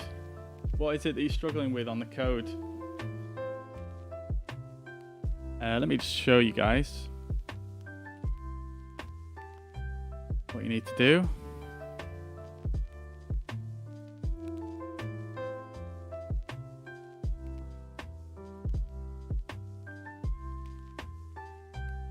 $207 entries. That's not that many entries, actually. So, yeah, pretty good odds, I think, for people to win this one. Right, so here is the giveaway, and yeah, to access the code, you need to have also done all of these other tasks. So I'm just going to do them real quick so you can see. So if you just go through all these, I'm not sure. Okay, that one's fine. Hello? Is this going to work for me? Okay, continue. There we go. And there we go. I won't be able to follow myself. There we go. I won't be able to follow myself on Twitter either. But I should be able to... Okay, I can't really demonstrate because it's not letting me follow myself. But to enter the code, guys, you need to have done all of these entries. So between the first one and... well, all of them up to the bonus entry, you need to have done all of those entries, and then you can access the secret code. So you see where it says keep watching the stream to see the secret code right here. You need to click on that and then put in the code that I just put in. So what will happen is when you click on that, it'll pop up like this, and you put in the code like that. Obviously, it's not going to work for this one because it's the wrong code. That's for the Facebook supporters. So if you're a supporter on Facebook, you can get an extra 15 entries right there. But this one that I gave, you click on this one right here. I can't even highlight it for some reason. But yeah, you click on that one there below the bonus entry, and you should be able to enter in that code that I just pasted in the chat.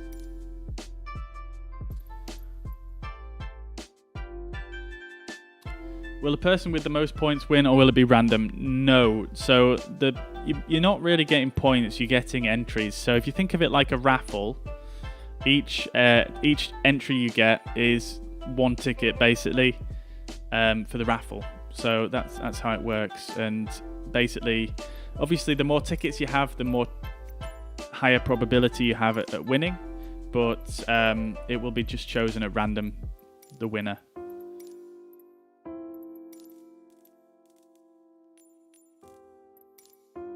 So, you know, even if you only entered once, you still have a chance at winning. It's just, obviously, you know, the probability is just going to be lower overall. But yeah, even if you've just got one entry, you still have, you know, a chance. But there's no reason to not enter all of them, to be fair, because they're so easy to do.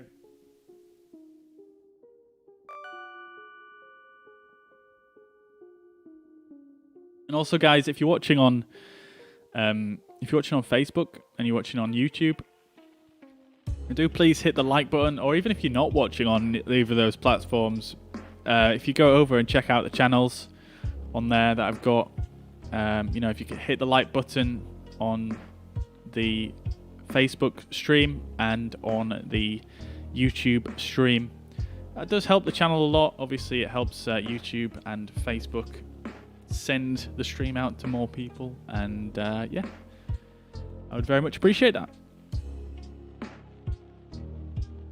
So we're just loading back up here, and we're going to load in to Nice. We're going to log back onto VATSIM, and we're going to get cracking, hopefully with no crazy stutters this time. It should be nice and smooth.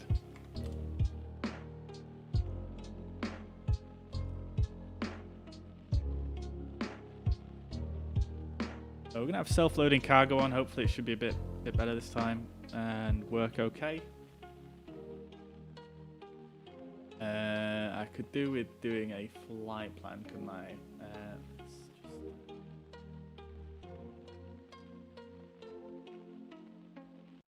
Right, I'm just going to open SimBrief and do this on another screen. Well, you guys can see it in the background, but you're not missing anything. It's literally just loading the sim. So we are going to be Corsica Airlines, which is, I can't read my whole own handwriting here. It's CCM.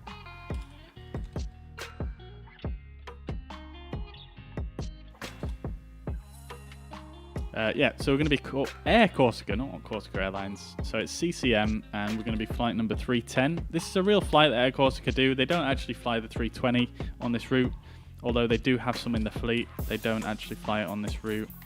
But the 320 does fly into this airport, which is quite cool because it's very small. So we're going to go from Nice to Calvi, and we're going to be flying the 320 Neo, and that's all we need to do. Let's generate and file. This is taking forever to load.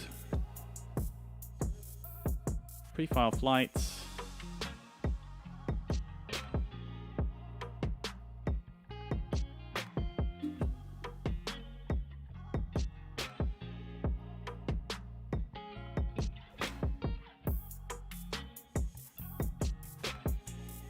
Nice one, Mona. Appreciate that, dude. Thank you very much for giving us a thumbs up on YouTube. Nice one, dude. Shane, thank you very much for the subscription on YouTube. The iCal was, if you type in !! route, I believe, on Twitch, that will give you the routing. But it's LFMN, and we're going to be on VATSIM, so if you want to join.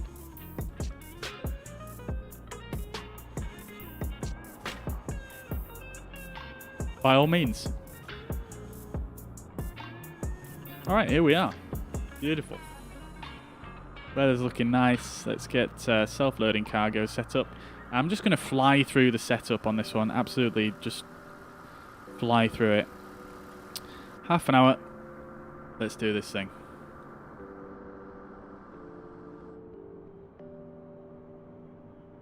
Oh, we can do my graphics settings now.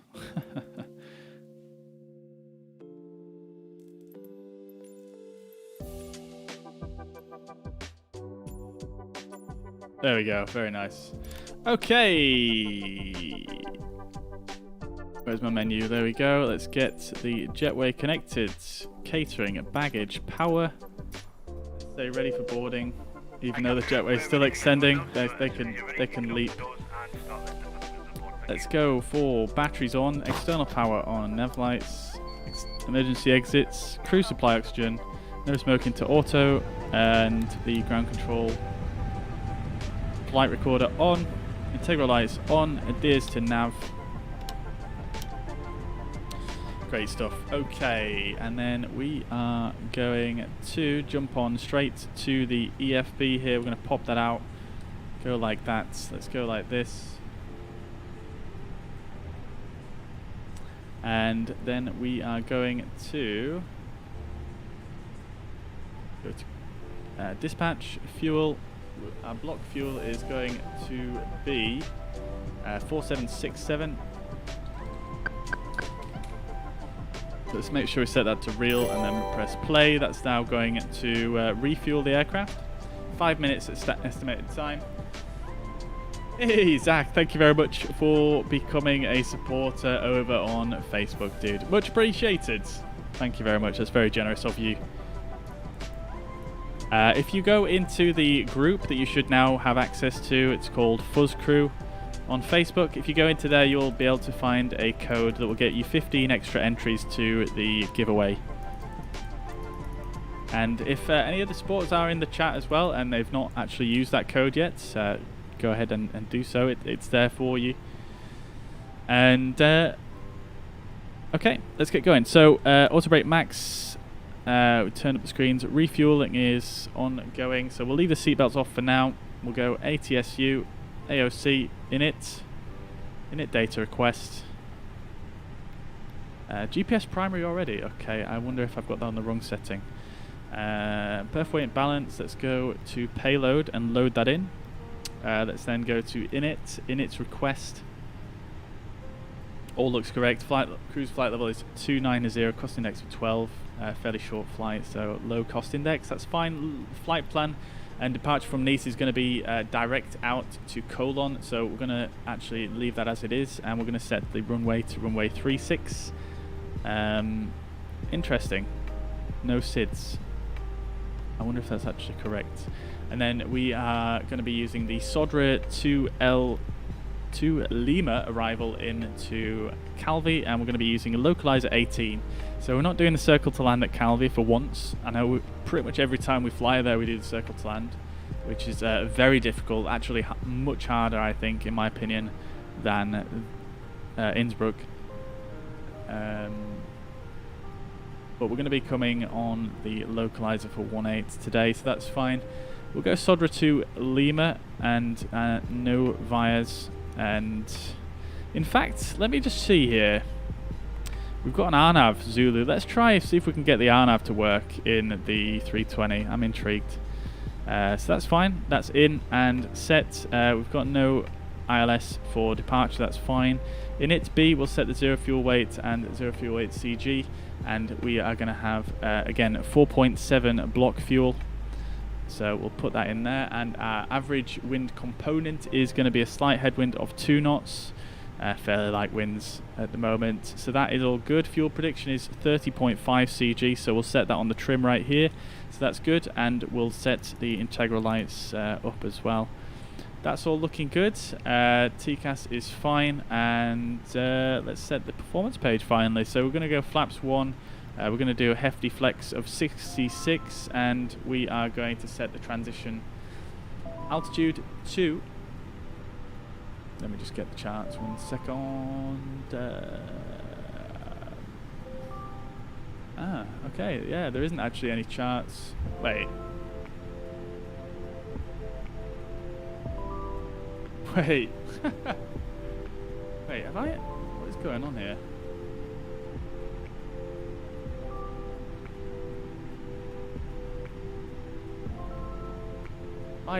Have I done a typo? Yes, I have done a typo. Okay, I'm gonna have to do that flight plan again. One sec, guys. So, sim brief. I've loaded in at the right airport, but I haven't. I've done a typo on the flight plan. Oopsies. Okay, so we're gonna be CCM 310, and the ICAO code we want is actually LFMN. So if anyone was looking at that, I do apologise. There we go. That makes more sense. Oh dear, oh dear. Okay, so let's generate the OFP for that, and I'm going to get that filed in a second. And oh dear, oh dear. So we'll go to MCD menu, FMGC, and what we're going to do, we'll just reset the FMS. And I believe you can do that by just hitting secondary nav database. No, it doesn't actually work in this. So what we'll do is we'll go ATSU, AOC, and we'll just initialize that once again. Make sure we've got the correct ICAO code this time. LFMN. Okay.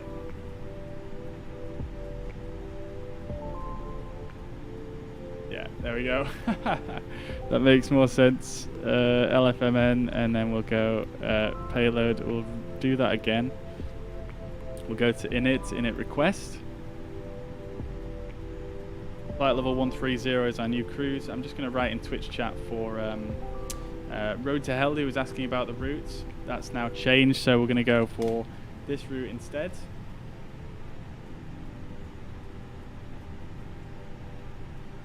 In fact, no, we're not going to go for that route instead. Let me just reload this.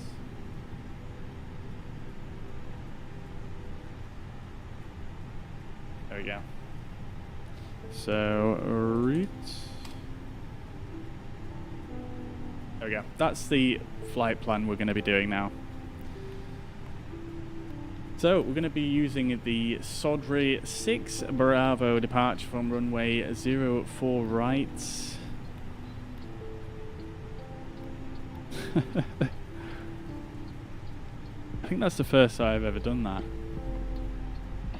Yeah, well, you know what they say, first time for everything. Arrival is going to be the same as what we anticipated before. ANAV 18 Zulu, and we're going to be Sodra 2 Lima arrival. And the VIA is a very good question.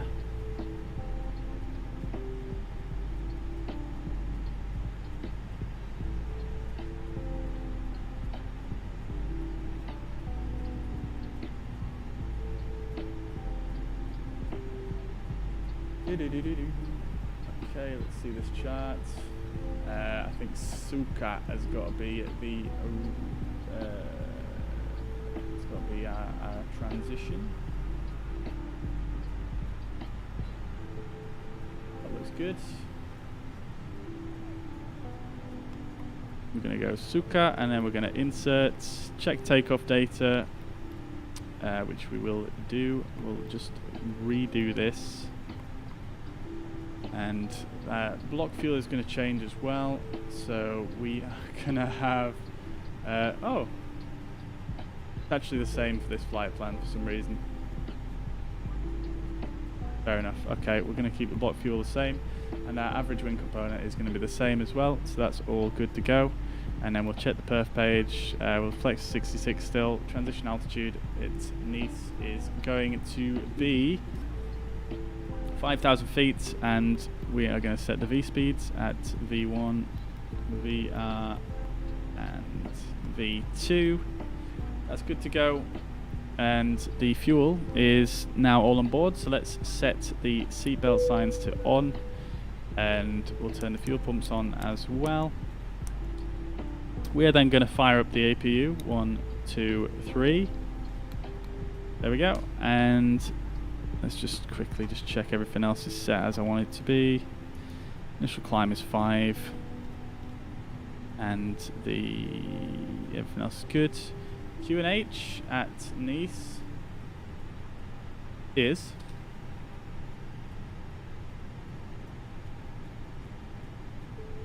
018 is set. QNH in sim is obviously a bit different, so 1017 when I press B on the keyboard there. Let's arm the speed brakes while we wait for things to come to life here. And I think we are just waiting now. So we've got 41 passengers remaining. I'm just going to instant board them to get things moving here.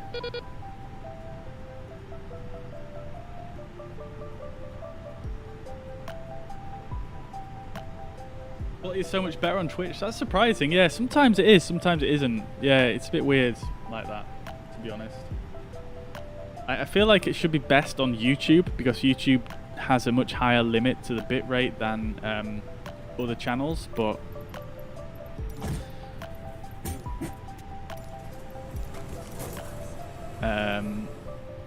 yeah, sometimes apparently it is better on Twitch. Alright, so we'll disconnect the power as well. We've got APU available now, you can see here. We've got all the passengers on board. They are awaiting push and start. I am just going to log on to vPilot real quick. Completely forgot to do that as I was so rushing there. Let me just... I did file a flight, didn't I?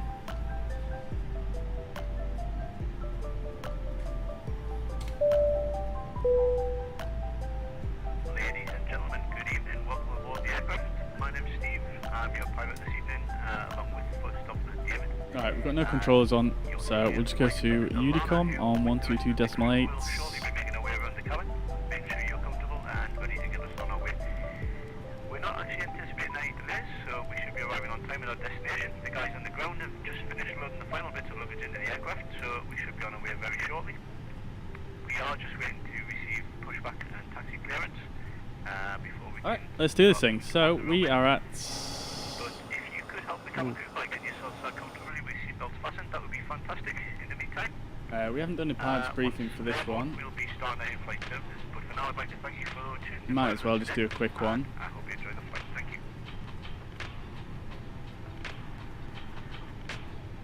We are at stand... Why isn't there no stand numbers in front? I feel like there should be here. We're at 46B anyway.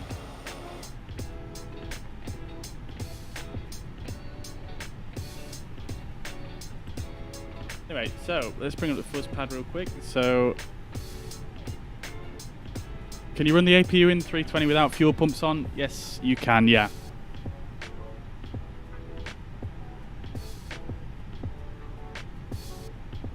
Yeah, I think a lot of aircraft you can generally run the APU without any fuel pumps on. Or at least in Airbus aircraft anyway.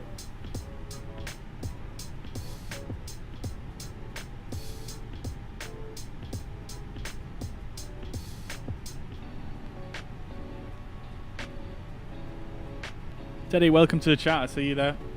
Alright, cool. So we're at 46B, as we just said, just here, and we're going to push back. We're taking off on 04 left, 04 right, which is up here. So it's a relatively long taxi.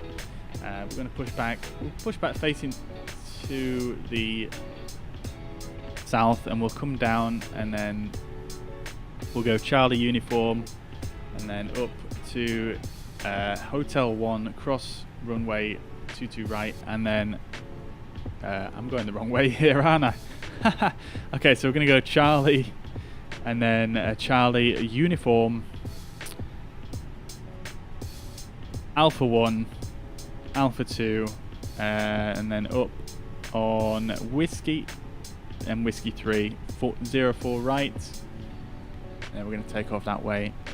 So that's that, and then our departure is the Sodra, which one is it?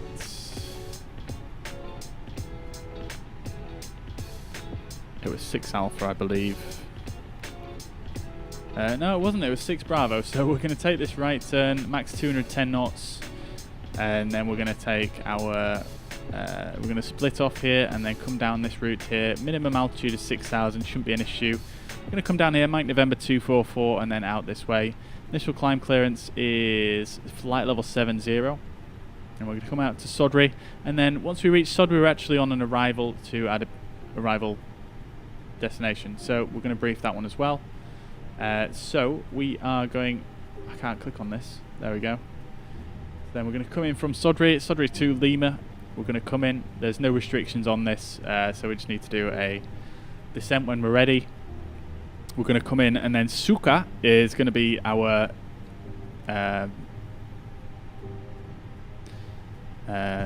transition onto the final approach.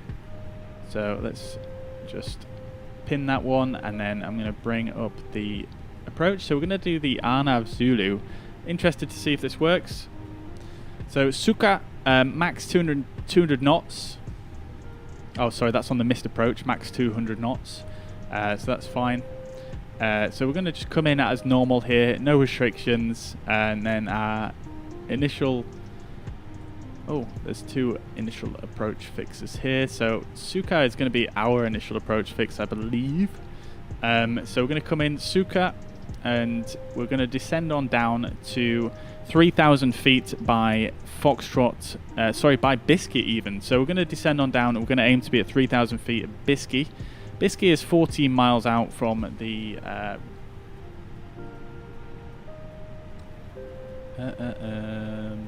which DME is this referring to? Is this just referring to the airport? It doesn't actually say which DME it's referring to, does it? But I guess this is 14 miles out. Okay. And then we're going to continue flat for...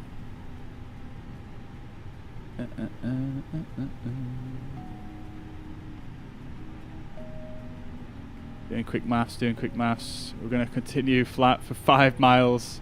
And then that is our final approach fix there at Foxtrot Charlie 18 Zulu. And then we're going to try use the fine lap mode to take us down on the glide path at 3 degrees. Minimums are going to be 17905. Because we're going to try and use both the LNAV and the vertical navigation on this approach.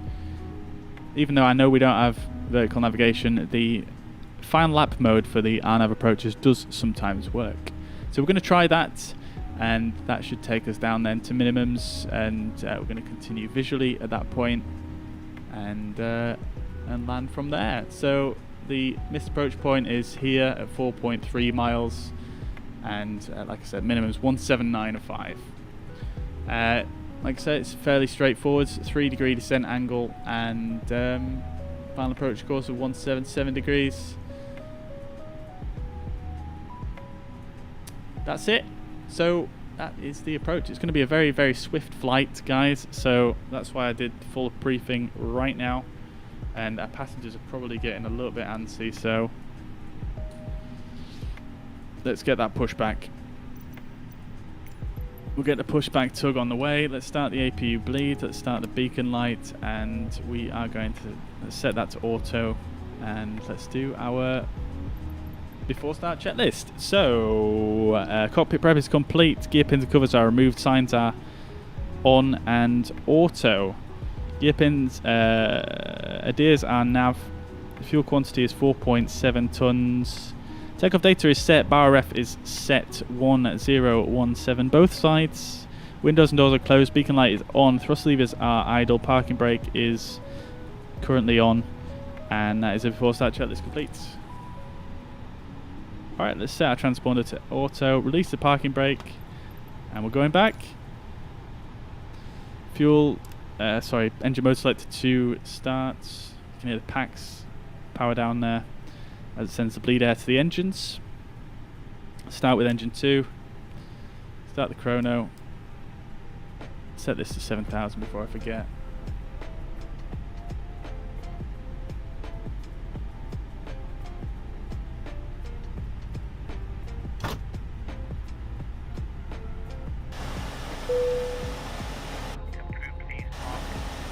Oh, we've got someone here with us. Beautiful. Needs traffic Air Corsica 310, stand 46 Bravo, pushing back. Nice traffic. Almost forgot to do that then. There are 6 emergency exits on this aircraft. Take a minute to locate the exit closest to you. Note that the nearest exit may be behind you. Count the number of rows to the exit. If you haven't experienced any pressure... Alright, let's swing around to the right here. Most of the masks will drop down from above your knees.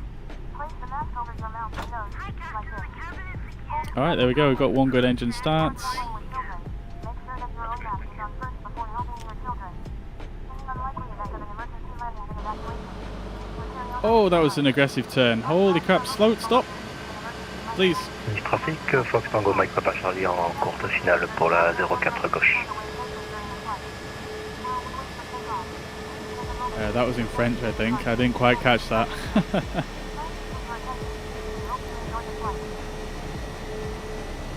Oh look, we've got that cool alternative tug model. Beautiful, love to see it. Foxtrot compris, je vous prie de me dire quand vous êtes en finale de 2 miles. Okay, I don't understand what he's saying. Park brake is set. Compris. Alright, cool.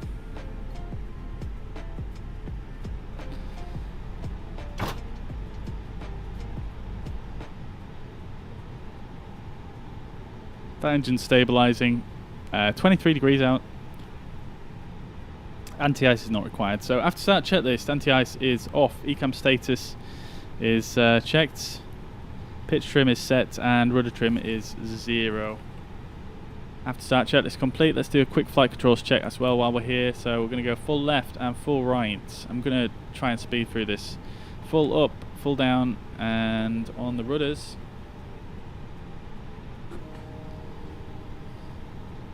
We're going to go full left and a full right. Okay, let's go. Oh, there's another aircraft landing there for right, I think. Okay, so we are going to taxi to via Charlie, Uniform, Alpha, and Whiskey. Nice traffic, Air Corsica 310, taxi to runway 04 left via Charlie, Uniform, Alpha, and Whiskey. Nice traffic. Parking brake is released. Let's set flaps to 1. Let's get underway. Engine mode selector back to normal. We'll turn the APU off and the APU bleed off as well. Runway turn off lights on and taxi lights. Ground control off. Let's get underway. Hello, why aren't we moving?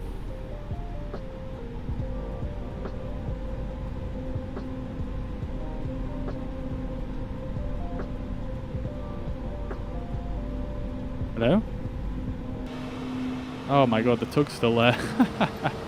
Go away, dude! Leave me alone. That's what you get when you try and rush. Let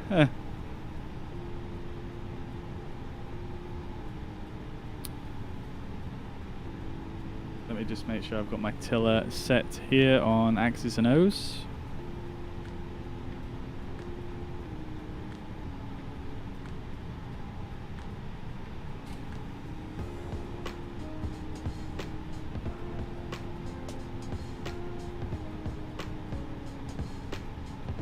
Alright, let's go. Parking brake is released. Let's go.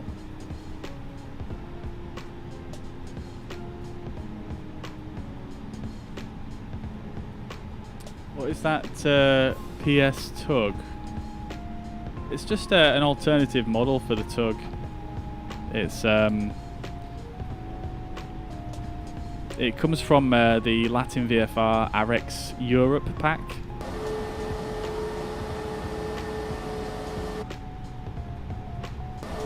Pretty cool, I think. Pretty nice model.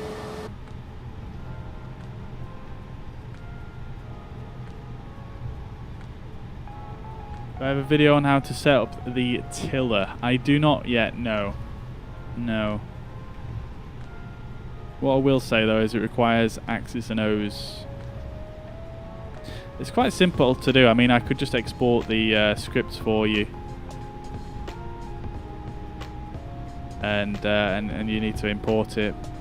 So if you've got axis and O's, let me know. I can send you the scripts for the tiller.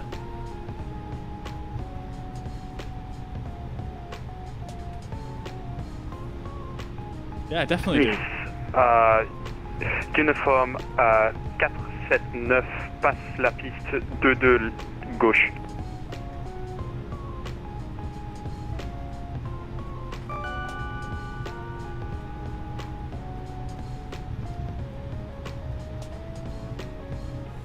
Adrian, thank you very much for the follow over on Facebook. I hope you're doing well. Welcome to the stream. Triple Shops, thank you very much for the follow on Twitch. Much appreciated, dude. I hope you're doing well.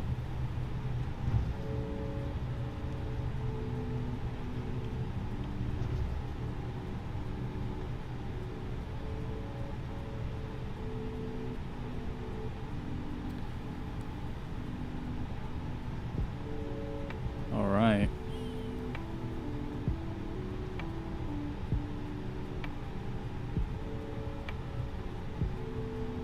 East traffic, Air Corsica 310, crossing runway 04 left via Alpha 1, East traffic.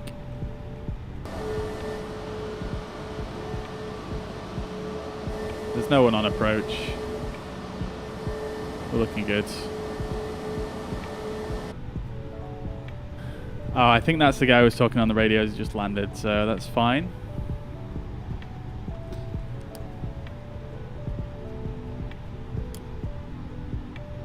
Oh, we don't want landing lights on just yet. In fact, I'm just going to take this entry to the runway here. Let's see where that guy's gone. Okay. East traffic, course 310, entering 04 right and lining up via Alpha 3, East traffic. Alright, landing lights on, strobe lights on. Whoa, what is that bump there? Good thing we lined up here, actually. Now we don't have to go over that bump. Alright, let's bring the cab in. Probably a bit late to do that, but we lined up a bit earlier than expected. Great stuff. Okay. Before takeoff checklist, flight controls are checked, flight instruments are checked, briefing is confirmed, flap setting is 1+FV, speeds are 303135. Transponder is set, ECAM memo is takeoff no blue, takeoff runway is 04 right, cabin crew is advised, TCAS is TARA, and predictive wind shear and weather radar is now on. Engine mode selector is normal, packs are on before takeoff, checklist complete. Let's go. East traffic, Air Corsica 310 taking off 04 right. East traffic. Alright, let's spool them up to 50%. Sidestick is Uniform 479, départ piste 22 gauche. Okay, stabilized and up to flex.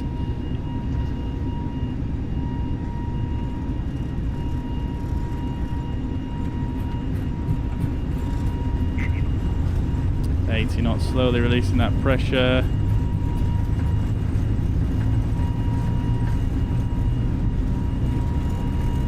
B1 and rotates.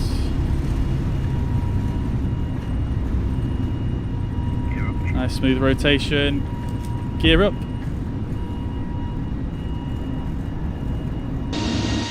Beautiful.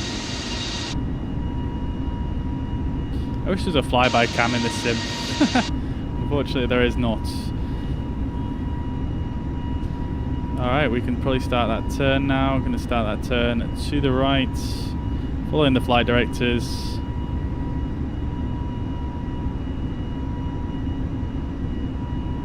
Should get lever climb. There we go, lever climb. Thrust levers back to the climb gate, lowering the nose. Still following the flight directors.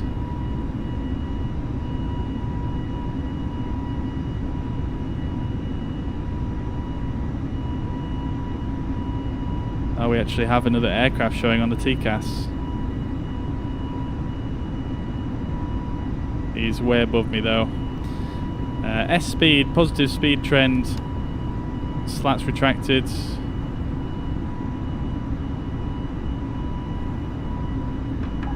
Oops, there we go. Autopilot is engaged. Nice traffic. Air Corsica 310 is airborne. Sodra 6 Bravo departure, passing 3000 for flight level 70. Nice traffic. What is this guy doing? We are quickly catching him up. Holy crap, wait, where is he?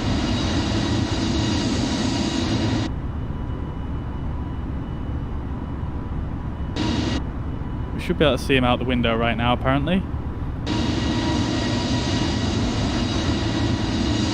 Okay, I'm just gonna roll with it.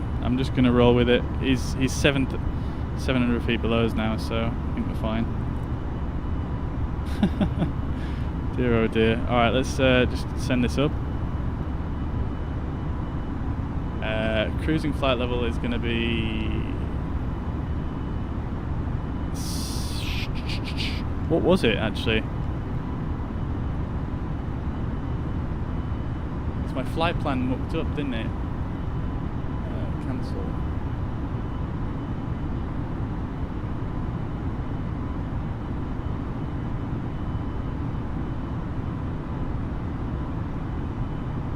It's flight level 130. Okay, so there we go. Standard pressure after we pass through the transition altitude. Great stuff. Yeah, looks like he's on approach and I'm departing. Yeah, unfortunately it doesn't seem like he spoke English, so I couldn't really gauge what he was saying. Might as well get the landing lights off now. Okay. And the nose lights off as well. Is this guy telling me off? Oh wait, it's gone red. Oh, he's still there. What is he doing? Oh, he's right there.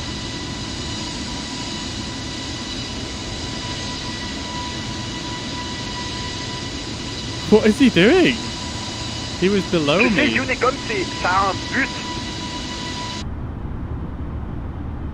Alright, we're at 10,000 feet. We are accelerating. Hello, Air Corsica 310. Do you speak English?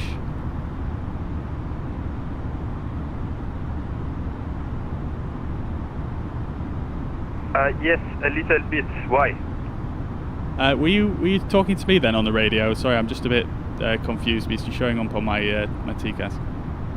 Yes, because you're showing up on my TCAS. I have climb. Okay. All right. So we are climbing. We're climbing to flight level 130.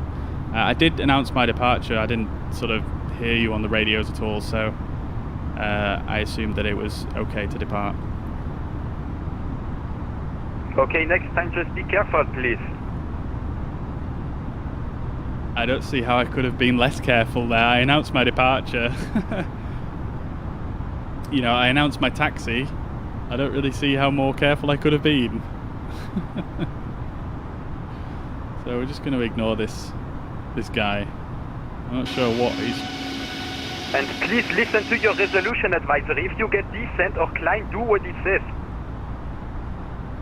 I'm sorry, we're in Microsoft Flight Simulator, so they don't have resolution advisories just yet, unfortunately. Sorry about that. Putain. Oh no, he's so triggered. Poor man.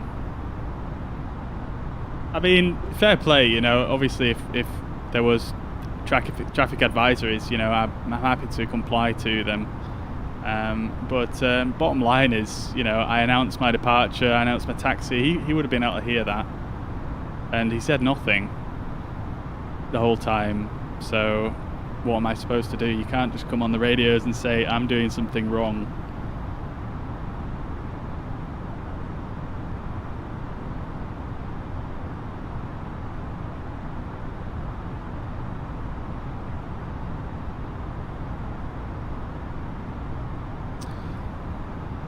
Okay, anyways, let's get on with this. And he's still right below me, isn't he?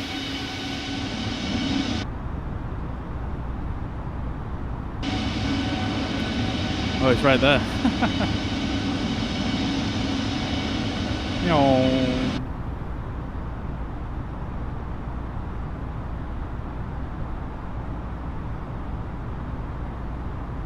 Okay, so after that drama, we're going to start our descent soon. So we're at flight level 130. We need to descend about 49 miles away. So we've got about 30 miles to go. 40 miles, sorry, I can do maths.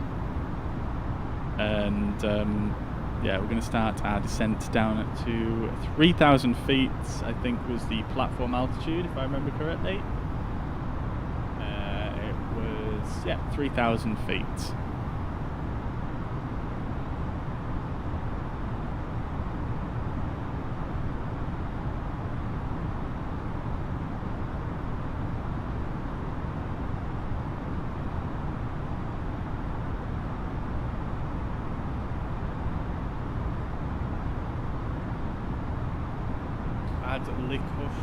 If you really want to fire him up, oh god, I don't think I want to know what that means. Also, not being funny, but native language on ATC is English. Yeah, exactly. Yeah, exactly. Oh, I'm still on bloody hand cam. Sorry, guys. That's not that fun to look at, isn't it? Adrian says my keyboard is so kinda. What is that supposed to mean? I'm not sure. Is that's small in German, right? Skylar, you haven't missed the giveaway. No. Ends after this flight.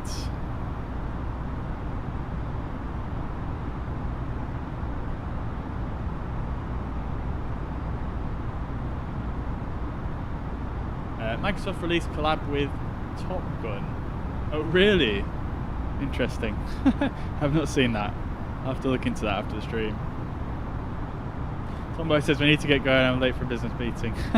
Yeah, we'll get you on your way. It must be a pretty nice place to work if you're going for a business meeting in Corsica. Very nice. Adrian, welcome to the chat. Sorry, I'm just catching up with chat now.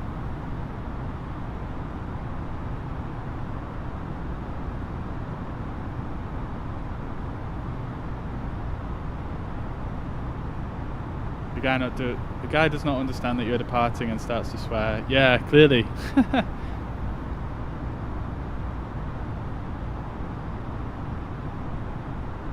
Yeah, I mean, I don't know if he did a touch and go. I'm sure I saw him leaving the runway because I didn't see him in front of me.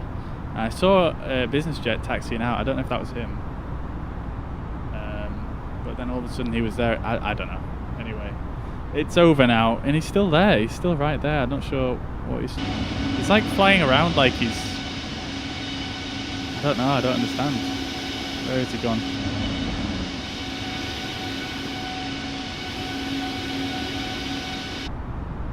Yeah, I don't know. He's just not flying a constant path. I don't know where he's going. This is all water here, isn't it? So I'm not sure where he's actually going right now. I'm a bit confused. Unless he's flying VFR, I'm not sure.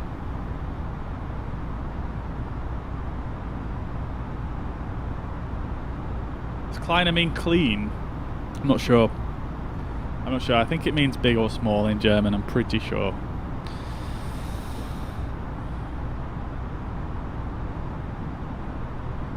See, look how smooth it's running now. I mean, it's still not perfect, is it? But there's no big freezes or anything happening right now, which is nice.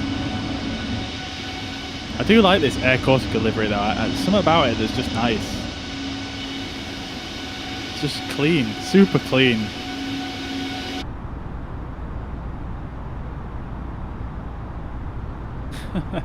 You wish you could answer, Ronnie. Well, you know, I do understand where he's coming from to a certain degree. You know, it's probably quite annoying to have that happen. But also at the same time, you know, I mean, I'm sure you guys probably agree. you know, I couldn't have really done more there to make my presence known. You know, I couldn't see his aircraft as I departed, and you know, I made my taxi known, I made my takeoff known, and you know, everything really. He said nothing on the radios. He would have been able to hear me speaking English.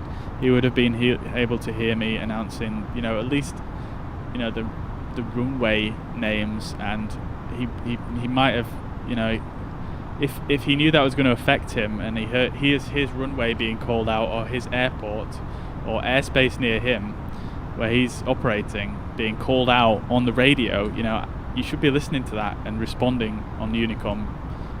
You know, just because, you know, maybe that was him. Corsica 310, radio check. Readability 5.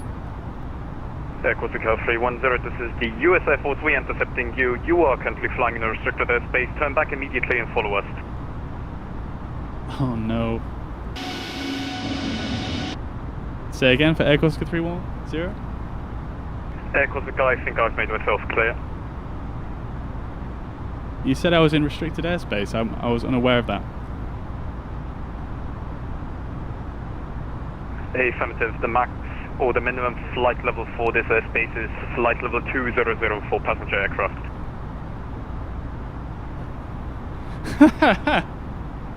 Oh dear, oh me.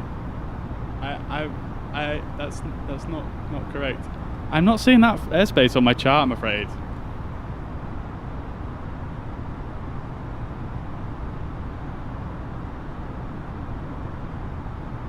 Wait, did he say US Air Force? I say again, follow us immediately or we have consequences and you will be shot down.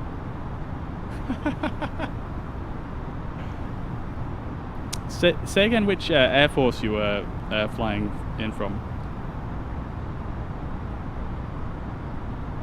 Confirm which Air Force flying in from. Yes, which Air Force are you working with? We're from the NATO. We are the US Air Force, but we're in cooperation with the Air France. Oh, they're in cooperation with Air France. Oh dear, oh dear. I don't really want to do that. I'm not gonna lie. I just want to land the plane. I don't really want to faff about with this.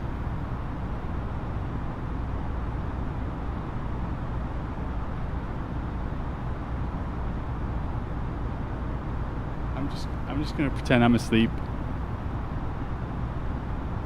And my radio's dead.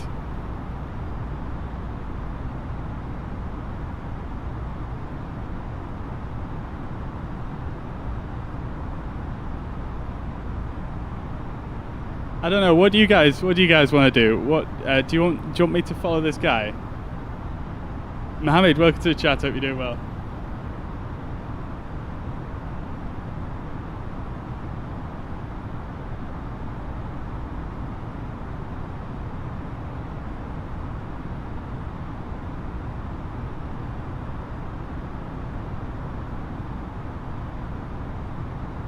In real life, mate, yeah, you would do, definitely, but he said it was under the grounds of restricted airspace, which is not correct. So, you know, if it was real life, then I think most people would be scratching their heads.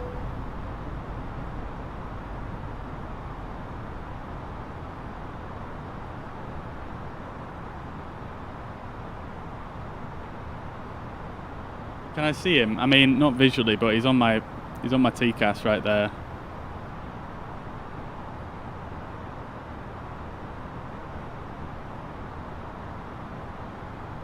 There's more coming. Oh no.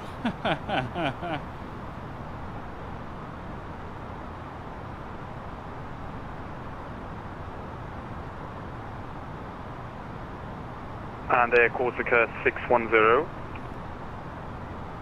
We're not Air Corsica 610.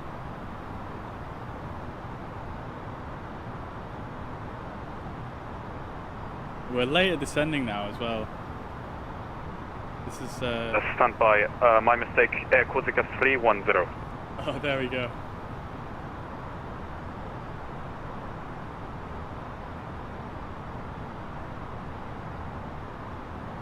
Let me get this in first.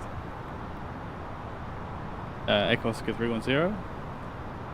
Confirm you're complying.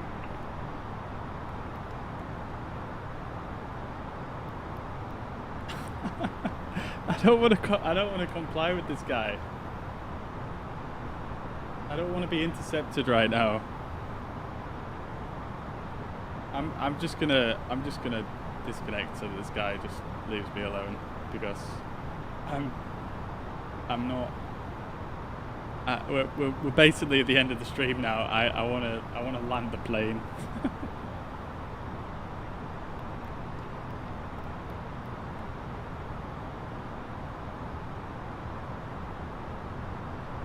He's either trolling me or he's just. I mean, fair play to him if he wants to do that properly. But yeah, I mean, at least get the background story correct. Okay, so transition is going to be 5,000 again here. We've got all the wind in, temperature. QNH is good. Minimums are going to be at 17905.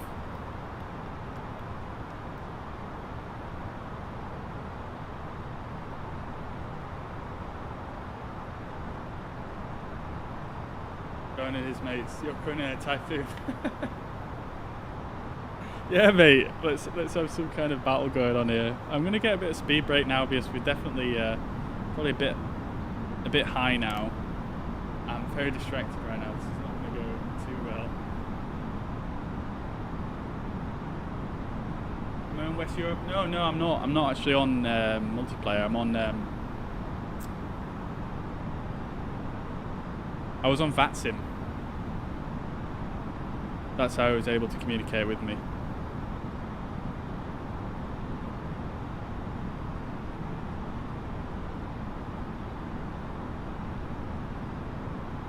What's to steal the contest prize? Yeah, he does. Yeah, I've got this. I've got that in the cargo hold, mate. All right, let's go for low auto brake. I think it's a little bit longer at this airport than the last one. So the runway, that is. TCAS set to below. Ground spoilers are currently extended. We are just going to see if we can get ourselves. We need to be at 3,000 feet at Biscay. So let's do our approach briefing. Briefing is confirmed. Decam status is checked. Landing distance is 22 miles and the seatbelts are on. Well, they will be in a sec. Yep, they are. I've already done that. Bar ref is set to. Where have I just done that? 1018. Sorry, I was taking the meta off my other screen there. And the minimums are set to 17905. Engine mode selector is normal. Approach checklist is complete. Alright. Guys, if you're in Twitch chat, exclamation point predict and then a number. You don't need to put the minus in to predict the landing rate.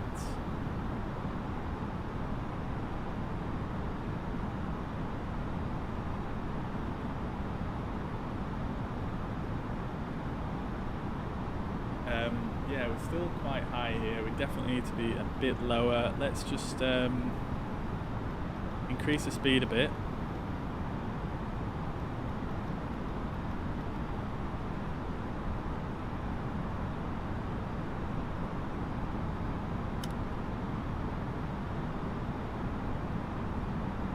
Go for 227. And we'll get flaps 1 out as well, a bit more drag.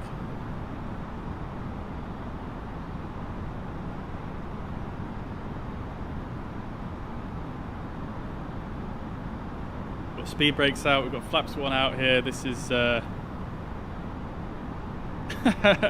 borderline overspeeding here.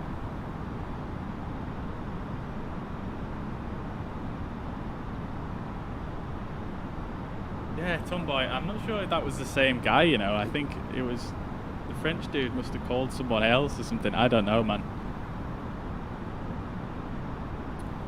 Oh, man, we're still quite high here.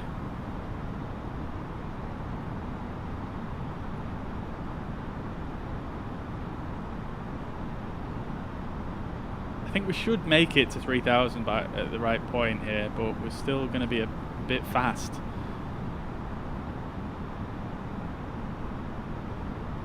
Let's see if we can recover this. But here we are at Corsica. Look how beautiful this island is. It's so, so good. I think we're going to just make it.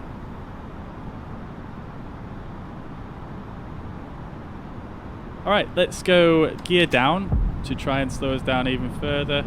We're going to go manage speed, approach mode. Ah, no, it's not actually going to work, is it? Now final lap, I guess it just doesn't work at all anymore. Interesting. Do you have to have LS on? No. Alright, okay. Let's go FPA. 3 degrees. Let's set that just to get us going down. Let's go for flaps 2. Well, we're back on the profile now. VDev, it's not worked. I'm sure our nav approach has worked in this aircraft a little bit more successfully than this previous. Very strange. Okay, so we're good on that front, and let's get the flaps to 3. Ooh, we recovered that.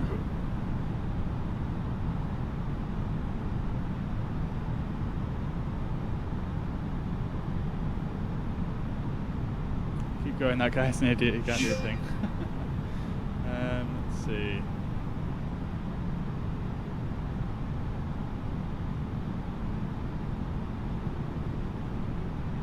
Of branches, mate, virtual RAF and NATO, etc. on VATSIM. No way. I had no idea about that, to be honest with you.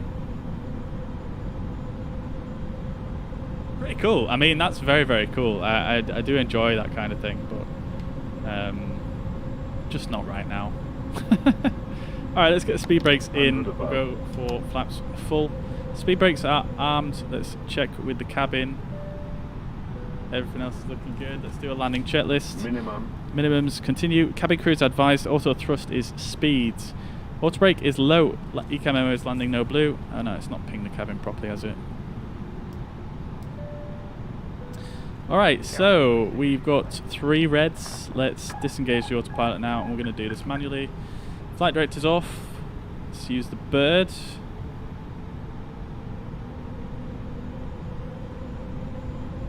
Should have probably tuned the localizer for a bit more DME information, to be quite honest, but never mind. It looks like we're doing this completely visual. We've got 2 whites, 2 reds now. Let's keep that descent coming. Sit the bird on that 5-degree line.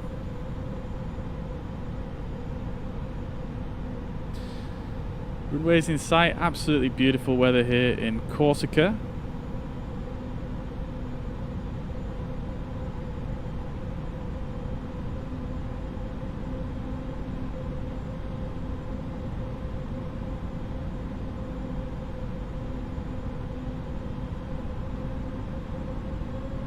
Yeah, I might actually find that guy's call sign. I don't know if any of you guys caught that guy's call sign from earlier. I might have to just drop him a little message and just say, you know, fair play, but just not right now.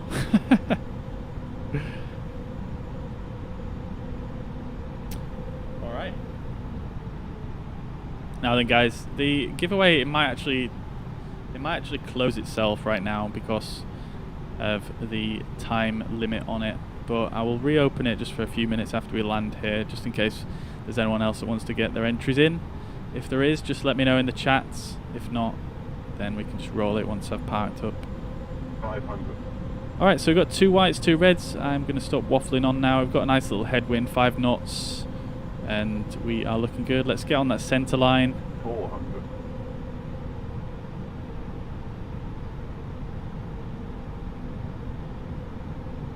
300. A little bit low now, but we're fine. 200. little bit low, but 50, 40, 30, 20, retard, 10, 5. there we go. We're going for reverse full. That was a bit too much of a float for this runway, but we should be good. It's not too short. Apparently we've aborted the takeoff. What the heck? 80 knots, reverse stowed. Gonna go for manual braking here. And there we go. That's that. Buta! Oh no, plenty of runway left. Absolutely beautiful. We're a little bit off centre line there to the left, but not too bad. Can you actually come off the runway at the end here? No, you can't. Oh well. So we've got the VREF simulations. We've got the VREF simulator. Did I have the... I think I had the speed brakes extended the whole time then on the approach. I did not mean to do that. Oh, we can actually come off here. Beautiful. Kind of a narrow taxiway, but we're taking it.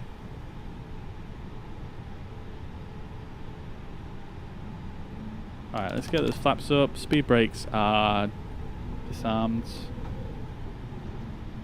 Oh no, where am I going here? This is not right. Okay, let's just swing it round. This is definitely not a taxiway that you want to be taking in an airliner.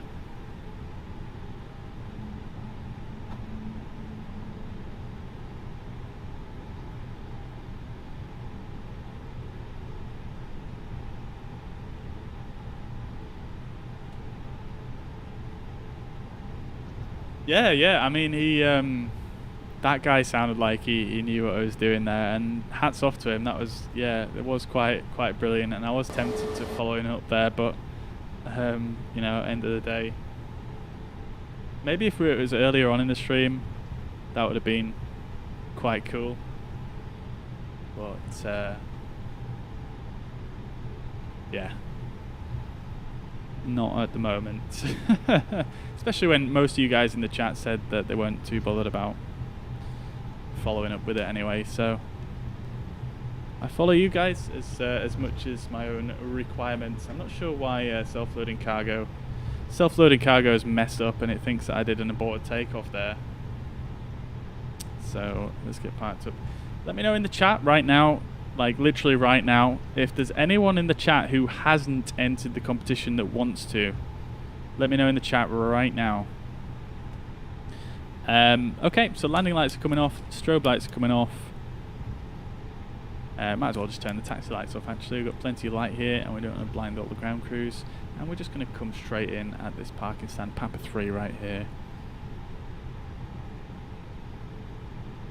Look at this, I'm noticing this sort of pixelation here on the reflections. I'm noticing that a lot more than when I last played this sim.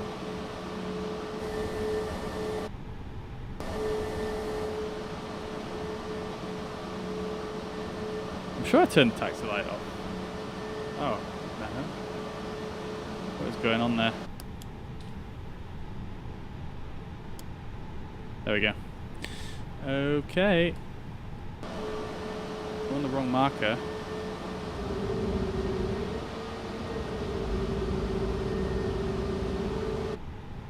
There we go.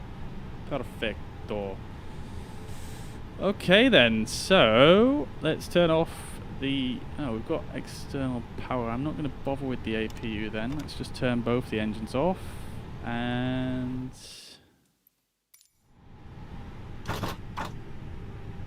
10% one, beacon light off. And I'm sure I turned the strobe lights off as well. How bizarre. Alright. Ground control flight recorder is going on. Seatbelts can come off. And the fuel pumps can come off. Alright. Great stuff. That was a nice landing, wasn't it? Let's have a quick look at the landing reports here on Sim Toolkit. Yeah, I'm not sure what's going on with my flight logging on this one. It's all gone a bit pear-shaped. I don't think it's actually recorded my landing either, has it?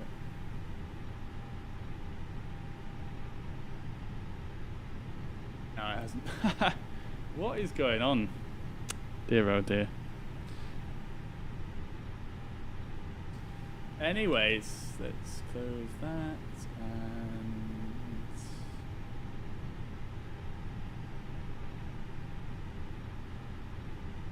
I mean, it looked like pretty. You guys were probably able to see the landing rate on screen.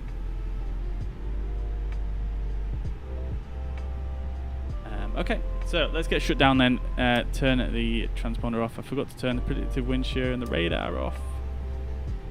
Sorry to the ground crew. We've just probably had the brains fried. Have a look at lights are on. Yeah, let's just shut the thing down. So, do the parking checklist. APU bleed is off. Engines are off. Seatbelt signs are off. Still lights required.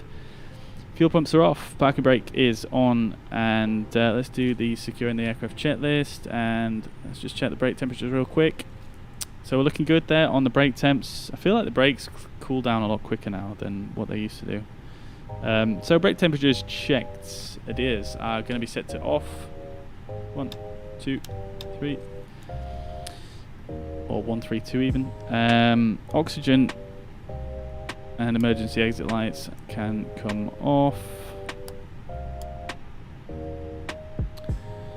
Signs of no smoking off, and APU and battery off. There we go. Lovely stuff. Welcome to Corsica, guys. Absolutely stunning weather here. Obviously it's... Oh no, that parking though. Yeah, obviously it's probably the middle of the night. It's pitch black here. Corsica in real life at the moment, but this is live weather, so you can see it's quite pleasant here. Very nice indeed. And yeah, this is the VREF simulation scenery, which is looking pretty fresh, to be honest. I do like it. Yeah, I mean, it's a simple small airport, so yeah, I think the thing is with smaller airports is like I said at Shimo was it? Yeah, I suppose people can spend a lot more time on the actual details, and yeah, it just generally turns out a bit better. So yeah, can't really fault it. Big fan.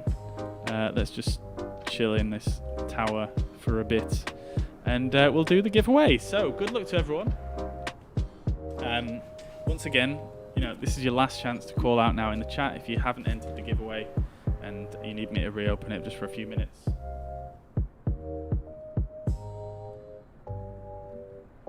But yeah, catching up with a few messages in chat as well just before we do this.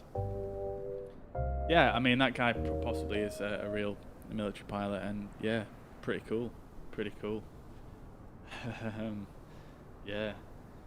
Yeah, I just yeah, I had no idea that was a thing. That was a thing on VATSIM. I don't know if any of you guys in chat have ever had that happen to you on VATSIM, but it's pretty cool. Yeah, I mean, I would prefer it to be a little bit more, if it was going to happen, maybe a bit more coordinated. Like, at least you could have some kind of warning that it might happen, rather than just happening completely at random. You know, it's a simulator world. You know, it's not actually real life. So people have actual things to do rather than just playing on the sim. So anyway, let's crack on. Skylar, no worries, dude. I'm glad you found it helpful.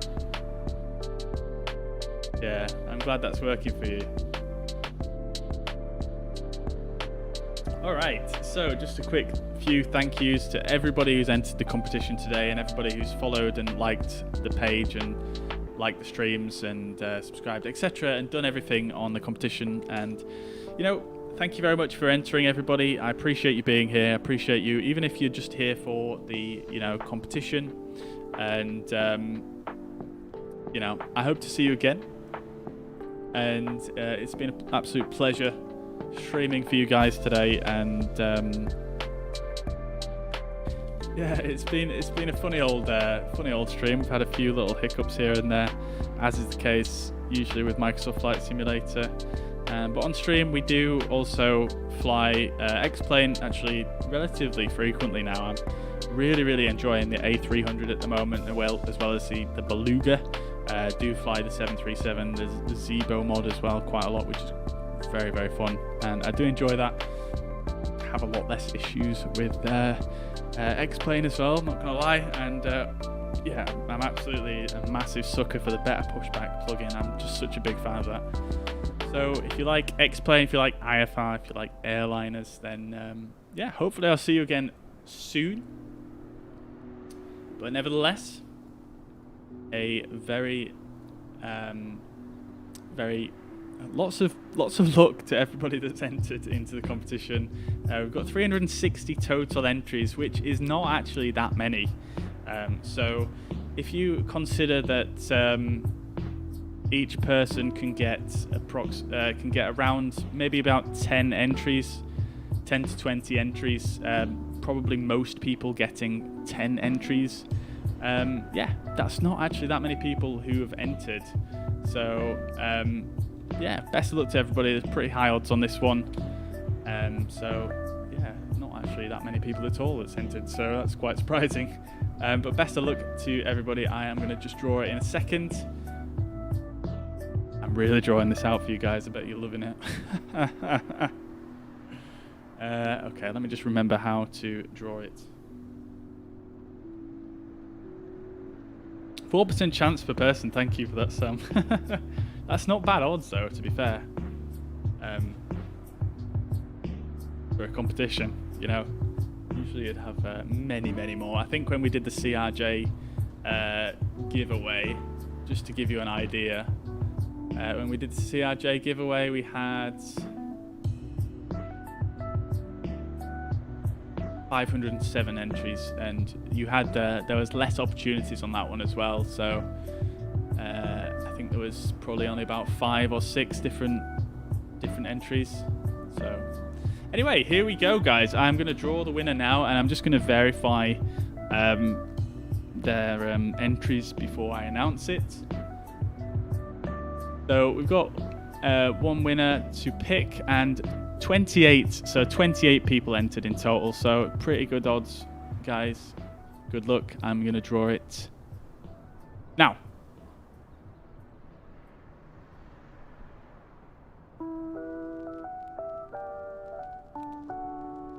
All right.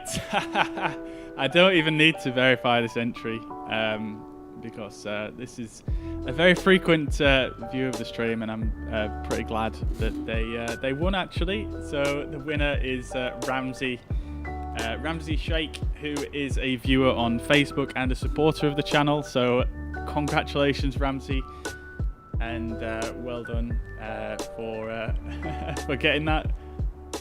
Nice one, dude. And I don't know if he's still here or not, but yeah, with him being a Facebook supporter, he doesn't actually need to be here. So thank you very much for entering, everybody. I hope you guys have enjoyed the stream anyway. It's been pretty eventful. But yeah, nice one, Ramsey. Ramsey watches, I mean, I don't know if he's here right now, but he tunes into literally every single stream, and I always see him in the chat. So well done, Ramsey, and I hope you enjoy your nice little upgrade to Microsoft Flight Simulator. And thank you very much to everybody else that entered today. So thank you very much, everybody. And yeah, that's really going to be it from me for today. That's the final flight. So yeah, I hope you guys have enjoyed being live for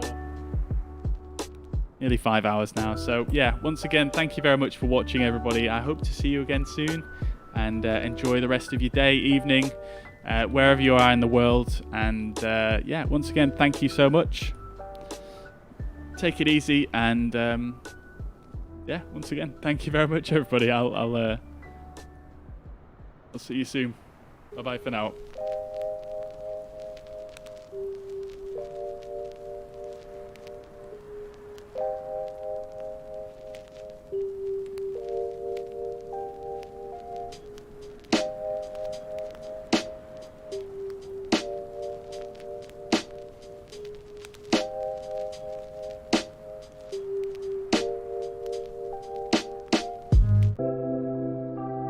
Steve, no problem at all, dude. Absolute pleasure to have you as always. Patrick, thanks for tuning in as ever. No problem at all. Yo, Ramsey is here. No way. Haha. Oh, I didn't see you. Oh, you didn't say anything. Well, congratulations, Ramsey. You won.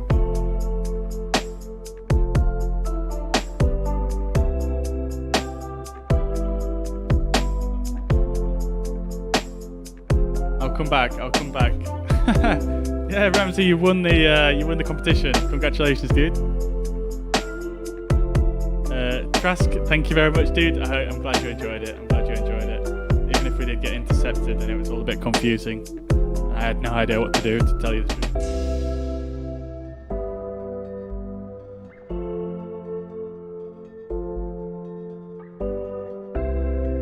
Yeah, Mariner, sound, brother. I'll catch you in a minute.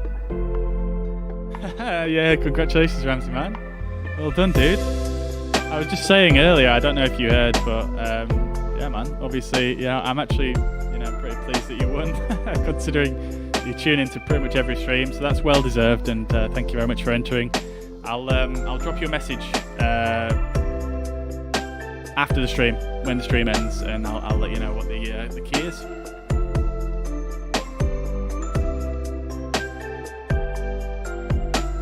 I do need to go now anyway. I could really do with going to the toilet. So thank you very much, everybody, for entering, and take it easy. I'll catch you again soon. And Ramsey, I'll send you a message just shortly after the stream. So take it easy, guys. Thanks very much for watching.